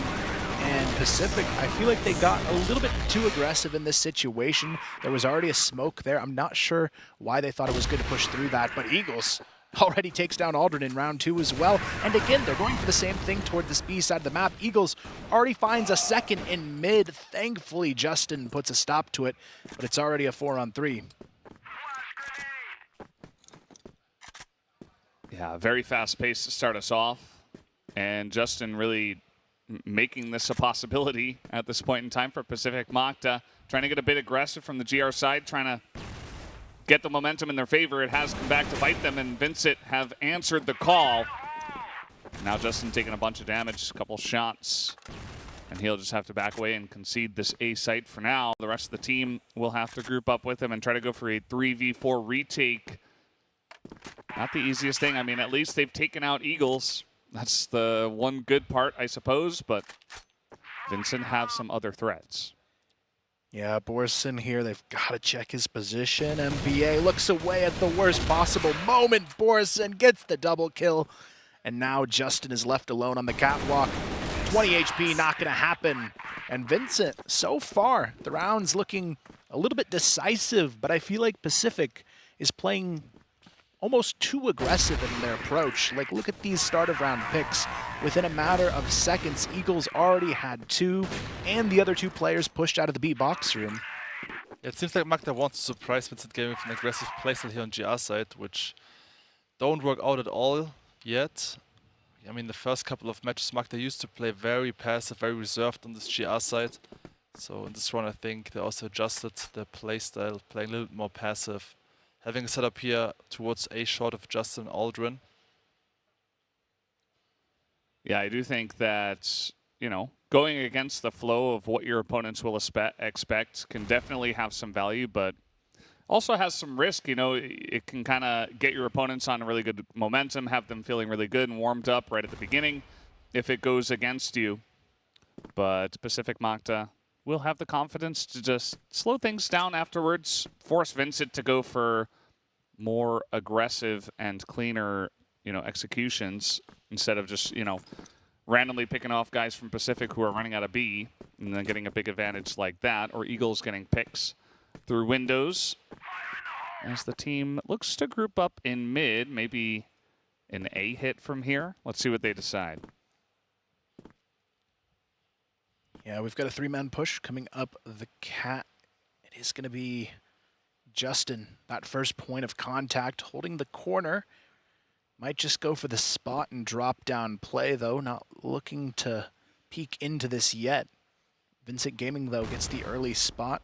Decides to just back off for a moment, but Danimal re-aggresses alone. Spots Justin still. Justin gets out of there alive. Neither player fully connecting, but they're still wanting to recommit here, sending 3 back towards long A. Still Boris in on the flank here towards that B bomb site, trying to sneak in, but now Pacific have 3 on site to hold with. They got 3 on site. This persistent push from Danimal might just get the job done. That long push is great. Danimal's here. Gets the drop on a 1. He's got eyes as well on Aldrin. Only does a little bit of damage, but they have cleared out the site just a bit. Eagles coming in to pick up the bomb here with 16 seconds left. Aldrin going to get the drop on a Borazin. Has some help from ZYK. And that's going to make things easier here on this retake 3v4, or 2. Yeah, Danimal has the key position in this one. He's got to find at least 2. This player in window, though, MVA. It's going to be difficult to deal with, but Danimal gets the first. ZYK stuck on the catwalk, but now Danimal has to do it all. It's not going to happen. Both players from Pacific surviving with almost no health, but it's enough to get the round done. Yeah, great retake here from Macta, but also very smart play from Danimal, actually. Baiting out Revenge with a smoke and aggressive play towards A short, and this was the main reason why his teammates could execute towards long A, and it seems like, yeah, Revenge was kind of surprised that they were like that close already. Yeah, absolutely. It was a pretty nice play there from the side of VINCIT, but some heroics from the side of Pacific Macta to get the retake. And now out of B, they charge again as 3 health. He ate that grenade pretty much in its entirety, and he's apparently going to push from here. So really trying to put on the pressure out of B. It can be pretty valuable if you do get control of this area around the water and you can kind of control the cross over towards Cat, but you know, and kind of funnel them towards one side of the map, but can be risky as well, as we have seen so far, has come back to bite them a couple of times. Yeah, at this point it leaves Revenge alone on the A bomb site. Just holding on to long. Justin pushed up on the catwalk, hoping they come back into mid, but VINCIT might actually take the bait here. They're going back towards B, and there are a lot of players stacked up on the B connector here. ZYK and MVA both have control of arches, and they are ready to hold on here. MVA, if he goes unchecked, this could be huge. MVA only good for 1, though, and again, Pacific, they have the setup, but they can't hold the line, and now it is going to be Pacific finally finding their kills on the rotation. Justin able to find 1, almost gets the second there on to Kaney, who survives with 10 HP for the round, but now they can start to work their way back towards the A bomb site. They've got a lot of momentum in this round to work with, and a wide open site for the taking.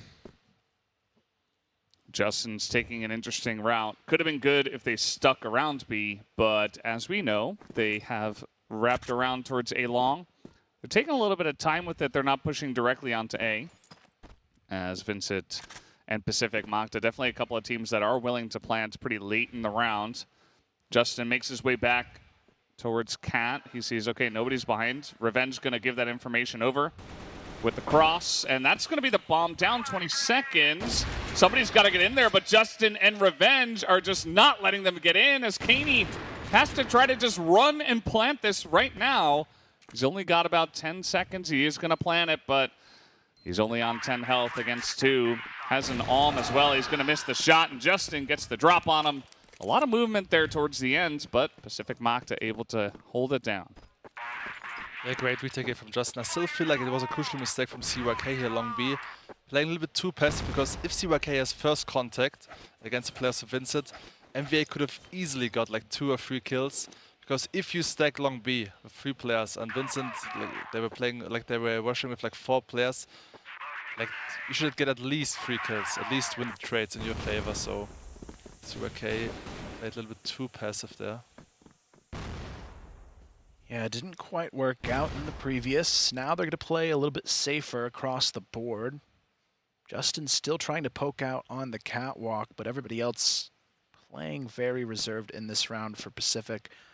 I like this change, though. The aggression hasn't quite netted them as much as they were hoping for. It's going to allow VINCIT a little bit more room to breathe, though. You can see Danimal and Eagles taking control of A-Long. They're going to leave Eagles just kind of posted on that barracks position while the rest of his team works in towards mid and B. But right now, Pacific, they're doing a good job of not really giving them any information on this forward play this time around. It adds that element of pressure to VINCIT to deal with on the push, not knowing where the defenders might be. Yeah. And at this point, as we know, A is probably going to be the weaker side and the better chance for VINCIT to actually get onto. There's a couple of guys, you know, holding mid that maybe get some guys from VINCIT that could push through long, but the majority of the push, if it does come through short here, it's going to be up to mainly Aldrin and maybe Justin. A couple of their stronger players, I suppose, to try to hold that one down. VINCIT certainly taking their time with this one, just using up the clock. There hasn't been a lot of contact at all in this round. I think there was like 1 grenade that did a little bit of chip damage.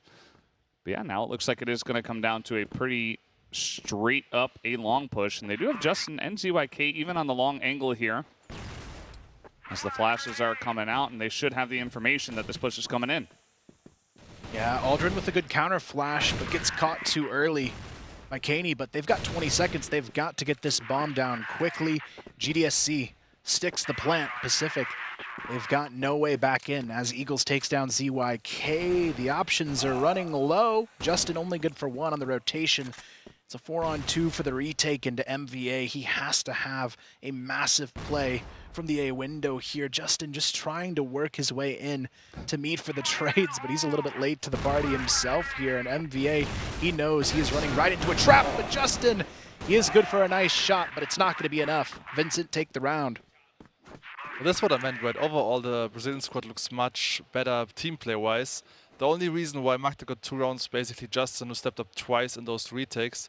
But I mean, in the end, it's still Blacklist-sided Black Widow, so if Macta gets like 4 rounds in GR, I think it's still fine for them.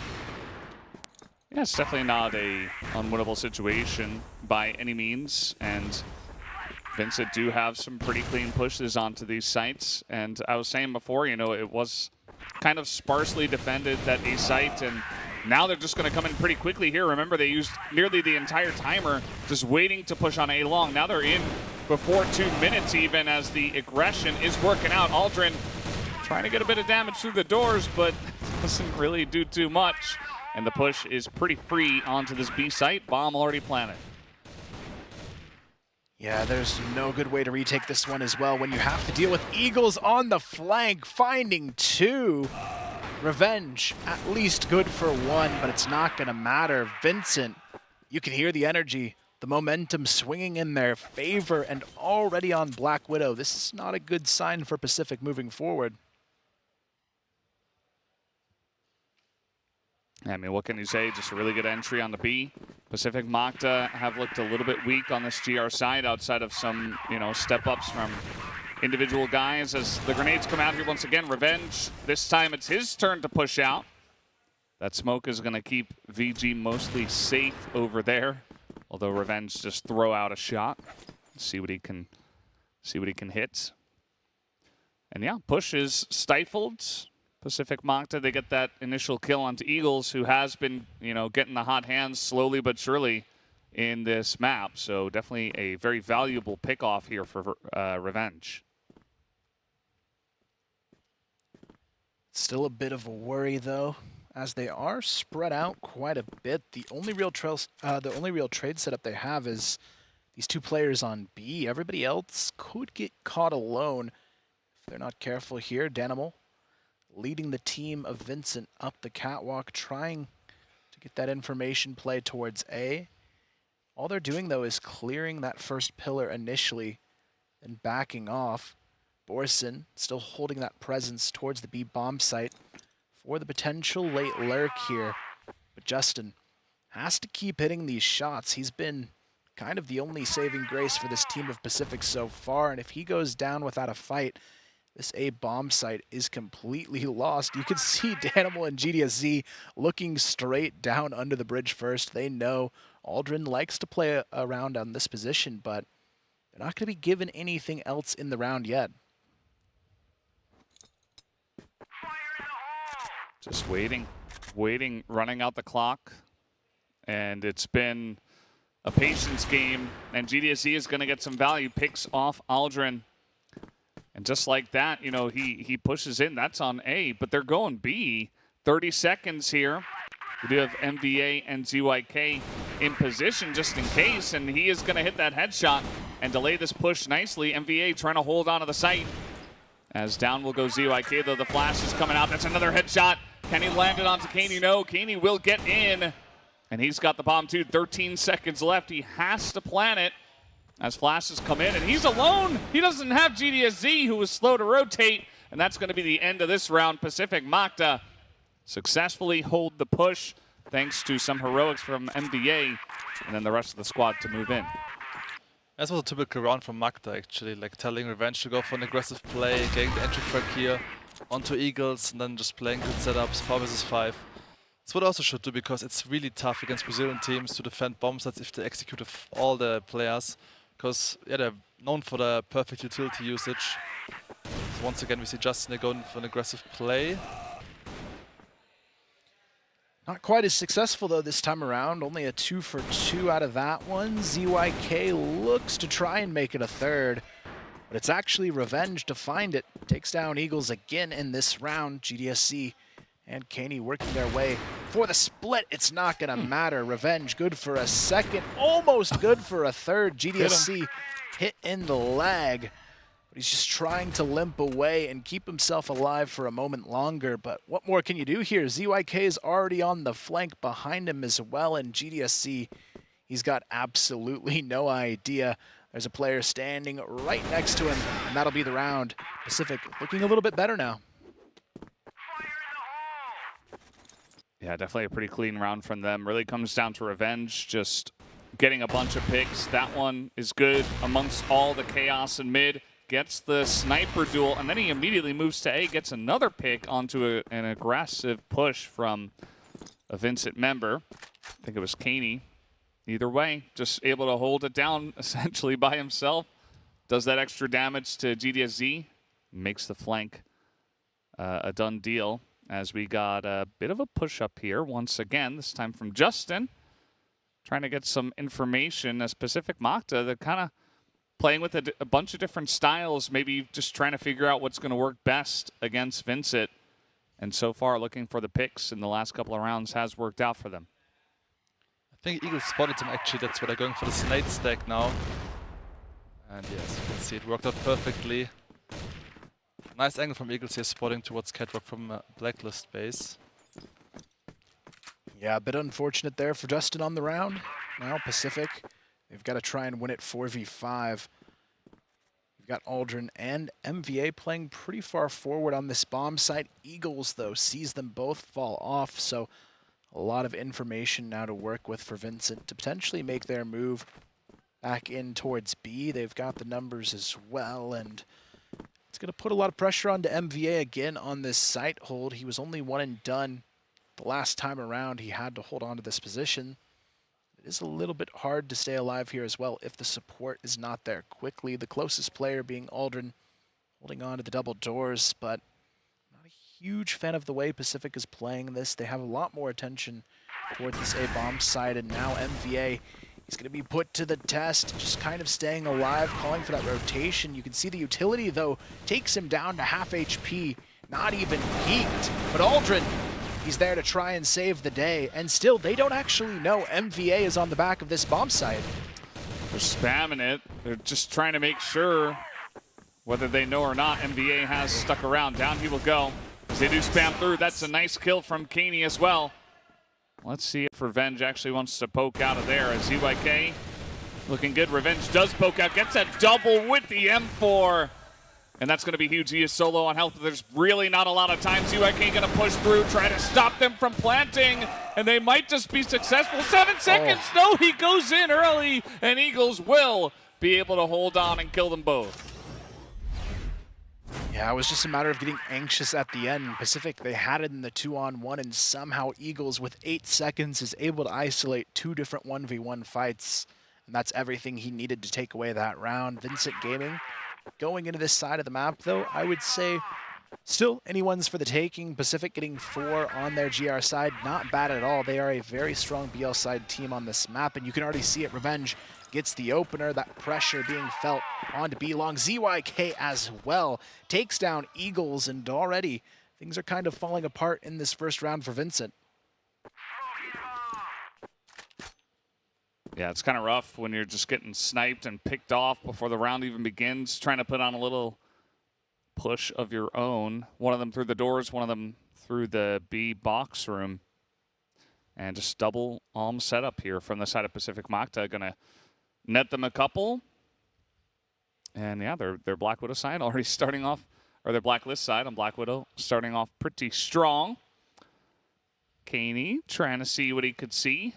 A pickoff would be huge for them to give them a chance at defending 3v4. Well, that's not gonna it's not gonna work out. Unfortunate timing for him as Aldrin gets the drop. Kaney now looking for an isolation on the ZYK, but he's gonna be shot from behind. And now it's only Borazin with the bomb already planted on A.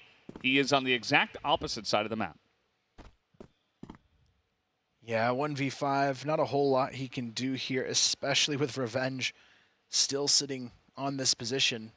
There's literally no way out, even with the kill onto ZYK. Revenge knows exactly where he is, and Borazin, he's cleared everything except what he needs to, and now his team's just going to take this time, I think, to talk through the next round. He's not even going for the round at this point, so it is going to be a nice 5-5 on the table for Pacific, and hopefully Vincent during this time can maybe figure out something differently, but already this side of the map looking a little bit better for Pacific. It really surprised me that Vincent plays so aggressive now on GR side, because I think their passive approach on GR side, especially in the group stage against ranking Anubis, got them the 2-0, so I think for the next couple of rounds we most likely see more reserved playstyle from them, playing the setups, because this is also what the Brazilian teams are known for. Especially, I mean, if 0K is sniping in Blacklist base, it doesn't make too much sense to peek him there. Yeah, absolutely. I'm sure they're going to readjust at this point. Although, as I say that, let's see how far they want to push with this. Probably not too far. Generally, you just get a little stack going here and then set up one guy and then back away. Speaking of which, Eagle is up in the sky. Rest of the team going to leave him after boosting him up there. It's a weird spot to solo hold from. Not quite as much cover as you would like. Maybe they're able to catch one off guard here, but I don't think they're going to get a lot of value out of this position. A lot of the round, though, will come down to this collision. Starting to be prepared towards the B bomb site. The majority of Pacific getting that information, spotting out a couple players. Utility starts to come down. No full commit just yet, though. Just kind of toying with the idea of this push. ZYK is exactly ready for that position. I mean, that's the hard part about that spot. There's no clean way to get out of it without taking some damage. MVA still poking around on the B bomb site here, but it's Borazin who's going to be put in a difficult position now as 2 players go down. Eagles and GDSC have already fallen, and there's just no trade potential on the table for Vincent. Yeah, it's pretty rough. I really like the way that Pacific Macta are just peeling away the different layers of the defense of VINCIT Gaming, never overcommitting, always just looking for little pokes, little prods, seeing what they could see, any kind of weakness. Although Borzin, very nice position here, going to read the one guy through the mid doors, gives them a chance, 3v4. Let's try to defend this one as Kaney's sitting in here. There's no smoke for the doors. Borzin also sneaking in behind them, as they do not check from mid, but it's still going to be the entry there onto B and a bomb plant from Aldrin. But Borzin is still alive. I mean, they can't get him out of here. The plant is going to be behind the boxes, as now that's the cleanup. Danimal just comes in, and just like that, VINCIT make quick work, and they will retake the site easily. I'm not sure why Macta was committing to this fight here towards long B. Was totally unnecessary. I think if you know that one player is coming from the back, it's a 3v2, just push GR base together. If all 3 players, you get the kill, just trade the guy in GR base, and you can just play time. I mean, they even got the first entry frags right, Macta, so this should have been their round for sure. Yeah, now it's just a difficult position. Losing the rounds you should win can definitely impact the mental game a little bit here. And VINCIT, it gives them that extra boost of confidence in winning that numbers down situation to move forward with. And we can see here Pacific kind of doing their default here, poking around towards mid and B. But there isn't really change on the side of VINCIT either, putting a lot of attention on making sure there isn't any ability to get out of mid without a fight. Kaney almost takes that battle onto ZYK. Doesn't fully commit to the fight though, backs off. But now they almost force them towards this B play, and this is what VINCIT is trying to do with this A long control. They're hoping that Macta takes the bait and goes in. Yeah, and I wouldn't be too surprised if they try to do a little bit of what they did in the last round, because the initial part of the push was good. They got a bunch of picks. They were able to peel away some of VINCIT Gaming. The second part of that was all VINCIT on the retake. As here they come once again, GDSC on the backside is going to hit the Colt shot, but NBA does get the 1. That's 2 now for GDSC. As he stays alive, he's reloading his Colt behind the box, and they know he's there now. But VG do have 2 guys on the site. Aldrin has snuck all the way in behind them. They have no idea. That's the free kill on a GDSC. They isolate Danimal, who does get 1. To be fair, that's going to make things a bit easier here on the retake. Still 45 seconds, and they're going to push out a B because they have this time. Aldrin clean with the 2 headshots. Yeah, typical Macta round in the end. It didn't make sense at all to push here towards G-base. You have bombs at B, you can just plant the bomb, having good after-plant positioning, but yeah, in the end, Aldrin, great aiming here, getting the 2-piece. But also great play from GDC, getting a 2-piece then, buying time for his teammates to rotate. ZYK, though, gets caught alone on A-long, taken down by Eagles. Kind of a free pick for VINCIT Gaming on the round to work with. They're going to fall off into their default setup, playing the 2-1-2 again. This time, Pacific have to do it with even less to work with on the round. We can already see Revenge, knowing he needs to find that opening for his team, working his way up the catwalk. Yeah, I mean, at the end of the day, if ZYK is consistently going to alm right at the beginning of the round and look for picks, Eagles, if he can get a 1v1 against him, definitely could try to take it, and he will win some of those, if not most. So good on Eagles to get out there once again. ZYK just trying to get some semblance of control on long, but doesn't look like it's going to happen for Pacific. Not so far. Revenge still here on the catwalk. The rest of the team sitting in mid, considering a push, but you've got Danimal, who is going to be watching this. The flash is over the top. He's behind the box. Very nice position. They do not check it. He gets the 1. That flash is pretty huge, but Eagles is able to pick up Revenge in the 1v1. And now it's all up to this push towards B. You'd have to imagine Aldrin will be cleaned up, and that is the bomb down. Yeah, Justin 1 versus 4, not going to happen. And VINCIT, they are back in the lead here. Still a lot of back and forth in this matchup, but it's going to come down to these early round picks.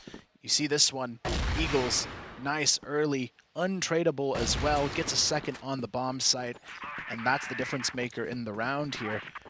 This is where ZYK has to be careful if he's going to challenge onto A long, but Pacific, they're diving into it with 4 this time. Justin takes down Danimal, and the other players, they've got no choice. They've got to back off here. Finally, Macta is adapting the playstyle a little bit, because VINCIT, they used to push every round long A. They sent just one player towards barracks area, having one player towards A short, and usually stacking with 3 players on B, and Macta kept on pushing B side, which didn't make too much sense.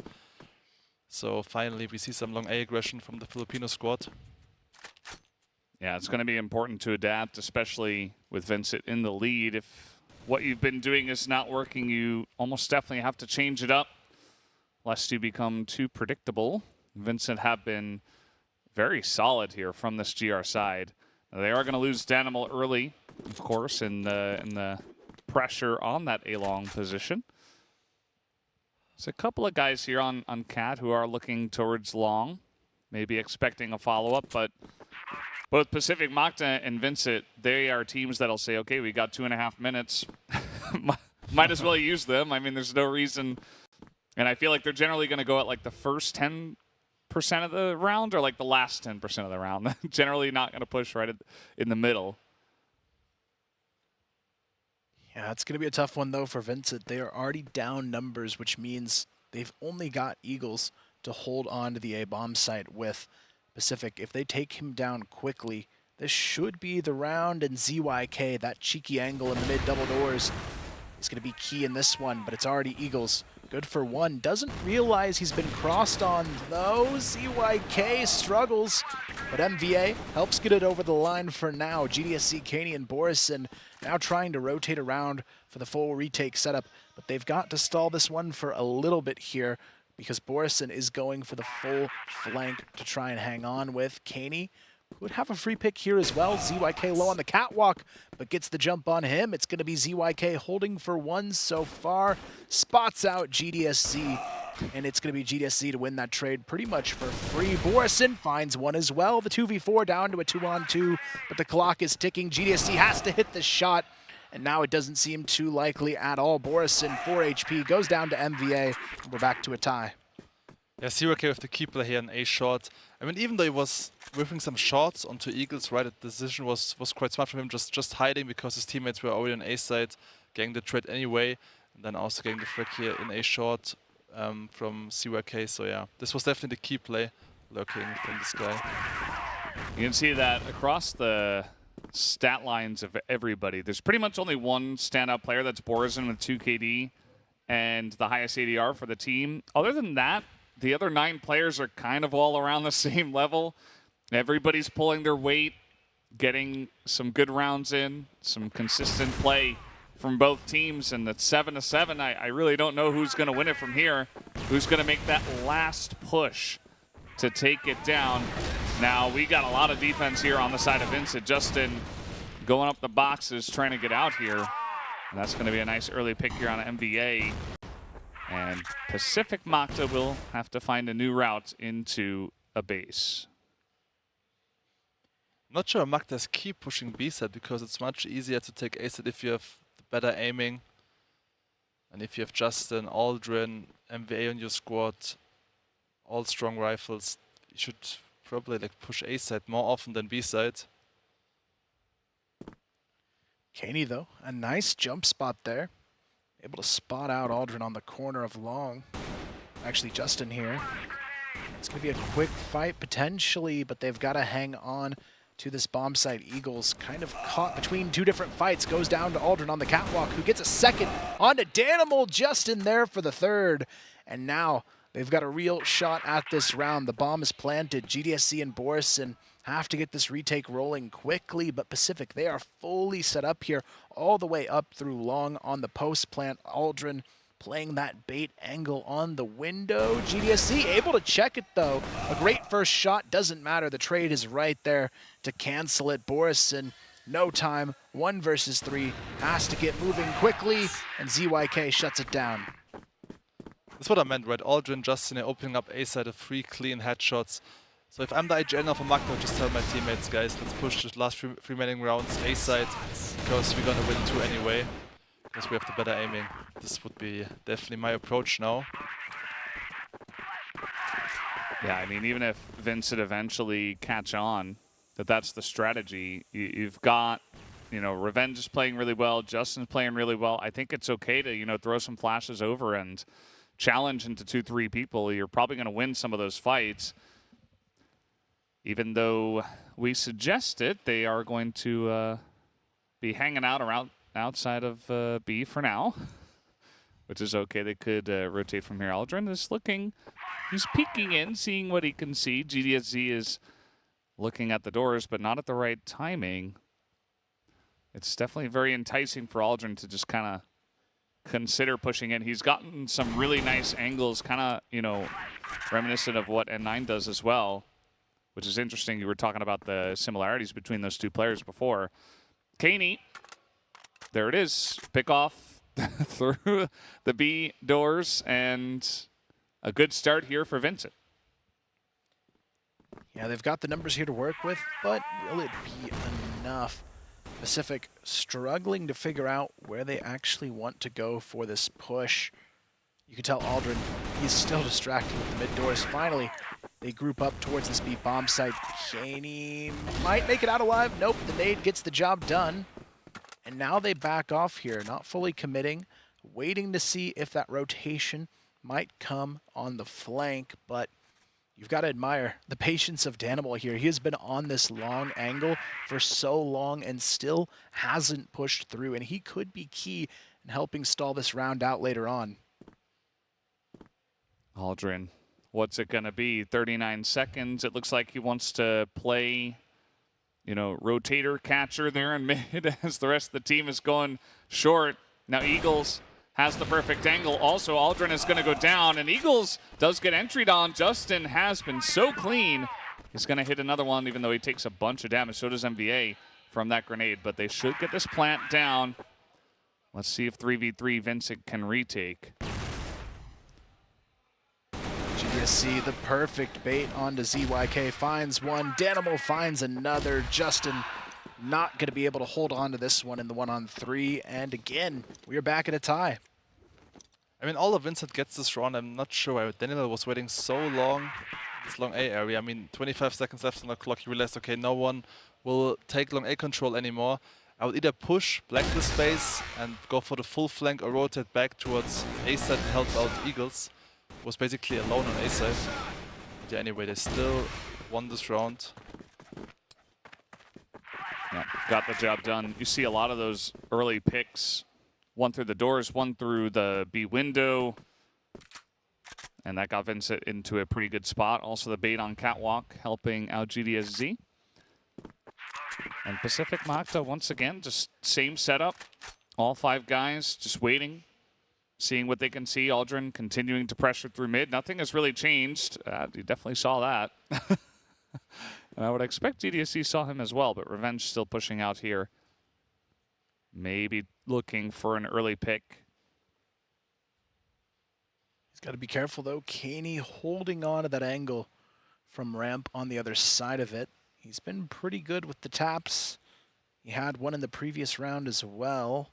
But Revenge just taking time here. Aldrin, though, almost gets caught. Eagles missing the connection for now.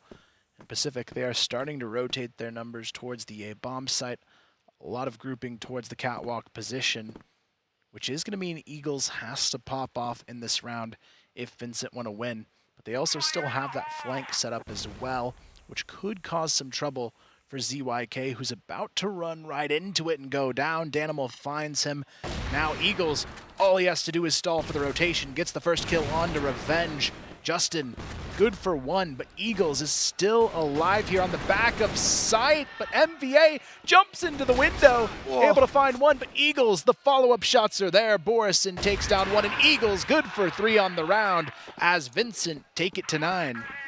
Yeah, insane free PC from Eagle. I still don't understand why Macta stopped taking long A control. I did it once, worked out perfectly for them. So this should be the approach for the last round. You would expect that be the approach. And you know what?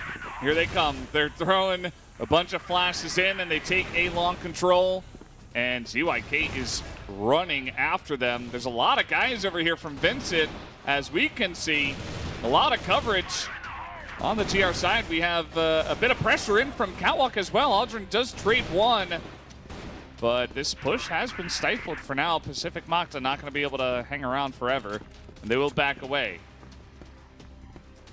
Yeah, good rotation there from VINCIT, but also realizing quickly to just go back to this 2-2 setup could be really ideal for them, depending on where the push does come through. But now they've kind of left Kaney alone here to hold on this recommit from Pacific. Kaney goes down right away. Eagles goes down as well. And it seems overtime might be on the horizon unless GDSC can fight back with Borison to get it done. But he's already taken down as well. Borison 1 versus 4. They should have a pretty good idea of where he's coming from as well. He's going to be barrel spotted by Justin, and now he has to use the util and hope for the best, but Revenge right there for the backstab. And we're going into overtime on map number 1. Well, these two teams very evenly matched, maybe even more than we expected. VINCIT definitely putting on a good show here on Black Widow. The first map pick to the side of Pacific Macta, keeping it close and forcing overtime, as both teams were able to pick up, I believe, 5 rounds on the BL side. So everything kind of makes sense for this first map. You know, not too much to say. Good plays from both sides. Eagles taking a look at his 3K. Just very clean shots.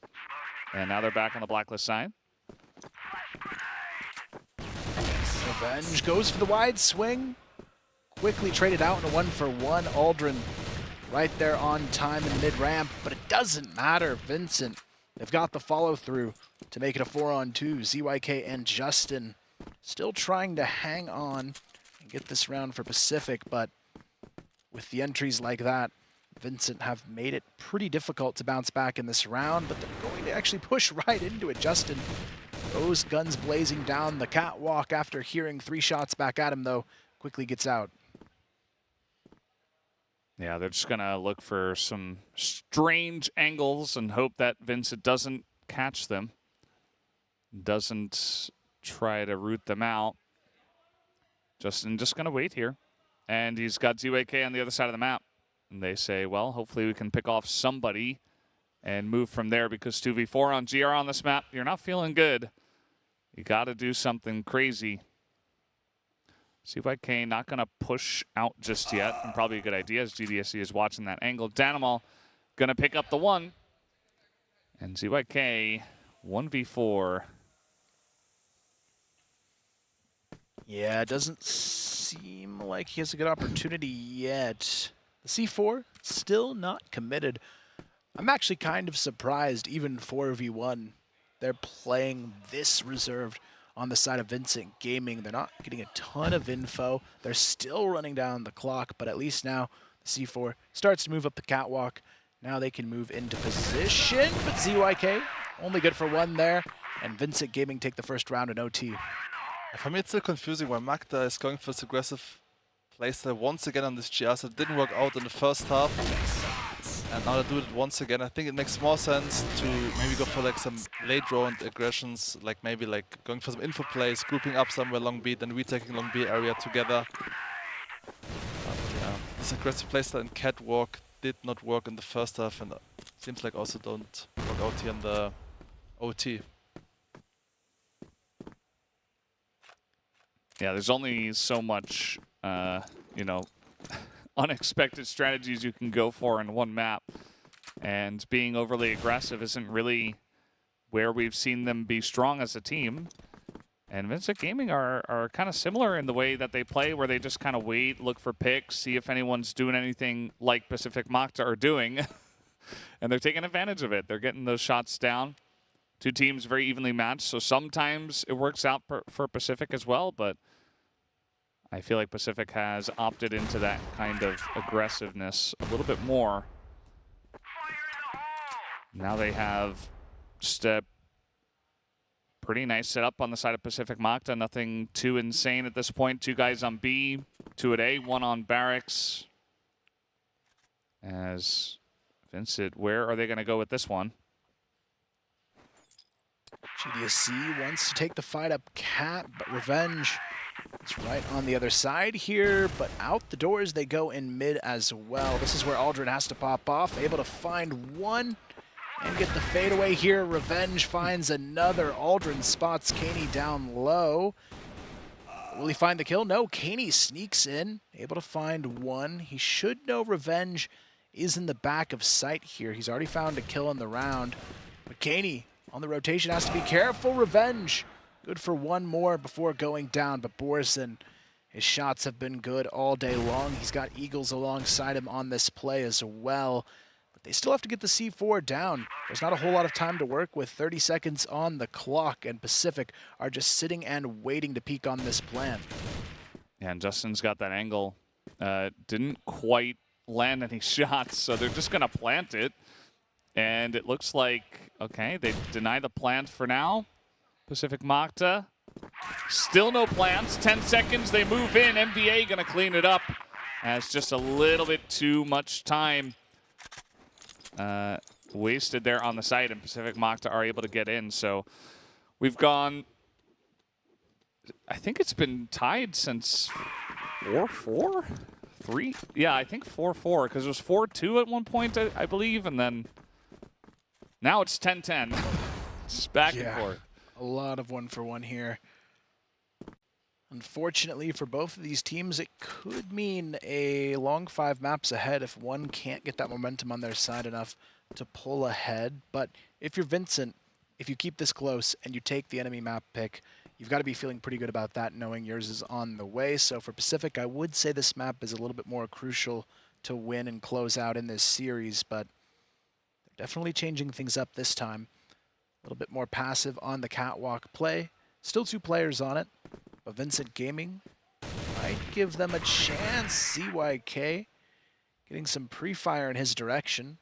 No real connection though here. Again, VINCIT just playing it nice and slow, working towards those doubles on the cat. Might have a big head-to-head here in this area right here. The observer is showing us. A lot of utility, though, thrown down the stairs, so maybe VINCIT say, okay, it looks like they've at least got a couple of guys over here. Do we want to reconsider? Or maybe we just wait until all the utilities used. And that's going to be the choice. They are running into a lot of guys, but the shots are clean. Caney gets one. Danimal gets the second as they take over Catwalk. Revenge in position. He's going to get the one. There's a second. And immediately Caney and the team are like, okay, we got to back away. Meanwhile, NVA coming in from behind. Looks like GDSC may have gotten a little sniff of that one as a third shot is going to go the way of Revenge. Looking for number 4. He's surrounded by so many different people now. So many different angles, and eventually he will go down. NVA with a lot on his shoulders now, 1v2. He knows where both of them are. Eagles trying to catch it, and MVA just going to wait. He knows where the bomb is as well. GDSC trying to swing. That's going to go the way of MVA, but eventually Eagles just cleans that one up. And now it's 11-10 in favor of VG. Yeah, I feel kind of bad for Revenge. I mean, MVA actually had the perfect positioning here. He should have just committed to this lurk towards A shot, and then they would win this run for sure. But still, great attempt from Revenge, holding A side. Basically solo, so yeah. I still think when it comes to Blacklist now, if Macta would take long A 3 times in a row, they would win all rounds, because VINCIT having a hard time defending A side if they don't have long A control. But anyway, they don't listen to me for some reason. And now VINCIT are looking pretty good at their odds. Already a 5-on-4. We might actually see a team win 2 rounds in a row here. Would be the first time in a while. But VINCIT looking good in this one. Eagles really stepping it up in the overtime, along with GDSC to get these kills right when they need them most. Revenge, though, still alive, looking for that pick up the catwalk. The smoke screen making it a bit more challenging. Eagles on the other side of it as well, along with Danimal holding on to the staircase position, but Revenge, he has to find this pick, otherwise it's already a 5-on-3, but Revenge, what a shot, takes down Eagles, and that'll definitely settle the score for now. Looks like he hit him in the ear. Very close one. But Revenge takes no damage in the play and sets up his team for a much easier play, especially with Eagles down. Has really been carrying some weight for this team. Got a little scoot up here from Danimal out on a long, but we do see that ZYK is taking this bomb over towards B. And we'll see if it works out. I mean, there's only a couple of guys over there, but they've got a very nice setup at this point. Good lineups. They see it coming early. Vincent Gaming, though, getting flashed. Can they hold on to the site? Borzin seems to be in a very good spot. Will they check it as out the windows they go? Kaney just going to take down 2, make it 3 headshots in a row. And now it's all up to Revenge. 1v3, not looking good for him. Yeah, there's almost no way out of this one. Danimal on the swing around, takes him down, and finally, 2 in a row go the way of a team, and Vincent, this is their chance to close before risking it in that golden round, and it seems like they might be the team to get it done after all.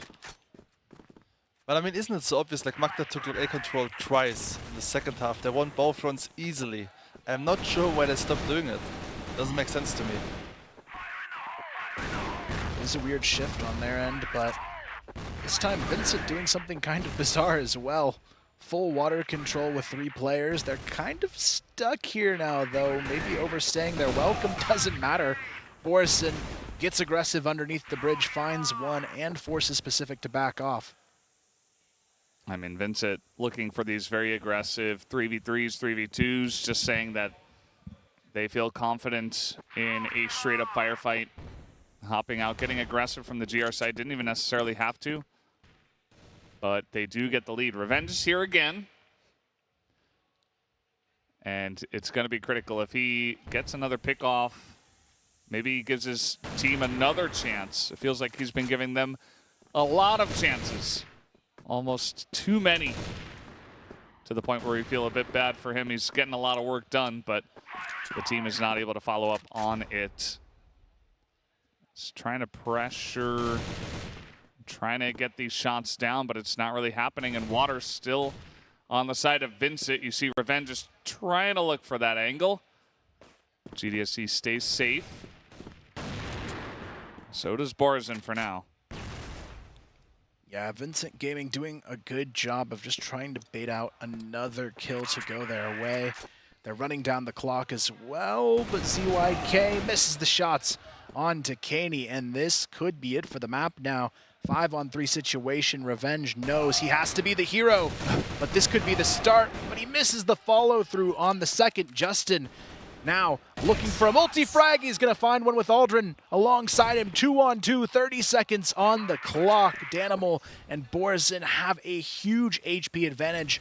But Justin, is he going to sneak across to the B-bomb site here? He's left Aldrin alone with the bomb, and this could be a huge mistake. Justin, he's down underneath. They've got 10 seconds. They've got to stick the plant here and now, but now Danimal and Borson know they can just swing on the plant, force the 2v1 here, and this could be it, but no, they're taking their time. I don't know why Borson hasn't peeked out yet. Danimal goes in by himself. Aldrin, 7 HP. There's surely no way out at this point. Well, he looked like he was panicking a little bit there. Taps the bomb. Aldrin going to peek it, and down he goes. That's going to do it. Vincent Gaming will pick up the first map of Black Widow in a 13-10 overtime victory.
13-10 is the scoreline. VINCIT Gaming able to pick up the victory in overtime, and that was on Pacific Macta's map of Black Widow, the first one in this best of 5.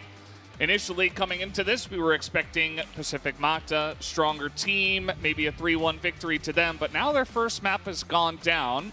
Some of the choices they've made we haven't necessarily agreed with, and VINCIT is playing a very solid game of Crossfire right now. What's going to happen from here? Yeah, solid performance from VINCIT. I still feel like it wasn't even the A game. I mean, on Macta's side, Macta really rely on the individual performance, right? MVA, as well as CYK having a hard time on Black Widow at least. And yeah, they also did 2 key mistakes. I think they played overly aggressive on GR side, and then also they kept on pressuring B side on Blacklist. Even though, if you have the better players individually, you should definitely rush A side more often than B side. Yeah, I thought it was just a lot of small mistakes there from the side of Pacific, ultimately resulting in their loss. As we take a look at the stats, though, honestly pretty even across the board. You could maybe argue Borison had the most elevated performance. Wouldn't be surprised to see him as the MVP of this map, but overall I felt pretty equally matched on this first map.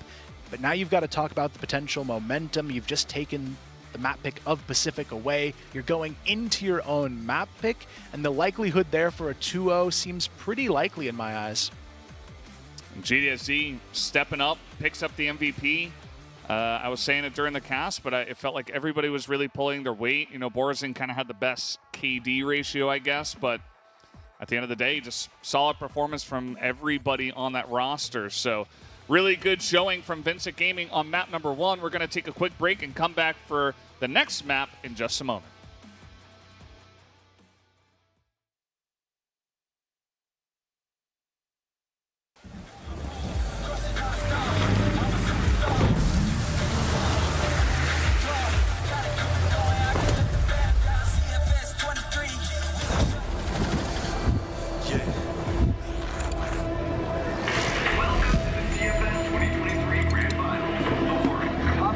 Crossfire esports world championship tournament. The year of 2023 marks the 10th anniversary of CFS.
We're back here after the short break. We still have VINCIT Gaming in the lead 1-0 after a 13-10 Black Widow scoreline that they do take. And now it's going over to their map pick of Port, which is going to be pretty interesting. Very close map up until the overtime where VINCIT were just barely able to get ahead and over the line to the victory.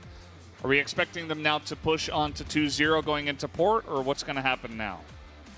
I would say maybe it's an easier 2-0 if they were starting on the GR side. I feel like because they're not, it can be a little bit harder to get across the finish line and get that ball rolling initially, but I think they do have the momentum on their side to maybe pull this off. I think the biggest difference so far has been, as Seven mentioned, this team play for VINCIT Gaming is a little bit stronger, and it's kind of what's carrying them through these rounds to get out on top. I also feel like Pacific kind of threw away some of the strategy that did work so well for them on the GR side, making those passive approaches and kind of setting up the traps versus just peeking into their opponents. That's almost how Kara House lost to them on Black Widow, so I was surprised to see them making those same mistakes against VINCIT Gaming. I mean, I still feel like overall Macta is a better team, so the two key facts on this map now will be that especially MVA and CRK, they really have to step up because, I mean, in the end, Macta, they always rely on their individual skill, so if you just have like 3 players stepping up to the plate, it's just not enough against VINCIT Gaming, as we just saw in Black Widow. And they also have to work on their decision making, right? Like for example on Port GR, you just can't like give them like frags for free in the beginning, because if you want to play Port like with like 4 versus 5 on GR, this is gonna be tough against the Brazilian squad with like perfect executes. So they should definitely play more passive, more reserved on GR, I feel like, and then just group up as a unit on Blacklist, just go for your executes. And then usually Revenge, Aldrin, Justin will close out the rounds for you. But yeah, especially CYK. It's interesting, CYK is always known for his massive performances on Port, even though it's the IGL. And maybe some people even said like he's kind of outdated, but I would even disagree. Especially on Port, this guy was always popping off even back then against the Chinese team. So I expect more from CYK on this specific map now. Yeah, it will be interesting to see if they can get off to a good start here, Pacific Macta. They're definitely going to need it to try to wrest back control of the series. VINCIT Gaming, I do think they have a lot of momentum now behind them. It was a close map. They got through it. They're going to be feeling pretty elated after that one, and they're going to come out on BL here on Port. It's not going to be easy, but if they get a couple of rounds rolling and they get some really clean executes and Pacific Macta continue to kind of make questionable decisions, I could definitely see them begin to run away with the series. Yeah, I think so. I feel like for them, one of the big highlights in the first map was just the versatility of a player like GDSC. He's kind of like a similar playstyle to CZY in my mind. He can pick up any weapon and provide value at any moment, and having someone like that goes a long ways, whereas I feel like with Pacific, they're more kind of set into specific roles, and if those roles don't work, things just kind of crumble for them. Yeah, definitely going to be a bit of an issue. We're getting ready to hop on to the second map here of Port, and third map in the pool. Trying to remember what compounds. Yeah. Compound Mexico, and the last one would be Ankara. Yeah.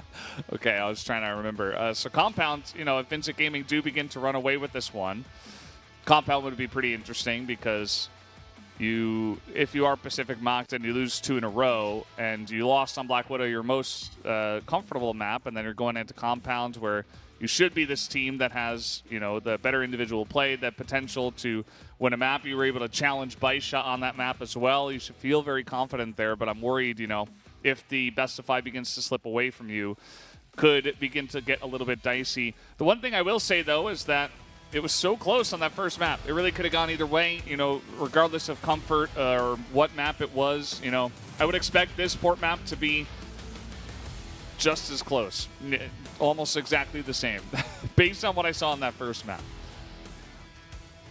Yeah, it could be equally close here. I think going into this one, I do expect Pacific to play a little bit stronger than what we saw in the first map, even knowing it's not their pick. It's still a strong map for both teams, though, at the end of the day, and it looks like we are ready to hop into it, and this is going to be a decisive one for VINCIT in this series. Do they allow the tie, or do they take a 2-0 lead and put themselves going into the last 3 maps, only needing 1 to close out this series? Yeah, definitely going to be the question on everybody's minds as we do move into this one. Fiji starting off on the Blacklist side. How crisp will these executes be as they're moving fast enough to move past that initial grenade. Already setting up in connector. Trying to challenge Revenge. Not sure if that's the angle you want to take, especially because Aldrin is here as well. ZYK is going to go down, and Revenge, clean as always, going to shut this down extremely early on as he takes down Borzin as well. GDSE, the only one left available. And kind of freaking out a little bit as well. Revenge going to shut that one down pretty easily. Yes, we just saw it's really tough to push ACET against Macta. I mean, both the best players from their squad down. ACET, Aldrin alongside Revenge. Revenge with an insane 4-piece. It's a great hold from the Filipino squad. Yeah, definitely a tough side of the map to kick it off on for Vincent, but they say, hey, it's time to run in the opposite direction. No Revenge to deal with on this side of the map. Quickly going for that control play in the B tunnels, but then backing off of it pretty quickly as well. GDSC trying to sneak underneath in the B connector, maybe out into mid as well. ZYK just kind of patiently holding on to this off angle for the push out of mid. And Vincent trying to bait out this pick, not quite successful in doing so just yet. You can see Aldrin poking towards A long. Not going to go all the way through though. Yeah, just getting a smidgen of information before he does move out. Based on what we saw on Black Widow, which it is a different map. Definitely took their time with this. GDSC trying to run through mid, but ZYK was expecting this kind of push, so makes quick work of that pretty much for free. GDSC not even looking at him. And now Danamal here in the connector and a little bit of a move over towards A long, so they're down a member. And they might try to challenge this again, as now ZYK has pushed out a little bit and even takes one down as well, making this a 3-on-4. Yeah, they've got all the advantages in the round now on the side of Pacific. Vincent wants to test this again towards the A bomb site. Revenge still holding on to this position. Aldrin not quite there for the support, though it may not be needed. It's going to be Revenge who finds the kill, forces them off the site, and these last two players don't really know what they want to do here. Borzin and Eagles working their way up mid into a potential bridge play. You can see Borzin thinking about it, but they've got no time here to really make a solid move. Yeah, I mean, at this point, it's hard to execute onto any site when you've only got two guys left. Borzin going in alone. Eagles just in the tunnels. Now he has snuck in here. He's going to pick off two in the 180. No scope, and 12 seconds left. Has a chance to get this bomb down. That's a third one. Borzin just picking up 3 kills for free. Nobody even looking at him.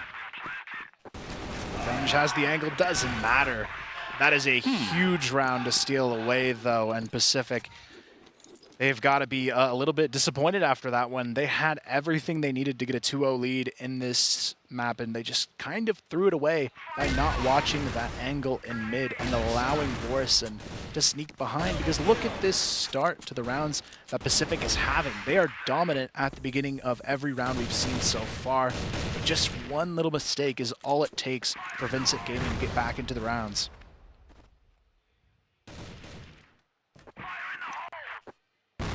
Yeah, it's kind of crazy. I was a bit worried for VINCIT, where it's like, okay, well, you tried to go for a clean execute onto A long, you got absolutely bodied.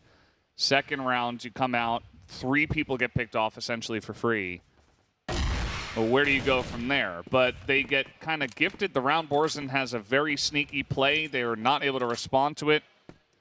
And now VINCIT off to a good start in this third round as well. So all of my worries kind of flying out the window for VINCIT, as they look pretty comfortable here on the blacklist side, even though wasn't a very comfortable situation to get here.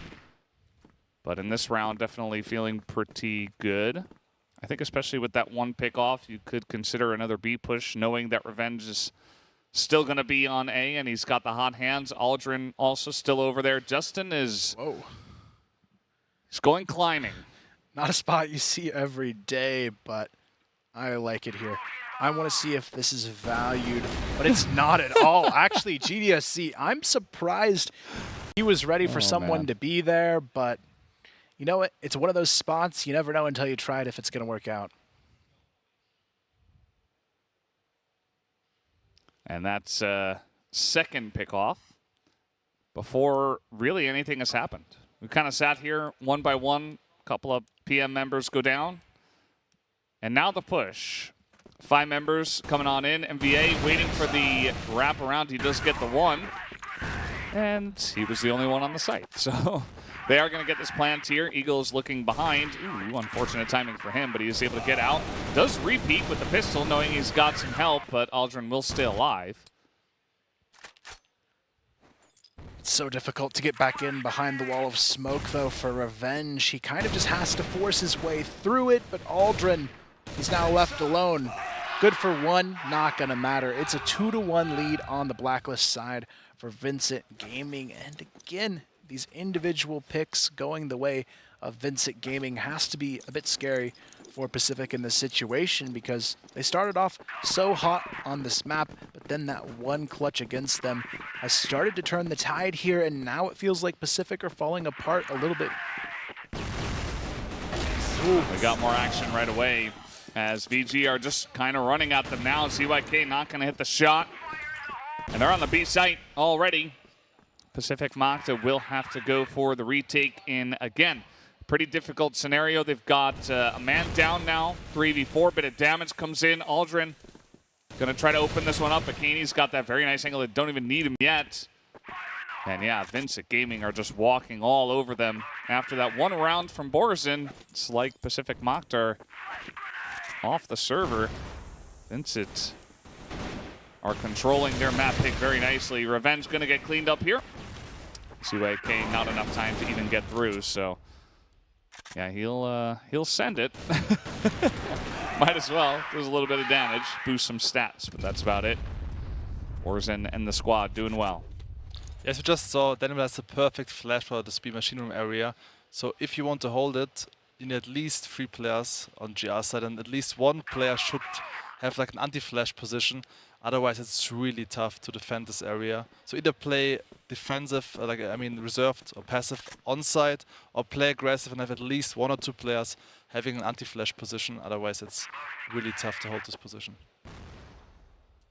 And now we get into a position for VINCIT Gaming where the map 2 is definitely on the table and winnable. Pacific, they've got to find a way to elevate this GR side. This is a GR-sided map, but so far, it's kind of just looking VINCIT-sided.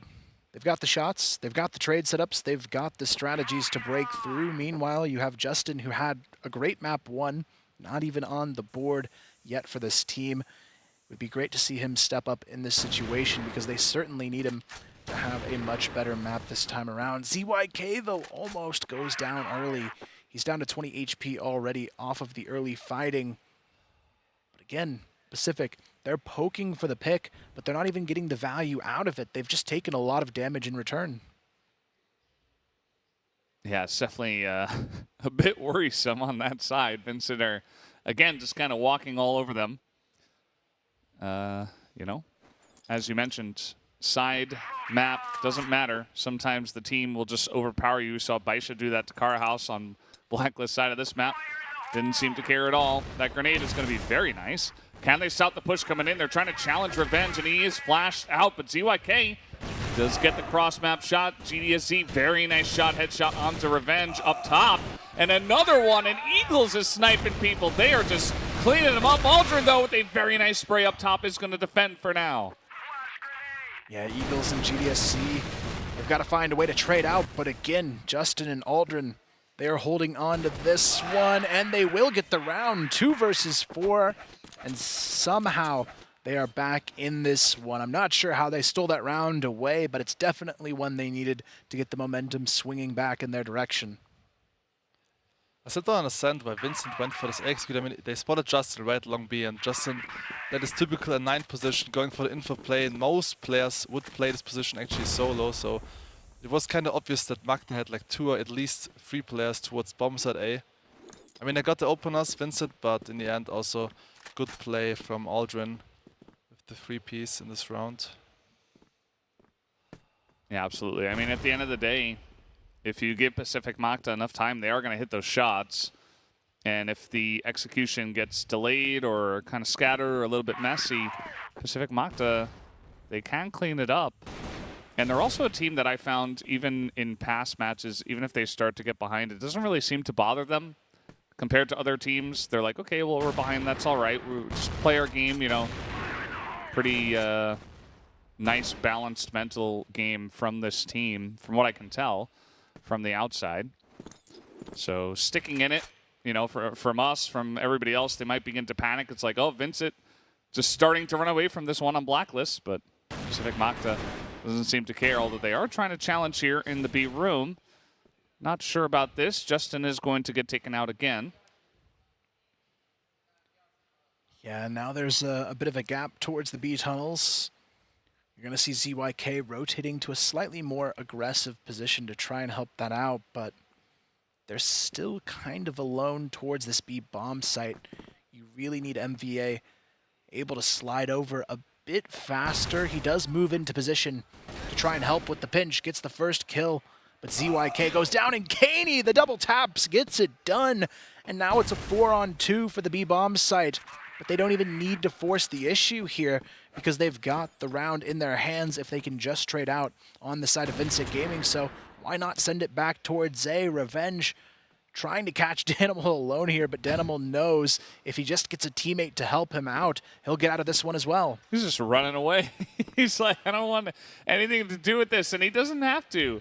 The entire team is on A already, and Revenge is just desperately trying to catch up. Now that is going to be a nice kill. Does get it. It does reveal Revenge's position kind of behind the play, but that's fine. And now bomb planted, 3v2, smoke set up. Not an easy position to retake. Very nice angle, though, from Revenge. That's going to even things up and give them a chance. Aldrin and Revenge, the two clutch players of this roster, pushing in together. They are hidden, and Borzin up top is going to pick up the one, and Eagles helps out for the second. A couple of big headshots to defend. As Danimal getting pretty hyped. He knows what this means. You make it into round of 4, who knows what happens. And bit by bit, VINCIT are pulling ahead. I think VINCIT definitely realized that B-side is a weak point for Macta. So if I'm the IGL now for Macta, I would definitely send Revenge there, sniping towards long B. So VINCIT might stop rushing the side then. It would be a good idea, but we're not going to see it here. It's still Justin and MVA who have been struggling to hold on to this B-long position. Meanwhile, Borison's still looking good, but Eagles looking equally good in this round. Justin just completely canceled out of the round. And now they've got the early numbers to work with towards this B bomb site. It's MVA all alone here as well. We've got a slow rotation from Revenge finally making his way to this side of the map, but with MVA so far forward, there's almost no way to help him quickly enough in this fight, and now you've got VINCIT completely in his face. Danimal able to find one, GDSC finds another. Revenge, he's gonna have to do it all in this round to keep it alive, but he already gets a double kill. Imagine what could have been. Oh my goodness, if he was here all along, yeah, maybe you don't lose anyone. Maybe you just send him to peek the B tunnels the next time around, but still, VINCIT Gaming, they do hold on to the numbers situation that they've created for themselves, just slightly in this one. GDSC down to 20 HP, but with Revenge on the A cross, you've got to wonder if he's going to hit this shot. I'd say it's pretty likely, but that smoke is going to make things harder. Oh, that spray from ZYK. Pretty clean. That's going to delay this push quite a bit as Eagles got to make a decision now. He's caught out there. He's just running back and forth, trying to dodge bullets, quite literally. And Revenge here. Yeah, Eagles has not backed down from this at all. He's just charging in, knows there's really no escape. He's just got to go up as hopping over the top. Revenge going to pull off 3 kills in the round, and ZYK gets 2. And there you have it. I mean, maybe 7 is right on this one. Yeah. I mean, a typical round right from Macta. MVA and Justin basically through this round already, and then Revenge saves the day for his squad. But also not sure why Macta keep playing aggressive here towards long B. It just doesn't work out for them. Not even once, like 3 or 4 rounds in a row already. So they should just play passive onside, maybe even letting Revenge snipe there, and then just send Justin towards A. Because as you can see, VINCIT, they just keep pushing B side because they realize, okay, it's definitely the weak point from Macta. They've definitely shown a bit of a reluctance to switch up their strategies in these last couple of maps. It's going to put a lot of pressure again onto MVA and Justin, though, who have been having some trouble holding their own in this one. The counter utility will come through, but MVA again gets put to the test. This time he does get the initial frag. Doesn't matter. Bores in with the follow-up. But where's Justin? He's already backed off. No support for his teammate. MVA gets taken down in a one-on-one for free. And for the BL side, that's not a bad start here.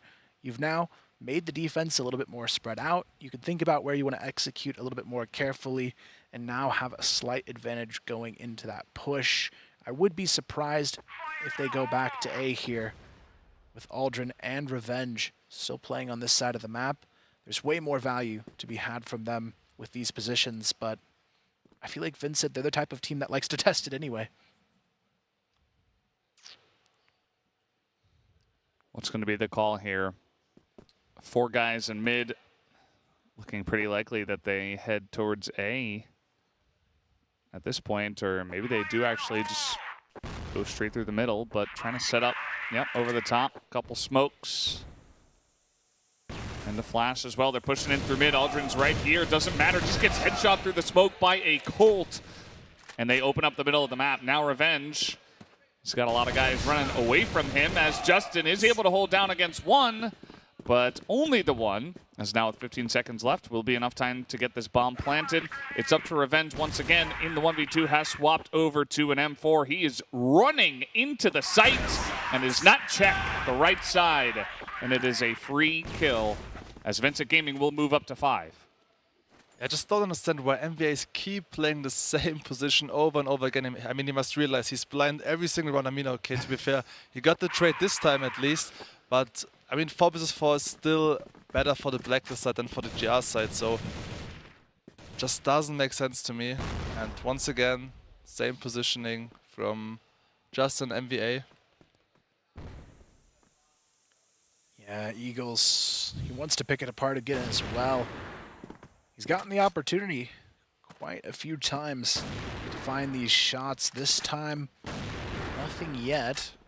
Just playing behind the smoke, but I mean, VINCIT Gaming, they already have to be pretty happy. You've got 5 rounds on the Blacklist side of a GR-sided map. 6th is almost a death sentence at this point for Pacific if they let it slip.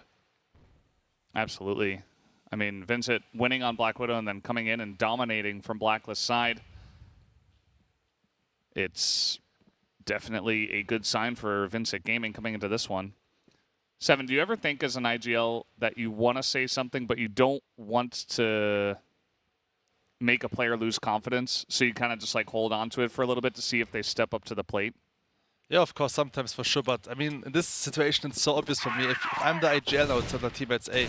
Like, playing, be aggressive, just don't work out for us, guys. Play more passive, or I'll tell Justin, okay, Justin, you're better anywhere at A side, just play A side, I will snipe towards long B. But of course, yeah, like blaming the teammates here in this situation also doesn't make too much sense. I would just tell them, okay, maybe you're better at A side right now, so I would just send them over to A side. Yeah, I guess there's definitely a way to say it softly or diplomatically without hurting any feelings. And here comes VINCIT Gaming pushing into B. Who could have seen this coming? MVA and Justin. Now, this is coming in a little bit later. Let's see if they can hold on. Eagle's going to hit that shot. He gets another one. This guy has got the hot hands, and he will pick up 2 kills and basically no recourse. I mean, everybody's got mostly full health. Kaney on half.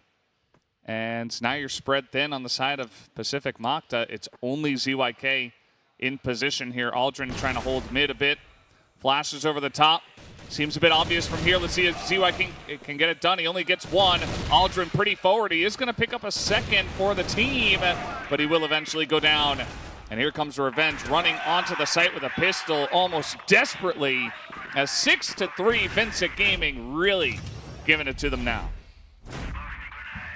Yeah, it seems just they haven't adapted in the way they needed to. I mean, Pacific, it was so obvious for the 3 of us that it's like, hey, just stop playing in the B tunnels in the same exact way. You're getting picked apart every round. Look at the ADR difference between the B tunnels players and everybody else. 80 plus versus less than 40 on both of them. They just needed a change in that position and refused to put something into place. And now they have to have 7 rounds on the BL side before VINCIT gets 4 GR rounds. It's so unlikely to go their way unless VINCIT kind of just throws in the towel here and calls it a day, which for them would make no sense at this point. They're on the precipice of a 2-0 lead, and now they'll have 3 chances to close out the series. Yeah, and it does feel like both the Brazilian teams in this tournament really thrive off the momentum. You give them just a little bit of energy, they're going to run away with it, and they're so good at identifying weak points and really just continuing to press that button over and over. And so they have here on this map. It's been pretty obvious for us watching as the observers. And we'll see if Pacific Macta has anything left in the tank. You know, I said at the beginning of this map, I'm like, this is a team that kind of generally holds on to their mental pretty well. They're, you know, pretty balanced, you know, doesn't get too affected, but I don't know, those last 2 rounds, they ended pretty quickly. They did look a little bit shook. I hope that they can kind of recalibrate here coming into the half, because they're definitely better than what they're showing right now. But VINCIT Gaming have really been challenging them here on those first couple of maps. Eagles already able to find one, and they have no idea. Kaney's playing on ladder. What is the second shot, though? Just devastating. But Revenge and ZYK finally get something in return, but it may not be enough. ZYK goes down, Revenge left alone, but if anyone could do it here, it's definitely Revenge today. He knows Borison's there, takes it to the 1v1, but Danimal, can he hold the massive lead for VINCIT Gaming, or will Pacific get the first blacklist round for themselves? Danimal running down the clock. But Revenge, you've got the bomb. Why are you pushing this? I don't get it. But it is Danimal who should be able to catch him on the rotation. Both players missing the connection. Danimal gets the repeat, though. And Revenge has got to be kicking himself for that one. But why are you contesting with the bomb in that 1v1? I'll never understand. Yeah, unlucky timing here for Revenge. I mean, I think this play wasn't too bad going for the full flank here. Just the timing was kind of off. I mean, of course, we fake could have just planned on A side. But it feels like it's always the same scenario, right? Vincent gets the opening frags, like 2 or 3 frags, then Revenge stepping up to the plate, getting 2 or 3 pieces, and then the round gets eventually kind of close. Yeah, gets kind of close, gets very tense, and then VINCIT Gaming end up with the win. Once again, that's the first of the 4 rounds they need on GR to close this one out. And Pacific Macta as well, trying to up the pace a little bit. They go for that pretty fast push, and it doesn't quite work out. Revenge sprinting at them with an M4. Not necessarily what he has to do, I feel like. But either way, trying to challenge in here. Now they are getting into B. That's a couple of kills, couple of headshots, clean entries from the side of Pacific Macta. Now catching the rotation is ZYK in mid. That is 3 for 0 in favor of Pacific Macta now. Yeah, really solid round, but you've got Borison and Eagles to deal with still, so it could be a challenge in the making. Borison already good for 1. Eagles starting to work in from the GR spawn, but Borison, I feel like he needs at least 3 in this round for them to have any chance at the retake. He's the only one without a sniper to work with for this retake situation. Eagles, he's already down and out here. Borison, that wall of smoke might just be it for him. Yeah, I mean, 1v4, smoke in his face. The site is totally cleaned up. He's going to get another kill, but at the end of the day, Revenge will pick it up. So Pacific Macta, nice little play into B tunnels. Get a couple of pickoffs. Kind of looked like what VINCIT were doing to them. And finally some success after quite a while here for Pacific Macta. They don't look too unhappy, but, you know, hard to tell what's really going on in the comms and stuff. But sticking in it. I mean, you can tell like both teams trying to copy this speed tunnel setup from Baisha. The main difference is Baisha has N9. This is why it's working out for them. So I would suggest VINCIT to also play passive onside and not do the same mistake like Macta did before. Yeah, it's a bit too much of a risk to give up this advantage early on just by over-peaking on this fight. You can still see they want to take it earlier on. GDSC not having any luck from this angle just yet. Peeking onto the other side of it, spots the angle for just a moment onto Revenge through the edge of that smoke, but yeah, it's such a dicey fight to take because it's so hard to get any trade potential if you peek a little bit too wide and one of these BL players just goes for the swing on you. But Borison, for me, has been the player that stood out throughout this match the most so far. And then Danimal swing into mid, 1 kill apiece. GDSC goes down on the B bomb site, but still, they have the numbers in place for this rotation. But Danimal is quite low on HP, so they still have to be careful here. It's so crazy how many times we've seen that one guy get isolated and flash, like just get swung on. Like both teams, it's kind of bizarre. I don't know what's gotten into them and why they're desperately trying to play that exact same position that just keeps getting flashed. I suppose it's definitely got its value, but we're not seeing it so far in this match just yet. And now 40 seconds left. Pacific Macta gotta make a play somewhere.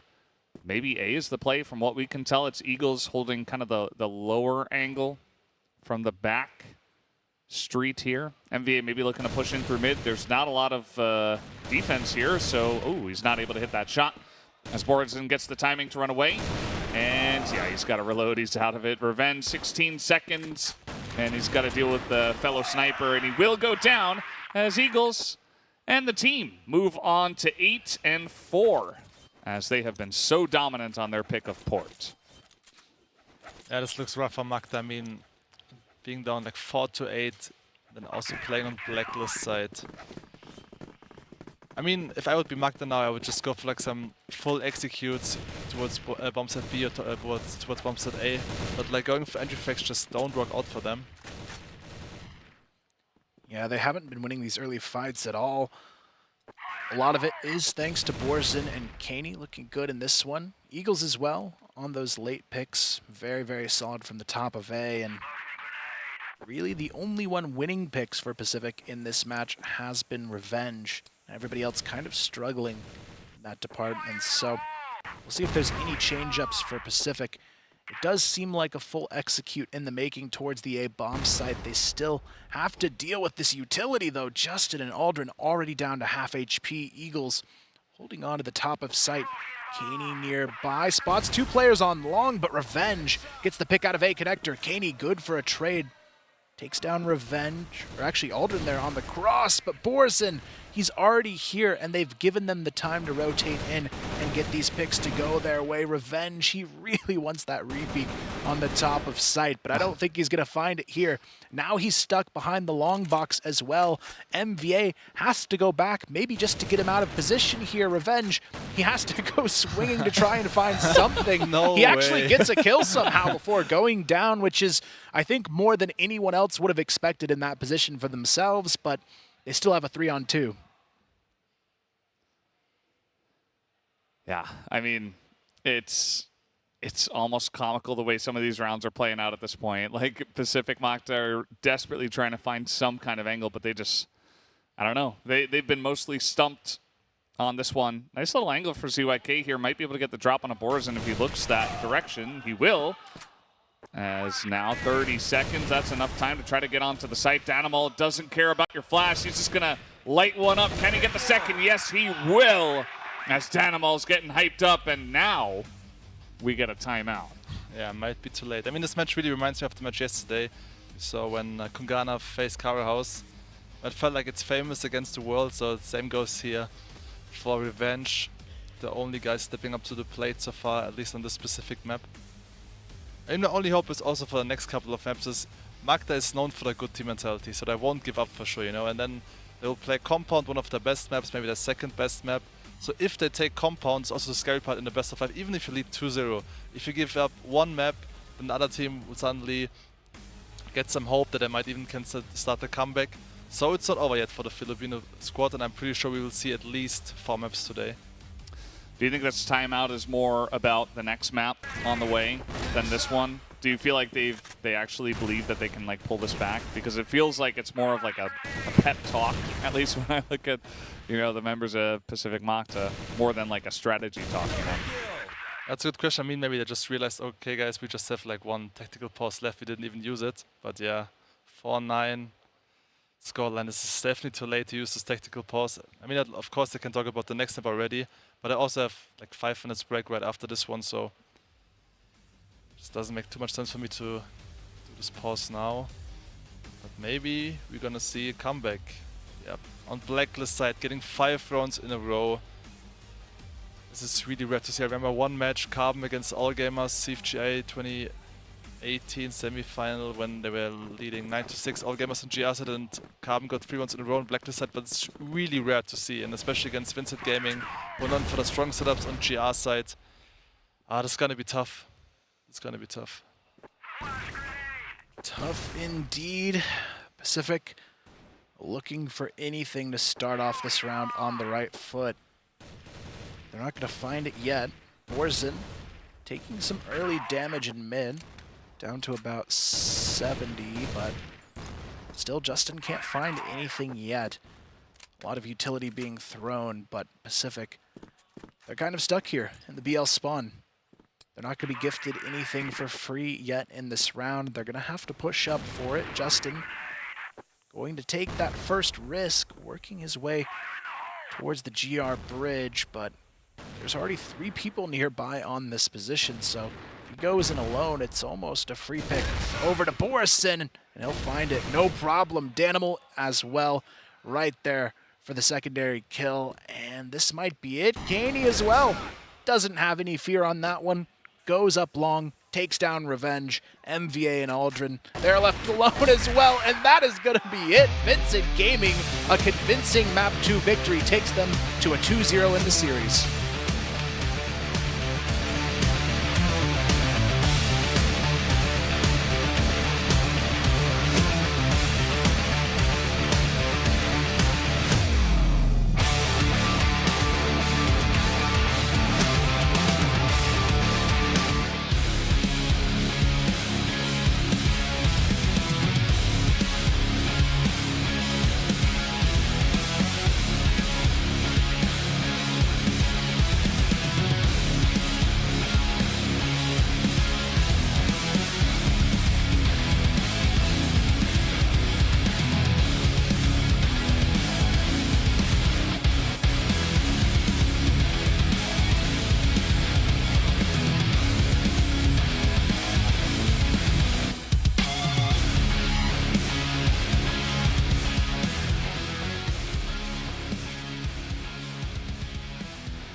Absolute domination there from VINCIT Gaming over Pacific Macta on map number 2, or over most of Pacific Macta, I should say.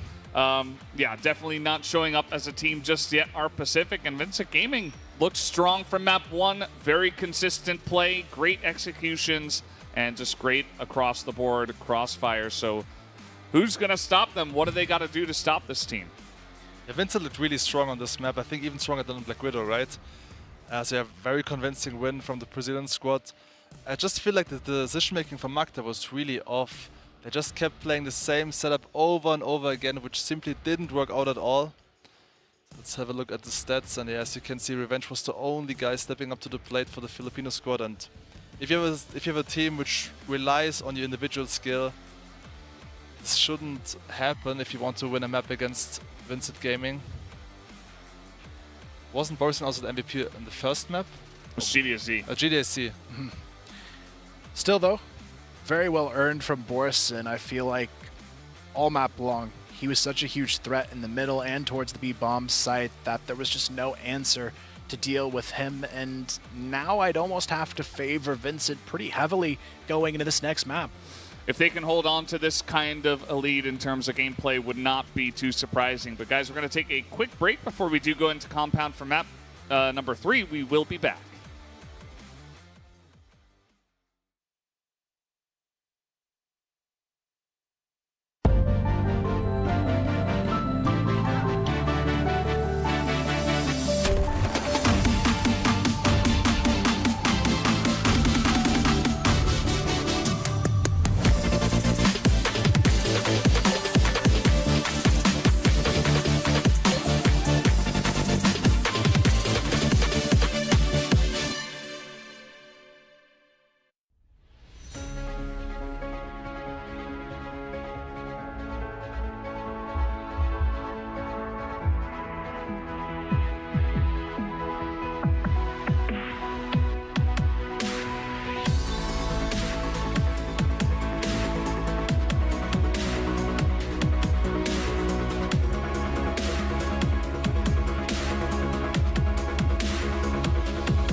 Welcome back. We are here at the CFS Grand Finals 2023, and so far in this best of 5, VINCIT Gaming are really taking it to Pacific Macta. It's 2-0. They beat them on their map pick of Black Widow 13-10.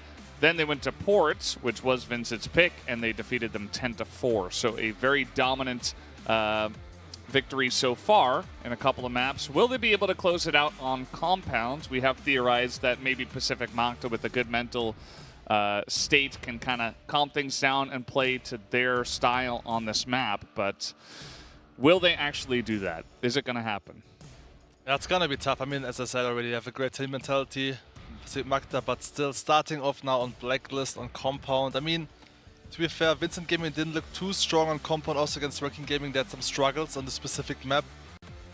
I would say this is totally a 50-50 map now, and I think if Macta wins this one, then starting off on GR side on Mexico, then this could go into full distance.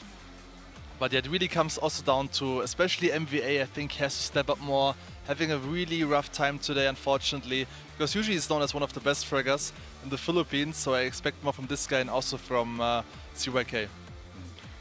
Yeah, I feel like both MVA and Justin had a pretty tough time in those B tunnels on Port. I'm hoping maybe they separate Revenge and Aldrin on this map as well. I think that can help them out a lot. Those two seem to be the only ones firing throughout the day consistently as entry fraggers, but I feel like even Aldrin struggled a little bit in that last match, whereas VINCIT, they look pretty good as a team right now. I feel like they've got everything kind of functioning at that highest level. And coming in with a 2-0, I think it's going to be really hard to slow that down. Yeah, the momentum has really built up. A 10-4 victory on Port as well is quite the good feelings on the side of VINCIT. And yeah, I mean, they had that little bit of a mix-up with X-Rock. It didn't look great, but there's one best of 3. They seemingly were able to bounce back really nicely from that loss. Or maybe the Chinese region is just that far ahead of everybody else, and we need to see how that'll go if VINCIT do make it into the round of 4 and the playoff double elimination bracket. So will be interesting to see their story unfold if they can win from here, or maybe Pacific Macta. You know, they hunker down, they went on Compound, they make things interesting going into Mexico. Could definitely see that happening as well. We've seen crazier things happen. We've seen big comebacks happen, and we've seen teams play against their expectations as well. I do hope that Pacific Macta can kind of play a little bit more fluidly. It seems like their strategies are a bit rigid. I don't want to see like, okay, we're going pillars and then we're going mid A like every time, you know, and kind of just get read by VINCIT, because they do have to start on the Blacklist side going into Compound for this one. Yeah, on this map, it's so hard to get that ball rolling sometimes on the Blacklist side, and I feel like if they're only able to get frags from Revenge again, it's not going to work out for them. The team play is not there as much as it should be. I feel like on their Blacklist side, it feels like they're failing to trade a lot more than I expected as well, but I'm really surprised because when you look back at their earlier matches, their BL trade setups were almost perfect, and it seems like they've just come in with a new strategic approach that's not necessarily better, it's almost a bit worse. I feel like there's one weak point on the GR side on VINCIT side, and if Macta did their homework, they should know that in the beginning of the round, GR base is always open, so if they want to go for an aggressive execute from mid towards B side, this could definitely work out against the Brazilian squad. And I think another key fact will be if Macta finally stop playing overly aggressive on GR side, because today it just doesn't work out. And sometimes, of course, Macta is known for the aggressive playstyle on GR, but sometimes if it just doesn't work out for you, just change the plan, play more reserve, play more passive. I mean, you still have Revenge, Justin and Aldrin on either B on A side, who are known as the best fraggers in the Philippines. So just rely on your individual skill and don't play overly aggressive if it just doesn't work out. Absolutely. I think that, you know, they took that timeout and then they got absolutely crushed in the last round, but that didn't really matter. Port was kind of a foregone conclusion. And now take some time in between and try to just mount the comeback. It's not easy to pull off the reverse sweep, but they always say that if you can start the reverse sweep and you can begin to get that momentum, it's much more difficult for the team that was ahead to actually hold on and then overcome and get that finally that third map right at the end. So let's see if they can mount the comeback. That's really the story here for Pacific Macta. all that work to make it into the round of 8 just to get knocked out in one best of 5 by VINCIT Gaming. That would not be the story they want to leave China with. And let's see if they can actually do it, or will VINCIT Gaming, the better team today so far, can they close it out right here, right now in a 3-0 in this best of 5? Starting off this round, a lot of aggression to get that control towards A long, working their way up. But again, it is going to be a pretty big stack on this A bomb site coming out from VINCIT. And yeah, Seven, as you mentioned, the GR base completely open, mid to B completely open. I'm curious if they did the homework and will just go for a fast execute from mid to B, because if you have B side, it's really hard to retake for the GR team. So I would love to see at least 1 or 2 executes from mid to B from Macta. I mean, obviously then VINCIT will also adjust the setup, but it should work for at least 1 or 2 rounds. And if you get like 4 to 5 rounds in Blacklist, it's already a decent half for you. Well, instead, it looks like they might just push directly into VINCIT Gaming's setup, as he's got the guy hopping behind the box. They should expect another one as Borazin is right there. Kaney picks up the 2K, and Kaney gets 3 and totally wipes them up here in the A tunnels and makes quick work of that push. Yeah, it's already a tough situation now. ZYK and Revenge looking for anything they can find. It is 1 kill, at the very least, going their way onto Danimal. But Revenge, he's already down to 40. Yeah, it's just kind of that unfortunate situation. But it's also funny to me that Revenge always seems to manage to get a pick off after the team has died in front of him, like even in the most ridiculous of ways. But it's not enough at the end of the day. Only gets the 1. And that round was extremely one-sided. I hope that Pacific Macta can figure something out coming into this one, because Kaney's on top of his game. Borazin is on top of his game. Eagles was good when they needed him. Eagles is just kind of, you know, maintaining his play. He's not popping off. Doesn't need to, because his team is playing so well. But when it comes to long A, I feel like all teams doing the same mistake except Baisha, because Baisha just sends Xiao there.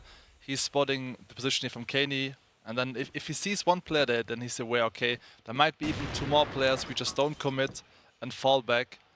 But yeah, Macta unfortunately went for this long A aggression, which obviously didn't work out. Anyway, GDC here with the opener already on to CYK towards long B. Not a good start for the Filipino squad. Yeah, and GDSC, I mean, already grabs himself another one. Takes down Revenge. That's usually the player getting them back into these rounds. So now Aldrin looking to lead that here, but they don't check the corner, and Danimal gets the triple kill spray down.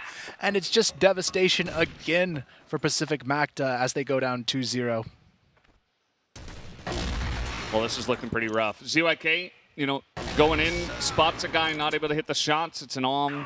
GDSC takes him out, picks up 2, wins an Alm 1v1 against Revenge. The one guy who was showing some good play. And now in 2 rounds, Pacific Macta have 1 kill. And VINCIT Gaming just shooting off into the stratosphere right now with their play. It feels like every single time they get a win, they just exponentially get stronger. Not to say that Pacific Macta are really challenging them here in this one, so it kind of goes both ways. And look at the stats, only Revenge got a kill so far. Looks kind of scary for Pacific Macta here in this situation. Yeah, certainly needing somebody to step up and make those plays. MVA, hoping it can be him in this one. Starts to lead this charge towards mid to B, but Danimal, he's right there on the other side of it, waiting and wanting another chance to grab those multi-kills, but he's getting a little bit anxious. Peeks into mid, MVA finds the free kill. Eagles and GDSC, the double arms traded out for a 2-1 down in mid. And Pacific, they just don't know where to turn to now. They've already had 2 go down and ZYK taken down to half HP.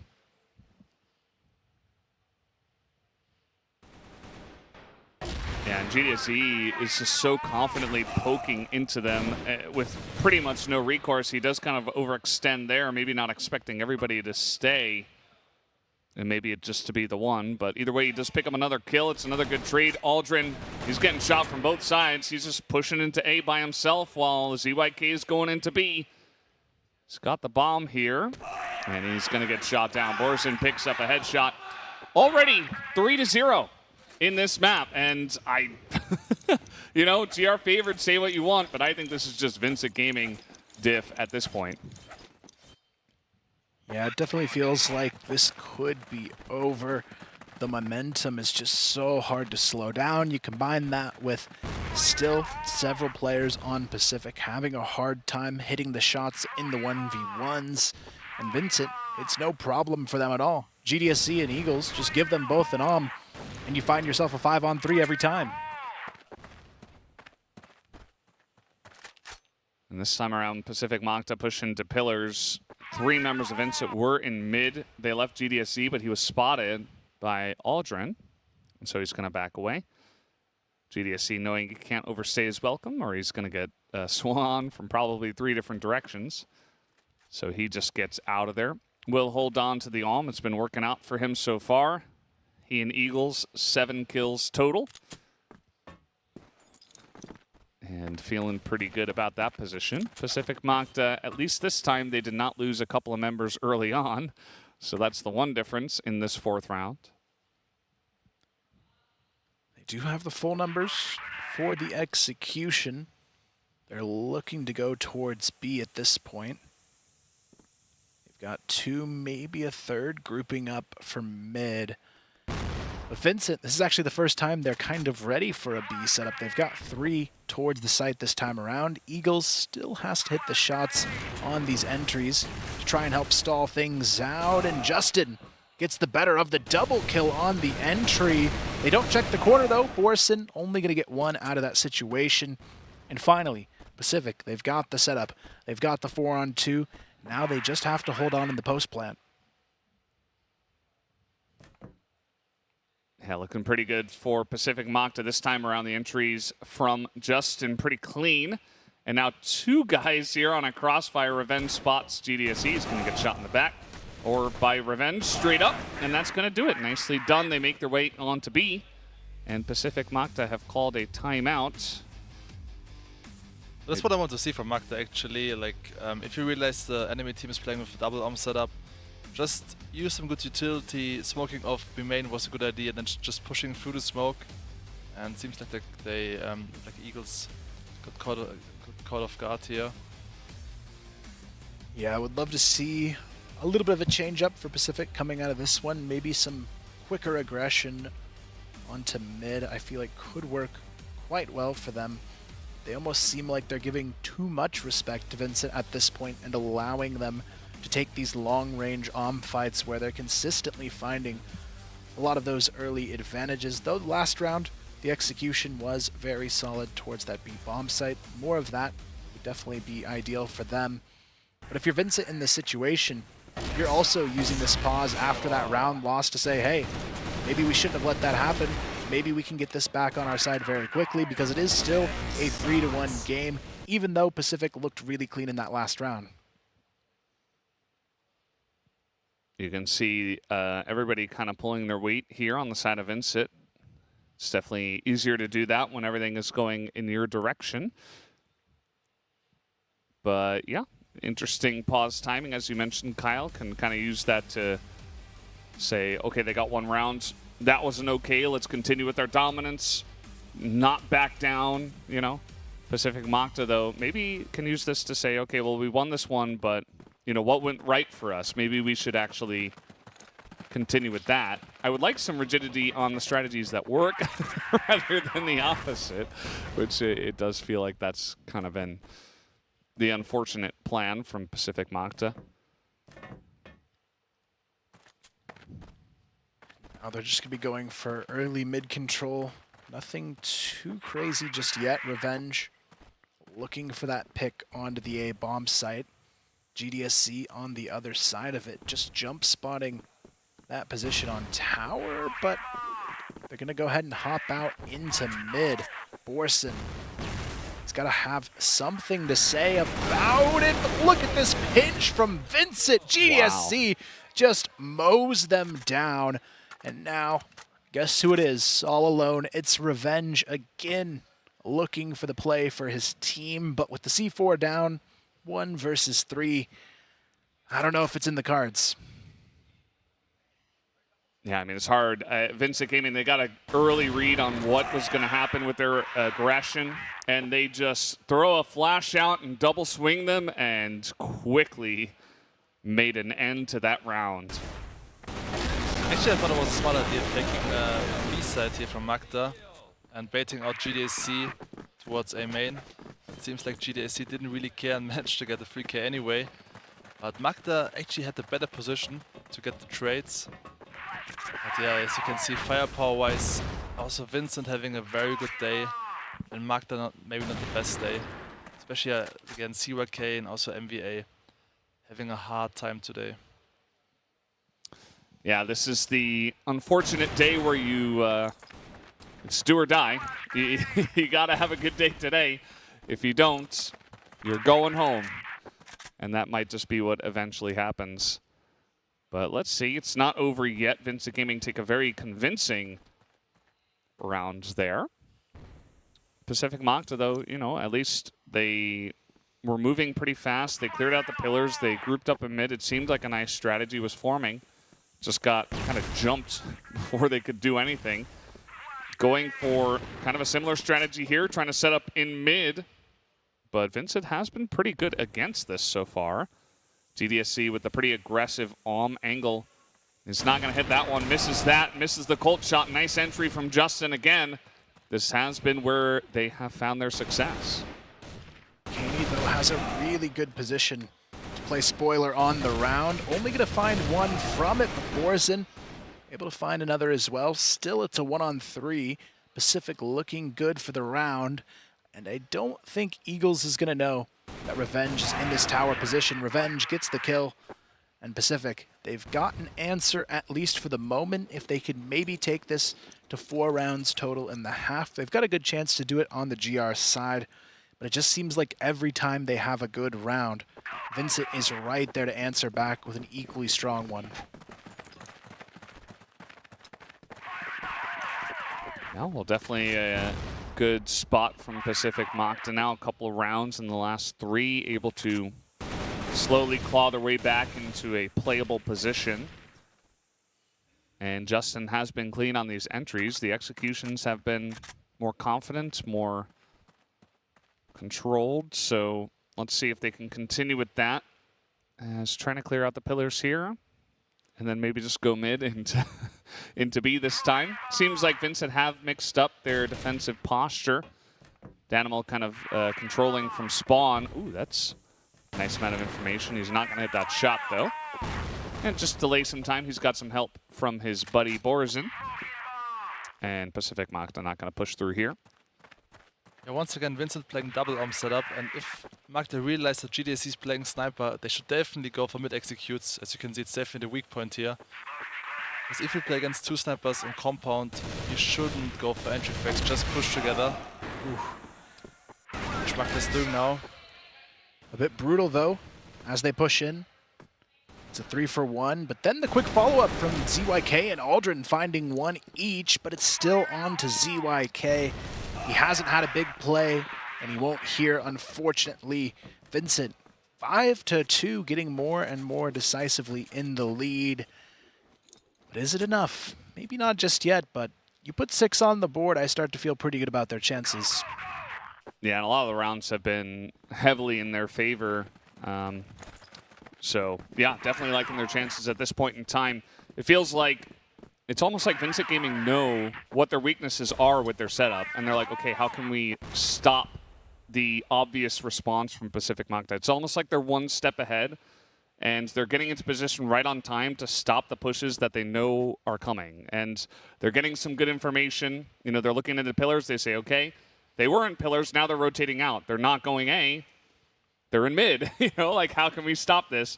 And they're just getting there right on time, just a couple of steps ahead. And it's really giving them, it's making all the difference for their GR side. They're playing this very solidly. It's been an impressive showing from VINCIT Gaming so far, and they haven't really been challenged other than on that Black Widow just a bit. It still reminds me of Black Widow this match a little bit because it was so obvious on Black Widow that A set is the weak point for VINCIT, especially long A. And here again, the only smooth run from Macta was when they pushed from mid to B. And for some reason, like they did it once, but for some reason they just don't repeat the strategy because I think this would work out once again. Would be a good call here, but right now they're just kind of toying with the idea of going into this B execution. And now you can start to see the rotations coming a little bit from VINCIT Gaming. They're set up, they're prepared for this push, but the bomb hasn't fully committed with them. Pacific kind of just running down the clock as they slowly shift in towards this bomb side. And here comes the initial peek. ZYK clears the close corner, but they haven't committed. And I feel like this is almost to their own detriment at this point. They've given their hand up completely, and now if they go into B, it's stacked up. Yeah, this is, I mean, VINCIT aren't getting a lot of information. Well, now they know 100%. As Revenge is going to hit that nice shot through the window. And let's see. Okay, that's, again, Justin getting in there. This time MBA helping out as well. And they get onto the site pretty cleanly. No response here from VINCIT, and they're all getting cleaned up. They know where Eagles is. And ZYK trying to boost his stats. They're trying to take him down, trying to finish this one off in a big way for the team. And it looks like they may have just done it regardless, as this is going to be very rough for Eagles 1v4 into the B site alone, and he's not even going to try for it. Yeah, I think it's a good idea. Just talk about the next round, how they're going to keep this final one in their hands, because a 6-3 half here is still pretty big for VINCIT Gaming to get away with, and you also make them a little bit more anxious by denying the kill on the round here. Continue to put that extra pressure onto them, but it's nice to see Pacific starting to realize their potential towards the speed bomb side. Even though they probably had a few too many players on the B tunnels side, I felt like maybe a little bit more aggression in mid would have been better there, but they also got a little bit lucky on that opening pick, I think, from Revenge. I'm still a little bit disappointed that we don't see this fast mid execute towards B set because once again, GR base completely open. So it seems like they didn't analyze the past matches from VINCIT. Uh-oh. Yeah. Where have we seen this before? Well, in round one, as, yeah, it's just, we saw this exact same setup coming in. This happened in round one. I swear we're not living in the Matrix, but sometimes it feels like we are. Aldrin just going to get cleaned up as well. Kaney's like, yeah, I might as well pick up the 4K. At this point, I can do whatever I want because they just push into me. And VINCIT Gaming, once again, just going to outplay Pacific Macta on this map. 6-3 at the half. A very strong GR half.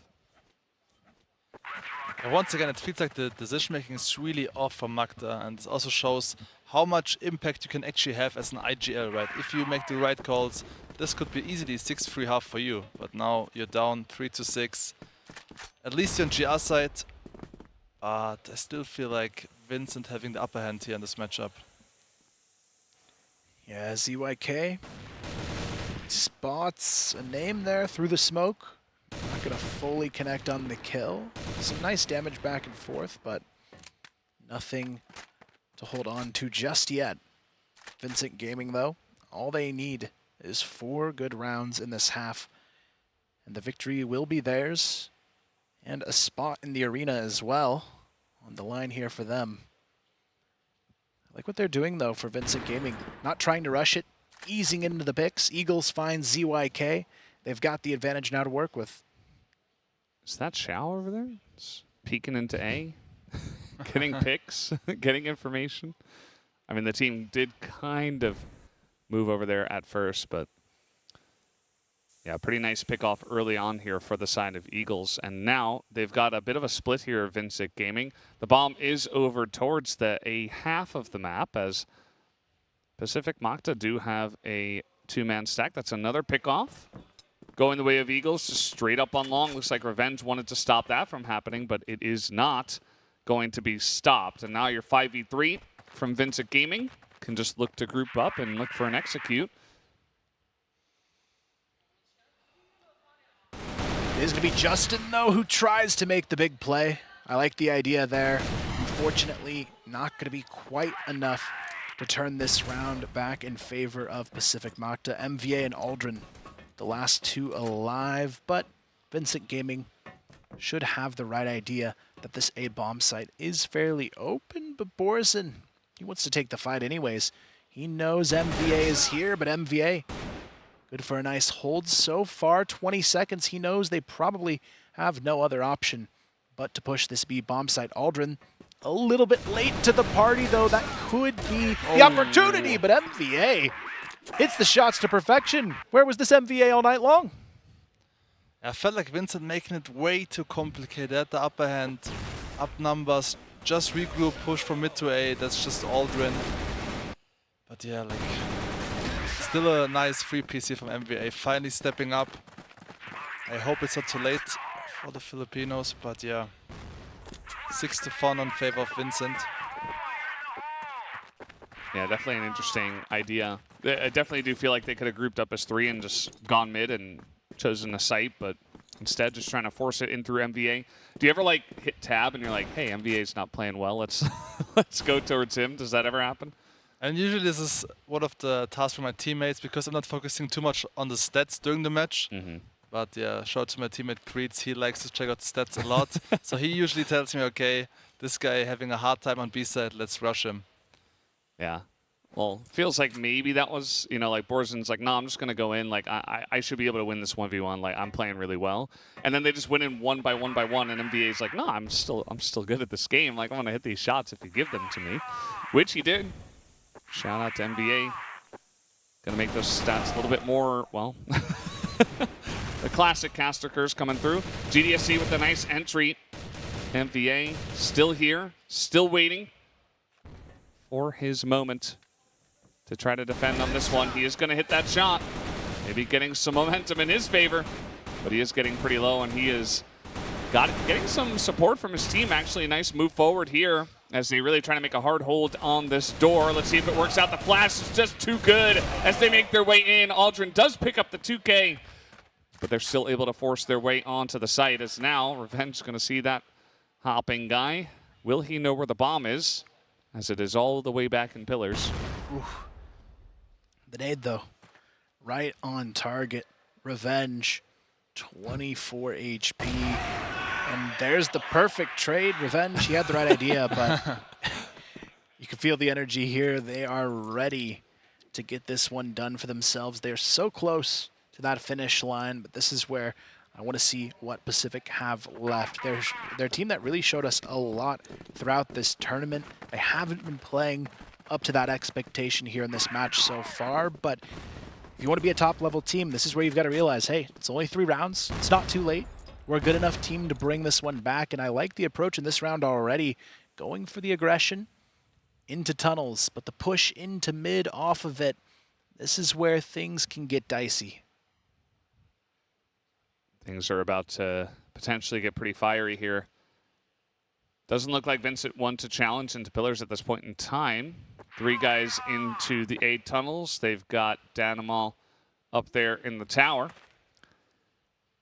And Borzen, he might be the first point of contact here, depending on the timing of this one. Eagles just waiting. No Revenge this time, although he is pretty nearby. He's playing on the A site and could peek this if Eagles waits long enough.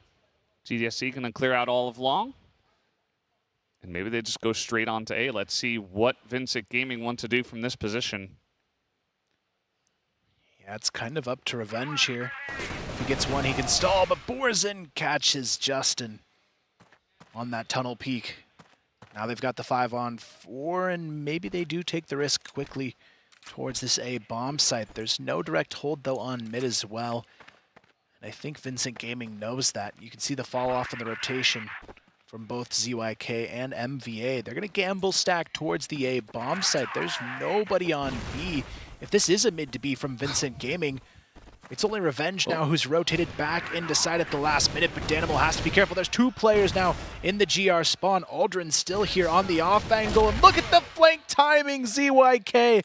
Perfect there to get that rotation, but Eagles is still alive with GDSC. We've seen these guys win it before.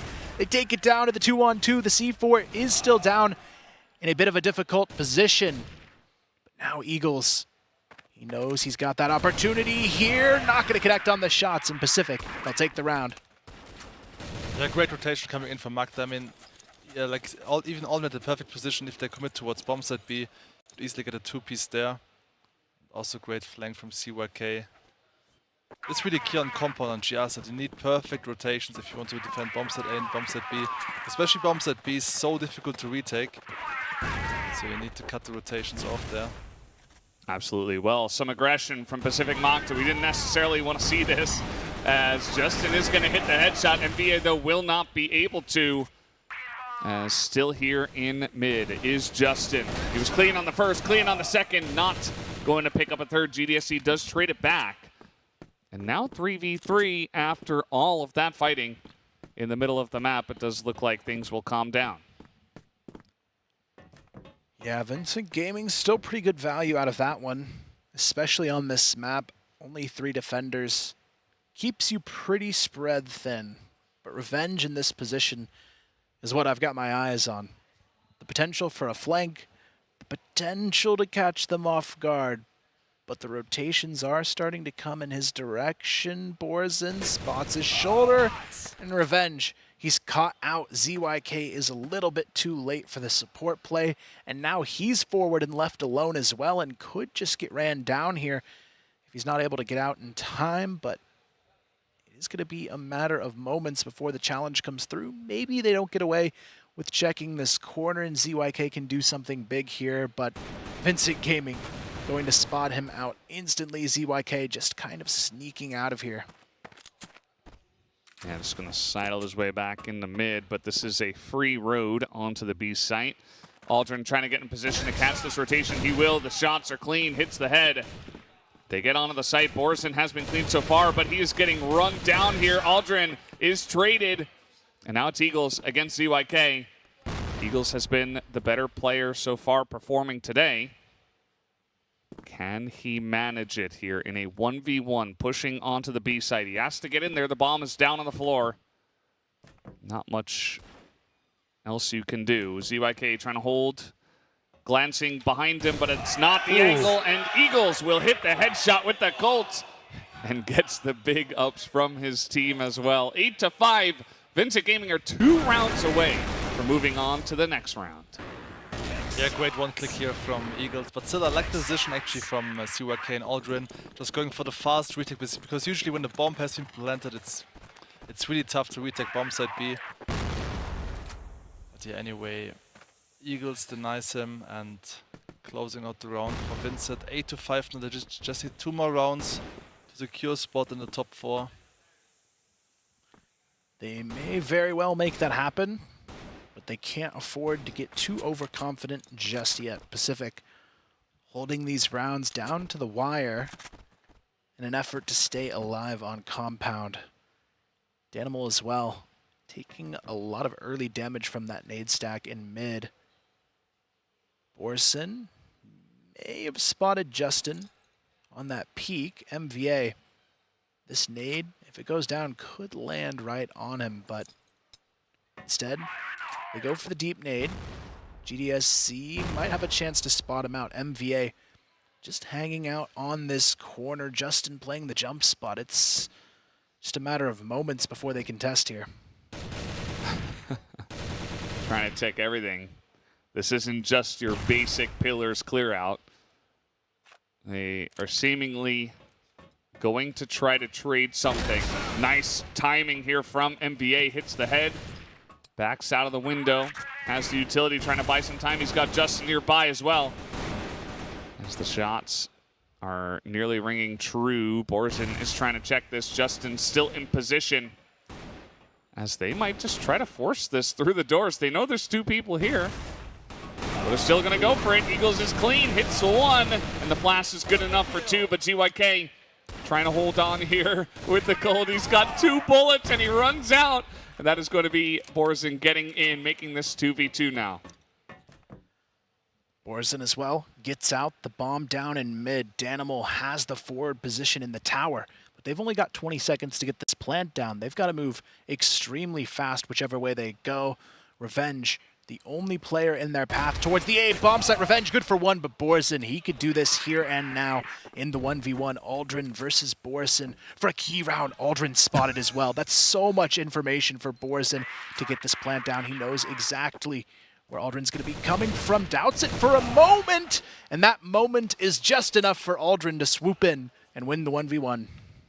That looked kind of confusing. I mean, he spotted Aldrin in GR base, he went for the bomb plant, but then he didn't check this heaven position. I expected him to get this kill actually, because you have the better positioning if you look up towards heaven. Anyway, Aldrin still gets this kill. Nice little highlight on the spray miss. Did clean it up with the Colt, but yeah, he was really low on bullets right after that, and he had like 2 in both guns, and yeah, just not enough in the clip. That grenade, Danimal's he's got a magnet on him right now. Unfortunately, just trying to run forward for the team, you know, taking that extra damage. ZYK is here. And VG do clear out this position for now. They got 3 guys here in the A tunnels. But this would not be prudent to actually push onto the A site right now with the setup that Pacific Macta has. Yeah, it's definitely a high-risk play here, but they do seem like they're slowly going to be moving in for this fight. So it could be a good round for Pacific if they walk right into this one. ZYK and Revenge still have to be able to hold on to it, though. A nade stack into the corner, expecting somebody to be holding one of these angles, but now they know it's clear and maybe not the best decision to push through after you've thrown 3 nades.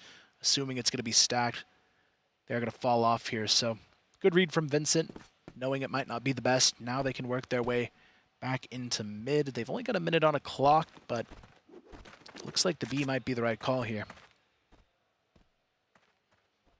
Yeah, at least going mid to somewhere. But you see on the side of Pacific Macta, they have just locked down the sites. They have not pushed out at all. It's 3 on A, 2 on B. Revenge up in the window for if they come through long. It is going to be mid to B, it looks like.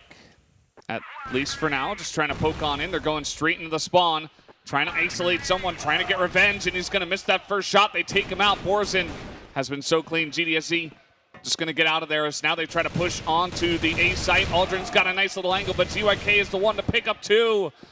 As will he get out of here? It looks like he will. And they're holding on to it, and MVA keeping this interesting. Caney has been good, but now a 1v2 for him. And he's got to go up against, yeah, it's just not going to happen. Justin able to run at him, and Pacific Macta keeping this one very close. Yeah, I like the position here, pushing from spawn towards A side. I think the key mistake was that they didn't send any player towards long A, because if they have one player lurking from long A, they would get this run for sure, because he could get the frag onto CYK, who bought some time for his teammates to rotate.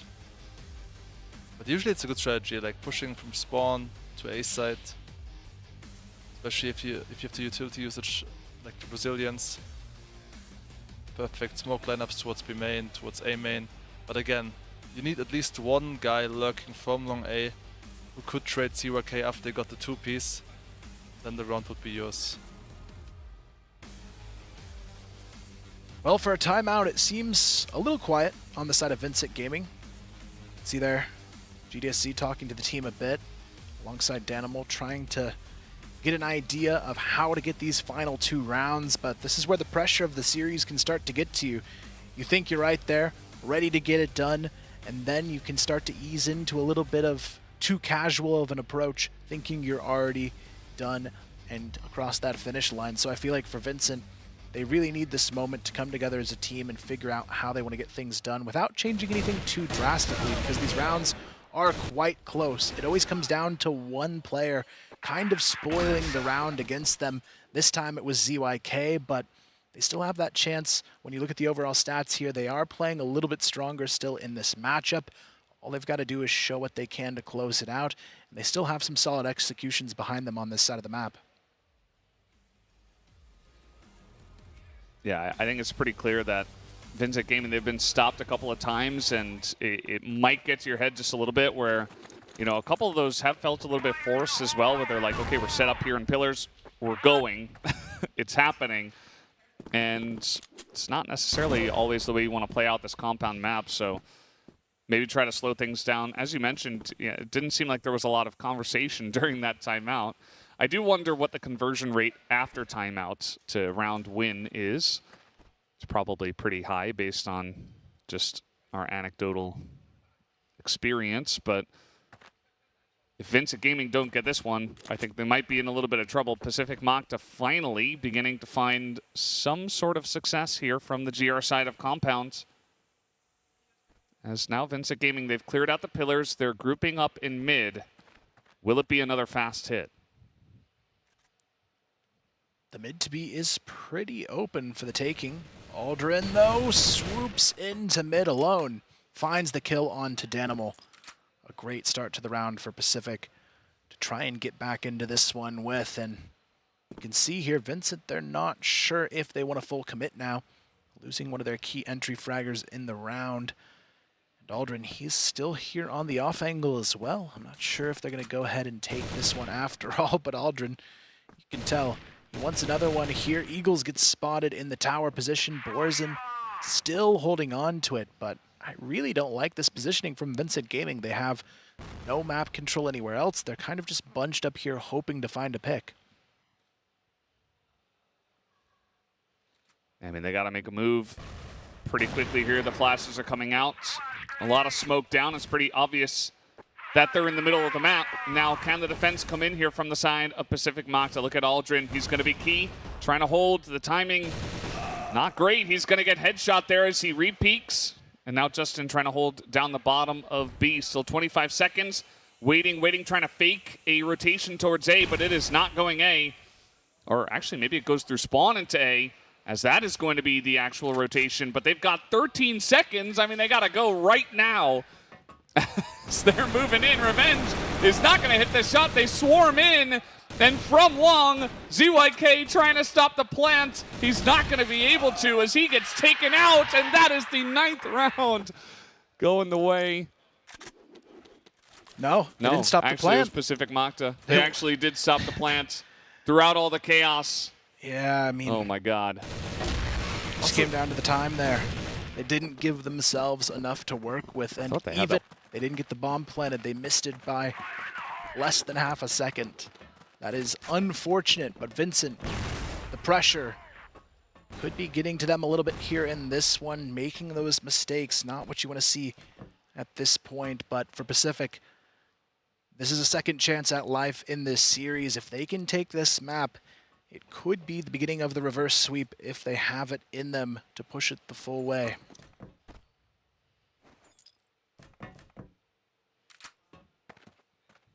VINCIT Gaming really struggling here now. It's weird that the second it gets down to crunch time, everything changes. They were just so dominant for so many rounds in a row from Port, from the end of Black Widow even. Coming on in, they move over to the Blacklist side. They're still looking strong. Pacific Macta putting up kind of a fight, but then all of a sudden, 3 or 4 rounds in a row going against VINCIT. So they can't seem to figure out how to break in anymore. They are going to try to push in through the A tunnels just to clear this position out. There is ZYK, I believe, jumping behind the box, trying to check the angle. Yeah, he should have the jump spot here. Sees Danimal, able to back off. Only one player spotted, though. Doesn't give him the full story of what might happen here just yet, but Danimal knows as well. He's been spotted out. Calls for a little bit of a fall off here. Kaney, though, bomb in hand, going a little bit too far forward alone. I'm not sure if this is the play here, but it looks like they might pinch mid to A, so maybe that's the strat in this one. I understand you want the bomb forward. You want to make sure it's planted this time around, but it is a little bit risky if they can't get these initial entries to go their way. But look at Danimal, ready to go, guns blazing in through mid. It's going to work out. They clear the site completely. Aldrin, the only one left to hold on. And now MVA and Justin, the two players who had a bit of a rough go on the previous map, it's all in their hands. Yeah, just extremely clean on the entry. They had a very specific idea in mind, and they clear it out. Justin, though, he has been pretty crispy with some of these shots. That's going to be another one, 2 headshots, but there it is, the cleanup. 2 headshots in response from VINCIT Gaming, as this time they will get the bomb down and defend it. 9-8, VINCIT Gaming are on match point. That's what I meant, actually. If you want to execute towards A, you need at least one guy lurking towards long A. So this was the first time they're doing it. VINCIT, they instantly got the round. It's a very smart decision from Danimal. Now it's up to VINCIT. Will they get this one across the line, or will Pacific push us into another overtime on the day? You can already see they do have a bit of trouble if this mid push comes through aggressively fast, and it's really all on to Aldrin here, depending on which way this goes. The nades come down. Justin spotted in the corner by GDSC. That is a lot of information to work with earlier on than they may have anticipated finding it. Now they can smoke him off and continue to put that pressure onto the site. But if I'm VINCIT here, I just go A again. It's been their go-to play that has worked out pretty well, but Revenge already gets the opener on to Borzin. Aldrin gets spotted and taken down, and this is the huge opening they were looking for. ZYK caught out of position, trying to wrap quickly behind mid now to get the flank set up. They're setting up for a full pinch on this retake, but Revenge still has to be dealt with from long. But GDSC, what is that tap? Takes him out of the picture completely. And now it's Eagles in a perfect spot on the rotation, but Justin catches him at the opportune moment. Now the retake is fully set up and ready to go for Pacific. All comes down to this. Pacific Macta, they have to get in or they are knocked out. One last play, potentially, or we go to overtime. There's still 25 seconds. They got to make their way in through the front door, but Kaney is spotting them. He's going to hit one head. Can he get any more? No, he will not. It's up to Danimal on 1 health. And there's just not enough time. He's got to swing it. He's not going to get it. And the defuse will come in here just barely on time. Pacific Macta will force an overtime here on compounds. I can't believe Justin gets this frag on Eagles. This was definitely the key frag here for the retake. And also they only had 1 M4, and you know, you need at least usually 2 M4s to retake bomb side A. So I can't believe VINCIT actually lost this round. So it seems like at the end they look kind of shaky, VINCIT, right? Like, but I also can tell as an IGL, if you feel like, okay, now we can close out this match, then you feel the pressure, and then you actually have something to lose. So closing out the match is always the tough part when it comes to competing. On the plus side though, the map's still an option for them. They're not out of this one just yet, but they won't be able to do it in regulation. But GDSC, after that shot, I honestly thought it was over after that one, but thankfully for Pacific, they have that way to keep themselves in it. We'll see if it's enough to force a map 4 out of this one. VINCIT now back on the GR side, and this is where we hope they finally have listened to you, Seven. Will they go mid to B at least one time here? The question is, will they go along A once again and run into the next stack, I mean. Yeah, also an option. Probably not as good as the mid to B. I think especially with Justin playing the way he is, just quietly round by round, like picking up 1 or 2 kills, and it's almost always a headshot, just like 1 taps. Very clean so far. He's been great on the entries as well. The rounds that Pacific Macta have won from Blacklist. I think just strong execution, send in Justin first, get some flashes in, make some space, and I think you've got a good chance. Question is, what is the decision-making process here at this point in time? Where are they actually going to push in here? As it seems like they're just going to go in through the B tunnels. Aldrin going to pick up the first kill on this one.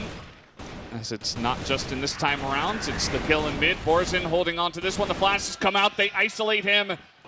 As now trying to push forward just a bit more, but we do have the defense in position for VG, as now Keeney going to get a kill on the backside. GDSC playing way in the corner, expecting the pressure to come through. Danimal on the backside. GDSC gets one. He picks up two, and he gets the third as he's jumping in onto the site. GDSC getting fired up on the defense. Yeah, perfect bait play as well. He knew on the back of sight he had to bait the shots for GDSC, and that's really everything here, because if Danimal doesn't shoot right away to draw their attention, that play doesn't work quite as well. So really smart awareness from Danimal, knowing he hasn't been hitting the shots to set up a player who really has been this whole match. Absolutely. GDSC with that, 3 kills, brings him up to 20. He's got Kaney right next to him, 21. And those are the 2 highest fraggers on the map at the moment. Justin still on top for his team. Pacific Macta not quite able to get in there, even though they did get that first kill in the round. Yeah, I feel like in overtime, the GR side is so much more friendly to be on. There's a lot that can go wrong for the BL. A nice nade onto Revenge there from Eagles as well. Takes him down to 61. And again, we see a lot of effort in the B tunnels for Pacific, but not enough going out of mid. It's only Revenge lurking in this position. And it puts a lot of pressure on these players to push through a pretty narrow passage on this site. Justin going to be taken down still. A 1-for-1, not too bad at the end of the day. Look at the utility coming out from Danimal to stall. Gets into the corner pocket here, and now they've got the rotations on the way as well. Hey, see a couple of guys just looking through the doorway for if they do go for it. Now they're maybe trying to isolate Revenge. No, just going to spot him back off of that one. Don't necessarily want to peek the sniper. As Flash is going in, and they are moving in as a team. The Flash is going to be good, but Danimal still picks up one and makes this entry just a bit harder. GDSC, he's reading this. He is going to get the drop onto Revenge, and that is huge. The plant comes through. GDSC has 3 health and an AWM, which he did steal from Revenge. And now a chance for Pacific Macta to hold onto the site 2v3. It is the B site, but will it be good enough? Yeah, I like the call here from GDSC, getting that AWM so he can kind of just help his teams get in, but not actually peek too wide. ZYK, though, catches him super early. Now the other 2 have to move fast on this one in Pacific. They are just ready for it. Kaney goes down as well, and it's right back to the tie. This was a classic Macta round. They like to push a 3 guys towards B and then just have Revenge as a lurk player in this tower position. I mean, to be fair, I got the kill onto Revenge. The key frag was from CYK here onto Eagles. Unfortunately, Eagles didn't expect him to be there.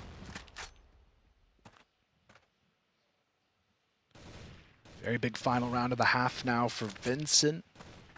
Not getting more than 1 on the GR side. Probably not going to cut it at this point, considering the struggles they had on the blacklist in regulation. So they've got to be looking to try and hold on here if they want to take this one all the way. Otherwise, Pacific, if they get the second BL round, they're going to be in a really good position to push us towards that map 4, and that could be the start of what reignites them, maybe even to a map 5 situation. But Vincent playing it pretty much as usual in this one. Mid, wide open. Pacific, doesn't matter to them. They want to send 4 up pillars anyways. And I don't blame them after the last round. It actually worked pretty well for them. Yeah, I mean, again, in this case, if you're doing the same thing and it's working, you don't necessarily have to change it up unless you want to be a bit tricky. But let's see how it does work. Smokes are coming through this time from VINCIT pretty late in the round just to buy that little bit of extra time so that the push, if it is going to come in, it's going to be like 40 seconds. And now, Pacific Macta will be pushed away. I will say it is going to be insane if they win this in overtime and then somehow come back to win the whole series in a reverse sweep. That would be, you know, waiting until the exact last moment to actually make it happen. As, ooh, that was close. Eagles not going to hit it, and he gets taken down by Revenge. And now immediately trying to get onto the site. GDSE is up in the window. That's a nice kill from Kaney. He has been so crisp. Borzing gets one as well. He's trying to hold down in the spawn. It's not going to happen. GDSE with the cold. Kaney picks up 3 as he gets 2 more headshots. And that might just be enough. The bomb is down here on A. And Revenge only has 20 seconds left. He's got to push in. Oh man, this is going to be really difficult. He's got to hit these 2 shots extremely fast. Picks up the bomb, is running in there, gets shot in the side by GDSE, and Kaney goes insane on the round to give Vincit the slight lead. Yeah, instant hold from Kaney, but I also feel like Macta is playing way too slow here. I mean, they didn't take any map control, just waiting. Long B for like 1 minute. Didn't make too much sense than just executing towards bombs at A. Just hoping that Aldrin and Revenge hitting some shots, but yeah, Revenge got the open at least. But in the end, Kaney, insane hold. This guy really reminds me of Will, another player from Brazil. Always going for the clean taps. Yeah, it's his first time playing CFS, right? So massive respect. Showing insane performance here in the quarterfinals. Yeah, I feel like at this point, it's all about the BL side. They struggled quite a bit in regulation on this side of the map, having a lot of mishaps on the site, running into rounds where they just didn't have enough time to get things done the way they wanted to. So I wouldn't be surprised if they move a little bit quicker here in this overtime to try and get that map control earlier on. You can see Eagles out in the lone towards a long, hoping they could maybe bait out a pick here from this position. But Pacific, they're not going to give them any opportunity. They want them to go for the full execution here and see if they're going to make a mistake. VINCIT Gaming seem pretty likely to commit here, but just as I say that, nope, time to back off. We still have a minute on the clock, and that is too soon to push. They used a lot of utility to get in there and to get out of there for pretty much nothing, but eventually if it takes that long, you know that Pacific Macta are going to be rotated onto the site. It's probably not going to work. You have nobody in mid, maybe one guy, Eagles, I would have assumed. So now they're just going to group up in mid and look for play. Maybe onto A could be the case if they assume that Pacific Macta have rotated onto B, and they are moving into A pretty dry here. I mean, there's not a lot of flashes over the top, and that's Revenge just getting 2 free pickoffs. That's going to be Justin as well. Revenge gets a 3rd, and we're just watching GDSE alone. He will pick up 1, but this is not looking likely for him. Yeah, the flank started coming through. Even if he gets the kill onto MVA, he's just completely surrounded. 20 seconds on the clock. Nowhere to run for GDSC. It's another kill, but hey, there you have it, Pacific. They find the first, and we are right back into the thick of it here, tied up again. This is going to come down to the wire for VINCIT Gaming, but there's a lot more to lose for them as well if we go to a map 4.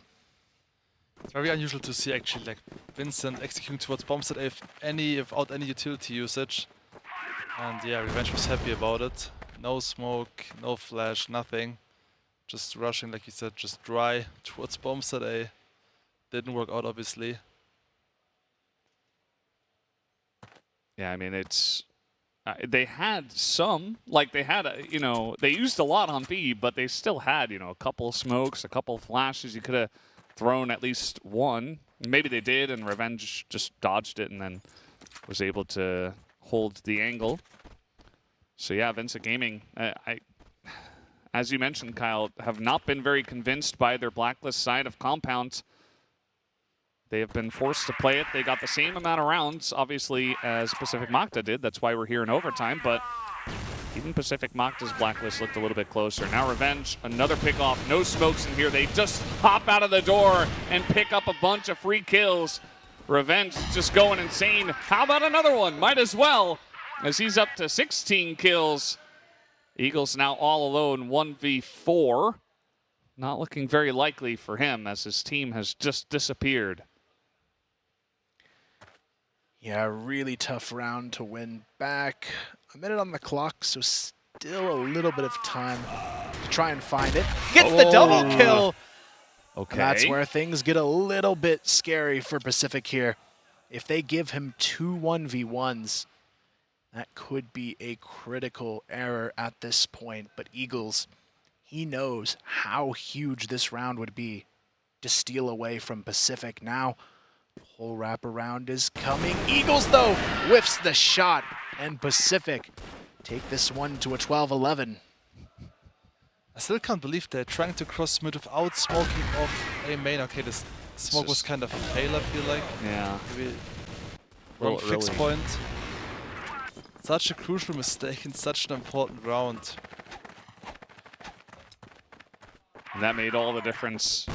Revenge picks up even more, trying to get to 1 KD in these last couple of rounds. And VINCIT, they look a bit defeated here from the Blacklist side. Another close map. Black Widow wins all the way, pretty much, 13-10. This one might be a 13-11 at this point, unless VINCIT pull out something big on this round exactly. And then they got to play Blacklist again, right? So back-to-back Blacklist round wins for VINCIT if they want to close it out here. Otherwise, we're going to Mexico. Here comes the push, though. MVA, the key position so far on the B-bomb side, but VINCIT Gaming, they're just taking their time, poking around and now working their way back in towards mid, and maybe if they can get a good wraparound as they were before on this A-bomb site, they might actually have a good round in the making, but they've got to find a way to deal with Revenge. He is ready for Eagles to peek at any moment from that tower position, so Eagles basically can't give himself up until the bomb's planted at this point, but you've also now got to deal with ZYK on the jump spot. He's going to get the information very early on here, and he can call for the rotation, which should mean they quickly get 2 more players onto this bomb site if needed. But look at Revenge. He knows that Eagles is in this position. He just can't find the right timing to get that shot. Here comes the smoke screen, though. Actually a good smoke timing coming down from Revenge. They still have to hold on, though. And here comes the push through. It's going to be on to GDSC, who's trying to find the opening, but they're running out of time. This mid pinch needs to come a little bit sooner. They're a little bit late. Revenge, that flash is devastating, though. He just has to look at the ground and try and stay alive. Kaney gets the entry trade onto ZYK, but Revenge, have they not cleared him yet? Danimal surely will. And now the golden round opportunity could be on the table, but Aldrin trying to steal it away here. Gets the first kill, but Kaney gets the jump peek onto him. Justin and MVA, they need something, anything here, but we're going to the golden round to decide it all. This flash on Revenge was crucial, right? Like he had to back off and hide here in this quad area. But also good decision, like going for this A split once again. He also worked in the regular rounds. 2 players long A, 3 players from mid to A. And also quite unfortunate for Macta that they stacked B in this round. So if I'm the IGL now for VINCIT, I would just go for the same round once again.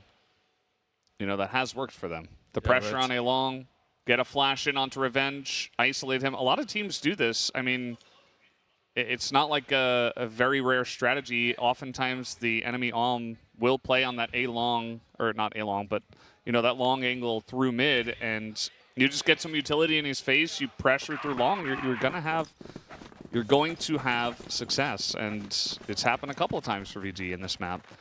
A couple of times they've done it. So what will they go for this time? They've absolutely been using the entire clock every time. So I think, once again, you know, slowly try to clear things out, and then we'll see exactly what this last strategy is going to look like.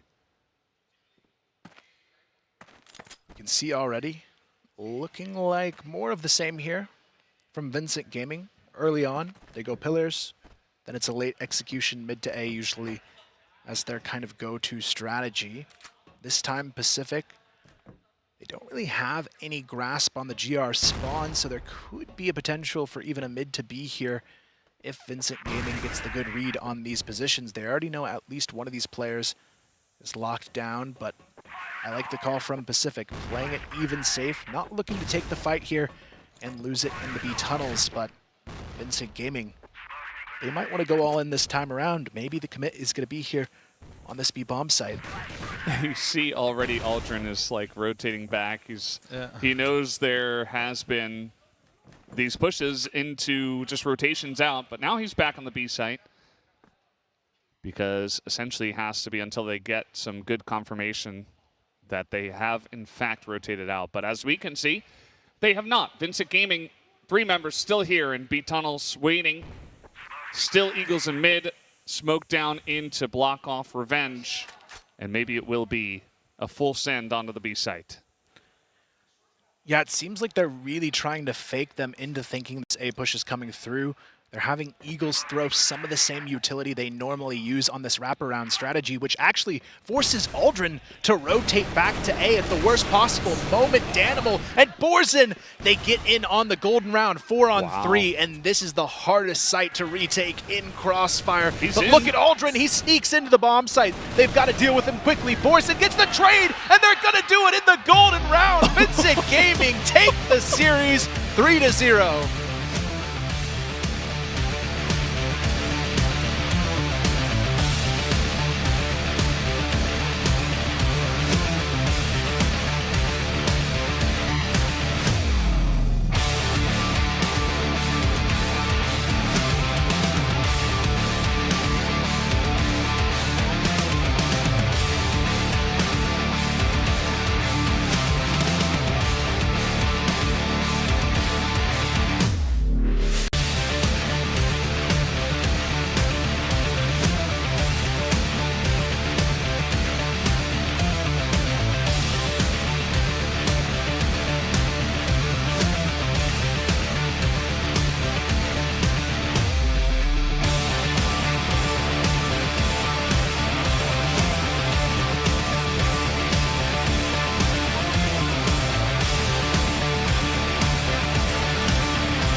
Well, there you have it. The 3-0 actually comes true from the side of VINCIT Gaming at the last possible moments. Golden rounds, they waited until 12-11 against them to decide, okay, we're going to try to figure out this blacklist side and we're going to get it done. 2 rounds in a row, a couple of clean entries, although it was pretty close there right at the end.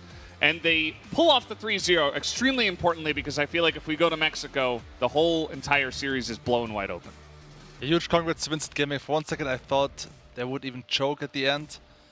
But yeah, also individually Macta didn't look too strong today. I think especially MVA and C-Work had a hard time today.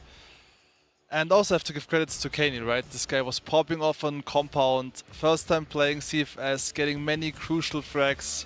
Very clean taps with the AK, I love to see it. And I'm also very happy for Danimal. I think VINCIT had a rough year before the qualifiers in Brazil. Anyway, they're now in top 4, in the top 4 of the most prestigious tournament at CFS. They will face Baisha. Of course, this will be much more difficult than today's matchup, but still, yeah, huge congrats to VINCIT Gaming, and I hope Macta will come back stronger next year.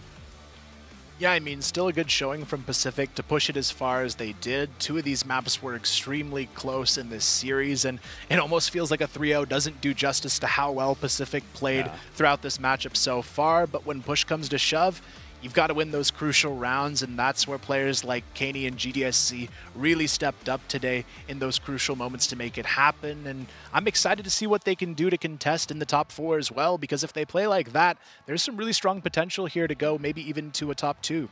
Yeah, Vincent played very, very well today. A huge props to them for sure. It was extremely close. You know, one of these rounds goes to Pacific Macta. We're probably looking at a different situation. This is one of those times where it's like, it's a best of 5. The better team is going to get out, but it was so close in the 3-0 that really things could have changed if Vincent had not clutched 1 or 2 rounds at the critical moments, you know, outside of port, which was kind of just a blowout in their favor. Let's see the stats here. Pretty even across the board. Aldrin had the most ADR on the map. It's unfortunate, but he had only 4th or 5th overall in kills, which means he wasn't securing those key headshots when he needed to. But no doubt in my mind, we can all agree, Kaney, the MVP of this final map. I mean, he was the difference maker. When things looked like they were falling apart, this was the guy picking up the pieces every time. Actually, I thought for one moment that, like when Eagles was missing the shot right in GR base onto Justin, I thought for one moment that Macta might win this one. And then I would love to see Mexico, obviously. Macta would start off on GR side. But yeah, in the end, well-deserved win for Vincent Gaming. They just looked stronger today, much stronger actually, especially Port was very convincing. And yeah, I think the strats from Macta were not on point today. Their blacklist side looked kind of weak, decision-making was off. So I think if they analyze this matchup today, they will realize we could have done much better, and yeah, they will just learn from it and come back stronger next year, I'm pretty sure. Absolutely. I think it was still a great showing. You know, it's kind of the nature of this format where it's like you did really well in your group. You got decently close against Baisha.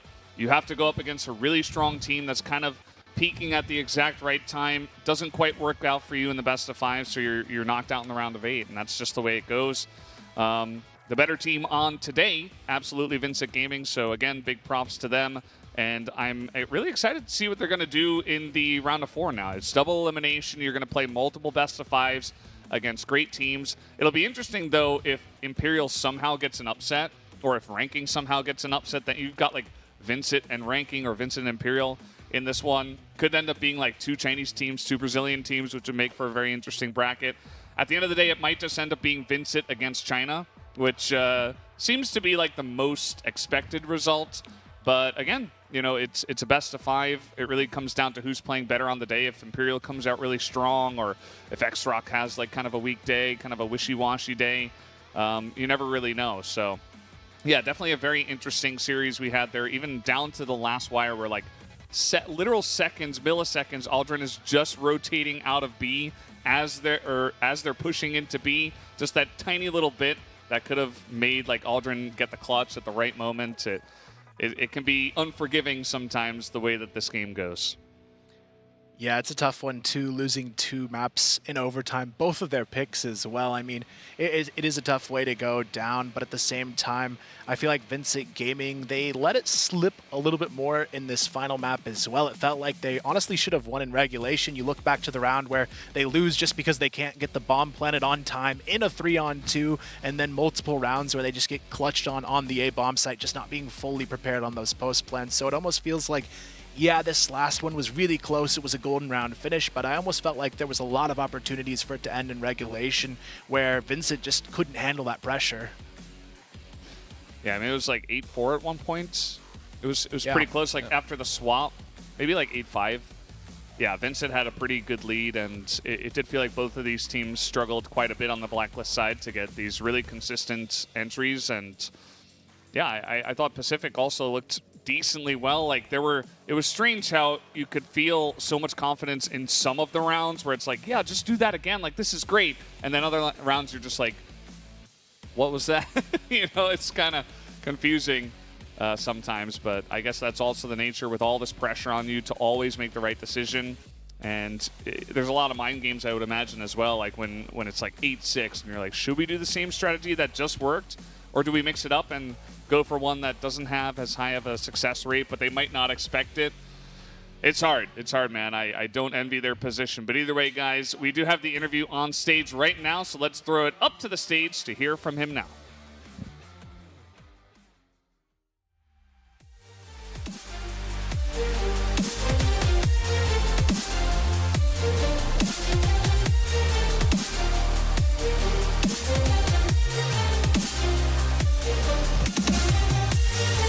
We have Caney and VINCIT Gaming through to the playoffs here at CFS 2023. Congratulations.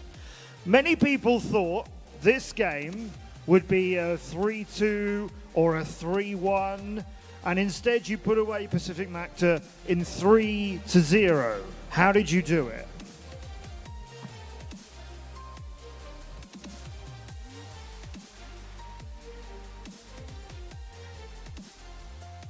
A gente veio muito preparado para essa partida.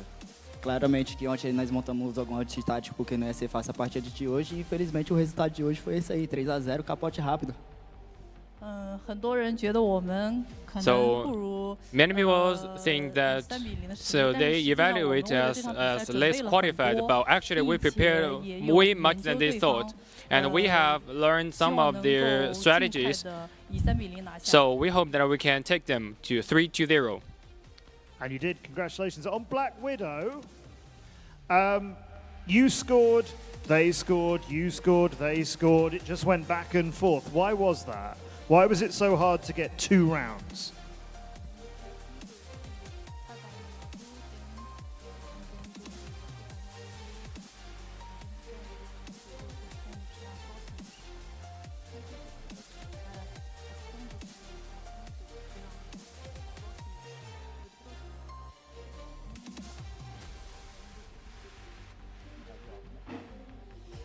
A gente sabia que era ponto fraco dos caras se a gente puxasse 2 Alp na Black Widow e infelizmente deu certo. E o antitático foi bem feito pelo Danimal Z. Because this map is difficult for us, but we are very lucky that we finally get a victory, and the biggest contribution should belongs to my teammates, Danimal. Okay, and Danimal. On Compound, you went double snipers. That's something you sometimes do, but not often. Why were they running double sniper on defense?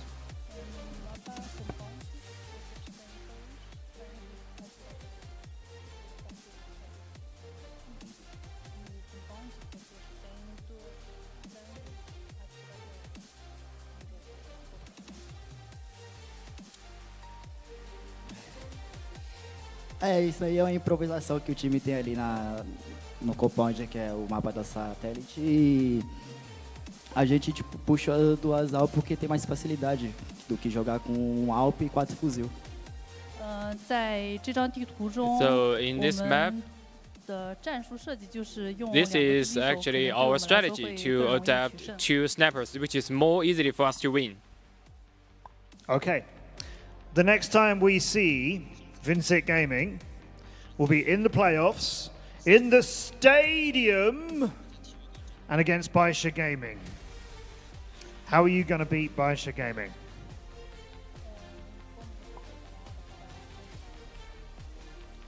A gente tem que ver esses jogos que teve aqui na fase de grupo contra a Baixa e a gente vai assistir todos os jogos dos caras e acredito que a gente vai vir forte para cima da Baixa e com um antitático bem feito.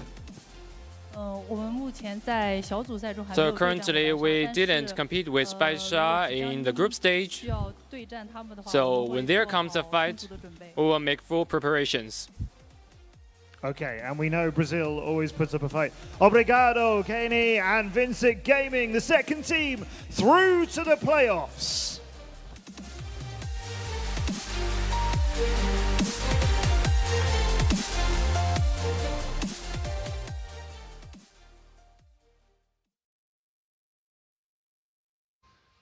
Great to hear from Caney after that one. Definitely a huge performance in his first CFS. And yeah, we'll have to just wait and see how far this team can truly go, because they certainly have the potential. They have the ability. But now you're making it on to the next level, and that's where no team has really been able to challenge for quite a bit. So it is going to be interesting to see if VINCIT Gaming can get it done this time. Yeah, I think the other nice thing we saw today as well, though, is that Baisha is a beatable team. They had some weakness in their matchup against Kara House. It was a lot closer than anyone anticipated, and I feel like VINCIT is a stronger team, so if Baisha kind of plays that same way, there's definitely a world where that's a really close match. Yeah, absolutely. Well, that's going to do it from us here on the desk. Was a 3-0-3-0 day. Definitely felt like the second one was pretty hyped, though, regardless. Hope you guys did enjoy the crossfire today. But that's going to do it for us here at the CFS Grand Finals 2023. Have a good night.